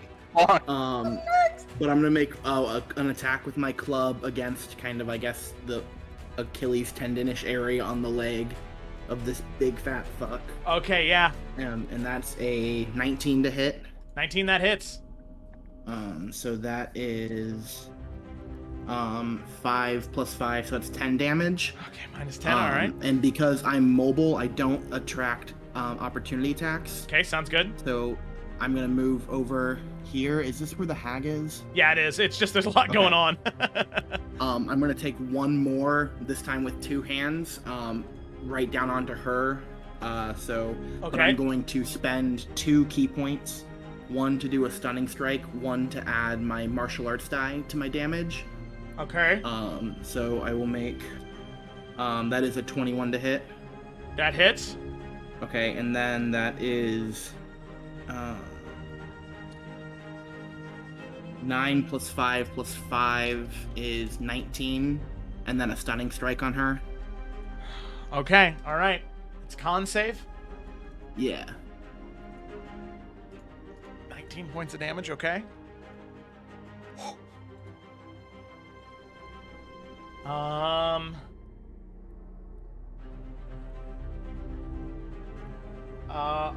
Okay. Stunning strike. Sorry, I was just reading something. Con. She's pretty good at con. Saving throw. DC what? Oh, I don't know. Let me look real quick. Sorry. That's something that'd be good to know. I think it's wisdom plus 8 plus your proficiency. So that's what's our proficiency bonus right now? 4, 5, 4. So that's 14. 14. Okay. All right. Oh, let's roll. Let's see what happens. Yeah. No, that's a 17. So she saves. But then I'm going to spend a third key point to do flurry of blows, and I'm going to, still while running after the one attack with my club, I'm going to try for a roundhouse kick into her, or a flying kick into her stomach. Okay. So that is an 18 to hit. That hits. And that's 7 points of damage. Okay. 7. And then again, I don't take opportunity attacks, so I'm gonna go a few more feet. I'm gonna go around so that we're not all next to each other. So I think that's 20, 25, 30. Okay, yeah. And I'm gonna do my last flurry of blow. This time, just one big uppercut into his, I don't know, knee or something. Yeah. On this guy. Okay. All right. And that's an 11 to hit. On these guys, that'll hit. Oh, sweet. Yeah. Okay. So that's 10 points of damage. 10 points of bludgeoning damage. Very cool. All right. Here we go. The hag's turn now. Holy shit. I've never had this much power before. Oh, Christ. I don't even know what to do. I think I already had a plan, but I think that this just makes the answer more apparent. Oh God, but is that even? Ah! You just go like end the stream here and just like kill us all. Do it. Oh. Do it. We all just fight each other to death. Do it. One additional bolt leaves on his first target. Do whatever will generate the most donations, Joe. Oh God, I feel like I just need to. Okay. Wait. Let me double check one thing real quick. I know that's never a good sign when the DM asks to do that, but just trust me. Okay. Oh Christ.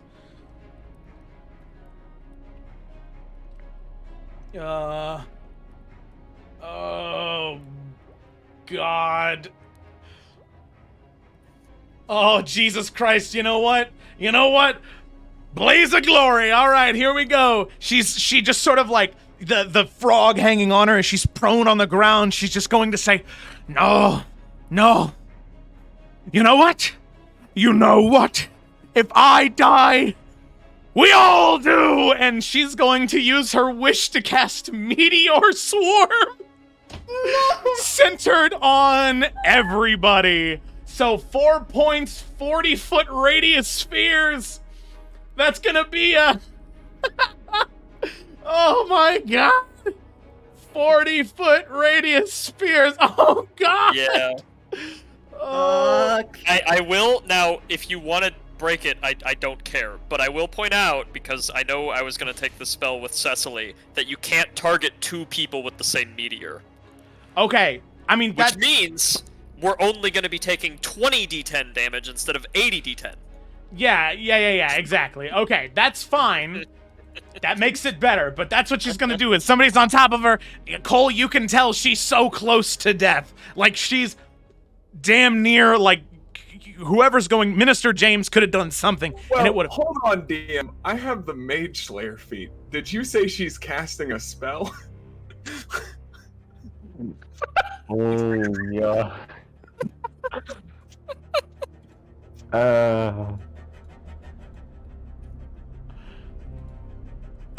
I'm sorry. I'm frozen right now. Wish count as casting? Making a wish? I mean, it's a spell.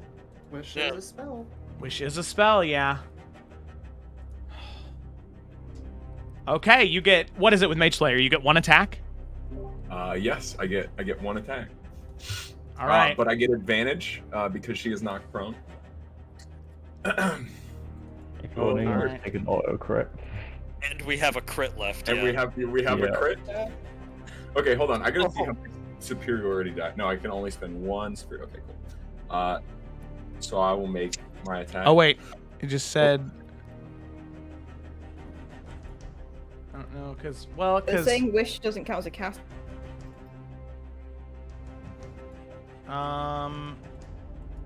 Well, no, because she uses the wish to cast a spell. That's I think she the... wishes for something that isn't a cast. It wouldn't. She's... Yeah, wish doesn't count as a cast. Wish isn't a cast. What if she wishes a meteor storm fall? Then it wouldn't be a cast. If she just wishes for the meteor storm, it wouldn't be a cast. Okay. All right. Well, then... Oh, damn. Yeah, I mean, you know, That would that's... have been so insane. Oh. Let's see if this would have killed her, though, you know? Yeah, that's... Oh, shit. Nat 20! Oh! All right. And I will use my superiority die to shove her. No, I'm just kidding. Okay, so you know what? This is what we'll do. I'm gonna roll the... Jesus Christ, what is it?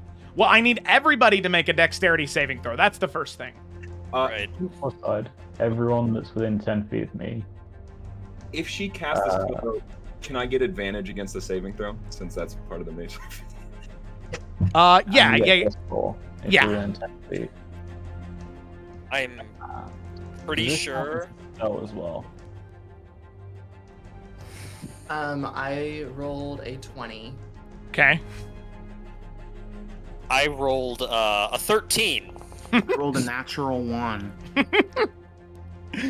Oh. Shit, that's a 16. Right. Oh, God. I do take half damage, though, because of evasion. Okay. Just gonna copy and paste the just so we all take that in. Everyone within 10 feet of me gets +4 to save. Oh, that's good. Right, it's a natural 20 then. That isn't good for me and Alice, but... And if you're also within 10 feet of me, you are resistant to damage from spells. So I don't know whether the meteor storm or not. Well, since we're not saying that she's casting a spell, I think that it's not gonna... Sadly, I don't think that'll work, since we kind of... So in this instance, is it not even magic? It's just literally meteors you're hitting. Yes, if that's what we're. It's just meteors showed up because she wished for them. Yep. Oh God. Yeah. She basically wished for an asteroid strike. So, I mean, I guess we'll just say that the DC's 20 then? I mean, if it's not even magic, it's just... It's a natural 20, so do I technically say? You succeed, yeah, you do succeed. So if you rolled a 20 or higher, you succeed. So you know what? Let's roll the damage public, because that seems fun. So 20 d6 fire. 77. 20 d6 bludgeoning. 70. That is... So if you succeeded, you take... Yep. Yeah. If you succeeded, you take 73 damage. Man, I took half damage and I'm still dead. Is I'm alive! You're alive? You're alive. I'm alive. Wait, who's all still alive? I mean, Lux is. I'm down, but I think I'm alive. You are, yeah. Yeah. I'm unconscious but alive. Yeah, me too. I'm unconscious but alive. Well, I mean, yeah, same. Oh God. Okay. But is Elyona up? Yeah, I have 114 hits. Right, and you. Wow. What the fuck? So I had 83 hit points. Oh. Yeah. How much do we think? Sorry if we The say. bear is dead AF. 73. Yeah. Okay, and then the Fomorians. Oh, wow, one succeeded. That's crazy. And the other one failed. So that one is dead. So this one right here is deader than a doornail. Oh, she also has to take save, doesn't she? Yeah. Oh, She's yeah. got a meteor on her head. Yeah, she's dead. Like, she's dead. No, I'm not. There's no dexterity saving throw necessary because she has less than 70 hit points. She had about 15 left. So, yeah, she's dead. Imagine being a squirrel that doesn't get killed by meteors. The most metal shit, man. It's All right. only dinosaurs that died of meteors. Okay. All right, so one of the Fomorians is still alive. That ends the hag's turn. And it's the Fomorians' go. So the Might not be alive for much longer. The Fomorian is... Nope, not the hag. Not the hag. Not the hag. The Fomorian, Christ, is going to be like, you killed mommy! And it's going to step here. And has a multi-attack, and it's going to attack twice and use its evil eye once. So it's going to look... Yeah, so it's got this one big bulbous yellow eye that it's just going to kind of look down at you, Elyona, and it's just going to, like, pulse its eyeball where it's almost coming out of its head, and you just feel this psychic energy penetrating into your brain, and I need you to make a charisma saving throw. I suck at those because my Christmas is mine. You're +4 It's though. a nat 20. What? Yeah. So 23. Okay, so you take half damage, but you still take, is that 30? You take 16 points of damage from the evil eye. Okay. Okay? Fine. And then he's going to make his first great club attack against you. 16, right? So I'm on 25. Okay. All right. 21. The first This great might be club close. is a, let's see, that's a 19 to hit. That does. And that is 22 points of bludgeoning damage. I'm on 3 HP. Okay. Oh god, the second attack is coming down at you though. Let's see if it hits. No. That is a 19 to hit. Fuck. That's 14 Alright. points of bludgeoning damage. I'm gone. I'm down. Just slamming this otter into the ground with this giant great club. His turn is over. He looks to the small red squirrel in front of him and just, I will avenge mommy. It's like skin's on fire. He just looks like hell. That Fomorian's dead. Minister James, I need you to make a death saving throw. All right, as I'm making it, Pigeon James is just gonna look at the superior healing potion in Alice's backpack and be like, just reaching for it. All right, one success. Aliona, I need you to make a death saving throw. Okay. No. I have Indomitable, right? So I can automatically succeed because those are 2. Yeah, so that's a success. The bear is dead, right, Cole? No, I can re-roll. Barrington is gone. Yeah, I failed. Oh no! I re-rolled it. Oh, okay. Yep. All right, Cole, I need you to make a death saving throw for me. God. Oh. Oh wait, Cole, was that your roll, Cole? Yeah, that was okay. 8. Okay, all right, that's my bad. Oh no, you're good. It's all right, okay, we both failed though. Lux, it's your turn. Staring down the Fomorian, the only ally left. What are you doing? Do you guys mind if still I alive. crit again? Yes, crit again. Again. Okay. Please. Well, It's the only chance. No, don't crit. I'm gonna be back up in a second. yeah. So I'm gonna do exactly the same as last time. So 200 longsword. Swing. So. Oh, that's that sword, doesn't which is hit. Crit. Oh. We're rolling a crit though. So that's ignored. So we can get this. Oh, the 11 doesn't hit though. Yeah, but we got a donate to crit, didn't we? Got 2 donate crits. Oh, to crit. Okay, to crit to hit. Yeah. Sorry, I was hearing it as a crit to a hit. That was my bad. So 13 initially. Yep. And then I'm gonna drop. Or a hit to a crit. Blinding smite. Okay. Why not? Okay, 10.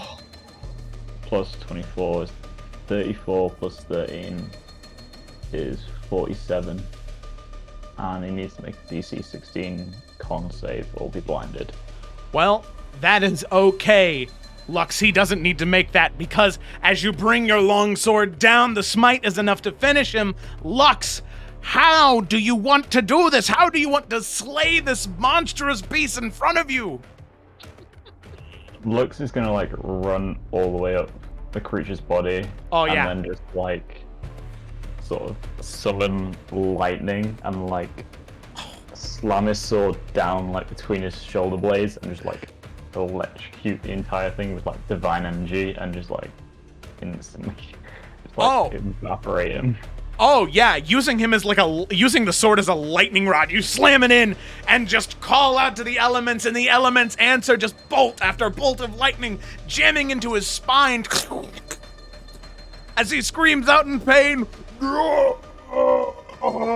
As he falls to the ground, the sword, you pull it from the ashes of the burned and dwindling Fomorian. You can see that your blade is singed with electric energy. Bits and pieces of it are burnt around the edges as now you wield a sword made entirely of lightning that you'll carry with you for the rest of your adventures. But your companions are unconscious, and you know that there's only 1 health potion, and you have a healer. I'm just gonna go around and lay on hands, everyone. Okay. Yeah. I am still alive, by the way. Oh, you are? Yeah, I've been alive this whole time. Oh, because you succeeded, that's right. Yeah, I had 10 hit points left. 10 hit points? Oh, no. Oh, man. Amazing. Okay. So... Go over, high five, last 2 standing. I was like, if he doesn't kill him, I'm gonna kill him. So, how many people are down? 4. 5. Yeah, easy enough. No need to mince words here or get bogged down too deep with the mechanics. Between Alice and Lux, and then once you get Minister James, you can get everybody up. If you were at 0, let's just say you're at 15 or 20 now. As you eventually do get up, and you realize that the entire area around you is boiling with flame, just huge meteors, just embedded into the ground. And Alice, you can feel a voice in the back of your head be like, hey man, I know you're running on a rough time. I can hear it again. Can feel it through the vibes. All you gotta do is go up to one of those little stones over there and say, take me to the material plane, and it'll take you to the material plane. Good luck, bro. See you on the other side.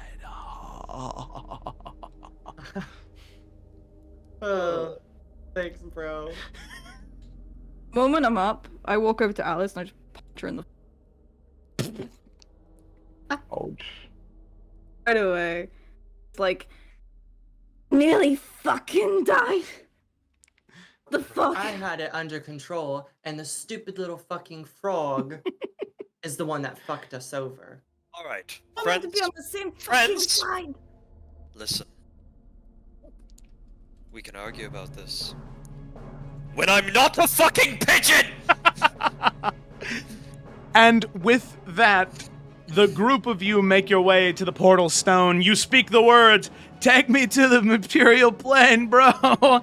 And as all of you with that, having learned the value of friendship and belief in yourself and, I don't know, what it's like to be animals, that's a message too here. Flying's pretty cool.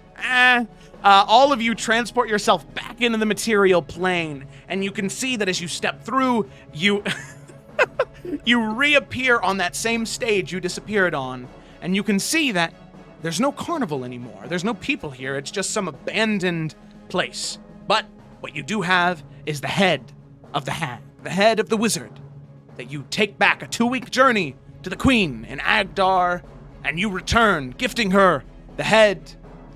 And she is ever so thankful. She apologizes for the doubts that she ever had for all of you in the first place, because it's very obvious you're very capable, and you know what you're doing as adventurers. However, sadly, several months after that, all of you decided to split because you just couldn't get past the personal issues you had with one another. And now each and every single one of you are living apart, doing your own thing, and you know what? You're much happier for it. In all honesty, the people you were around were kind of a bad influence, and they just really affected you in a negative way. But you will always remember the adventures you had and the potential that your group had to learn about how important friendship was. Sadly, you just couldn't get over that hump. And that's okay. Not every group is perfect. So, with that, as all of you live your separate lives on your villas, in your taverns, owning your places, adventuring to your heart's content, happy and successful, that is where we're going to go ahead and end this one shot. Thank you all so much for playing. I think Shane just sped that up by an hour. Yeah. Oh my That's pretty much god. what happened. Woo, holy shit.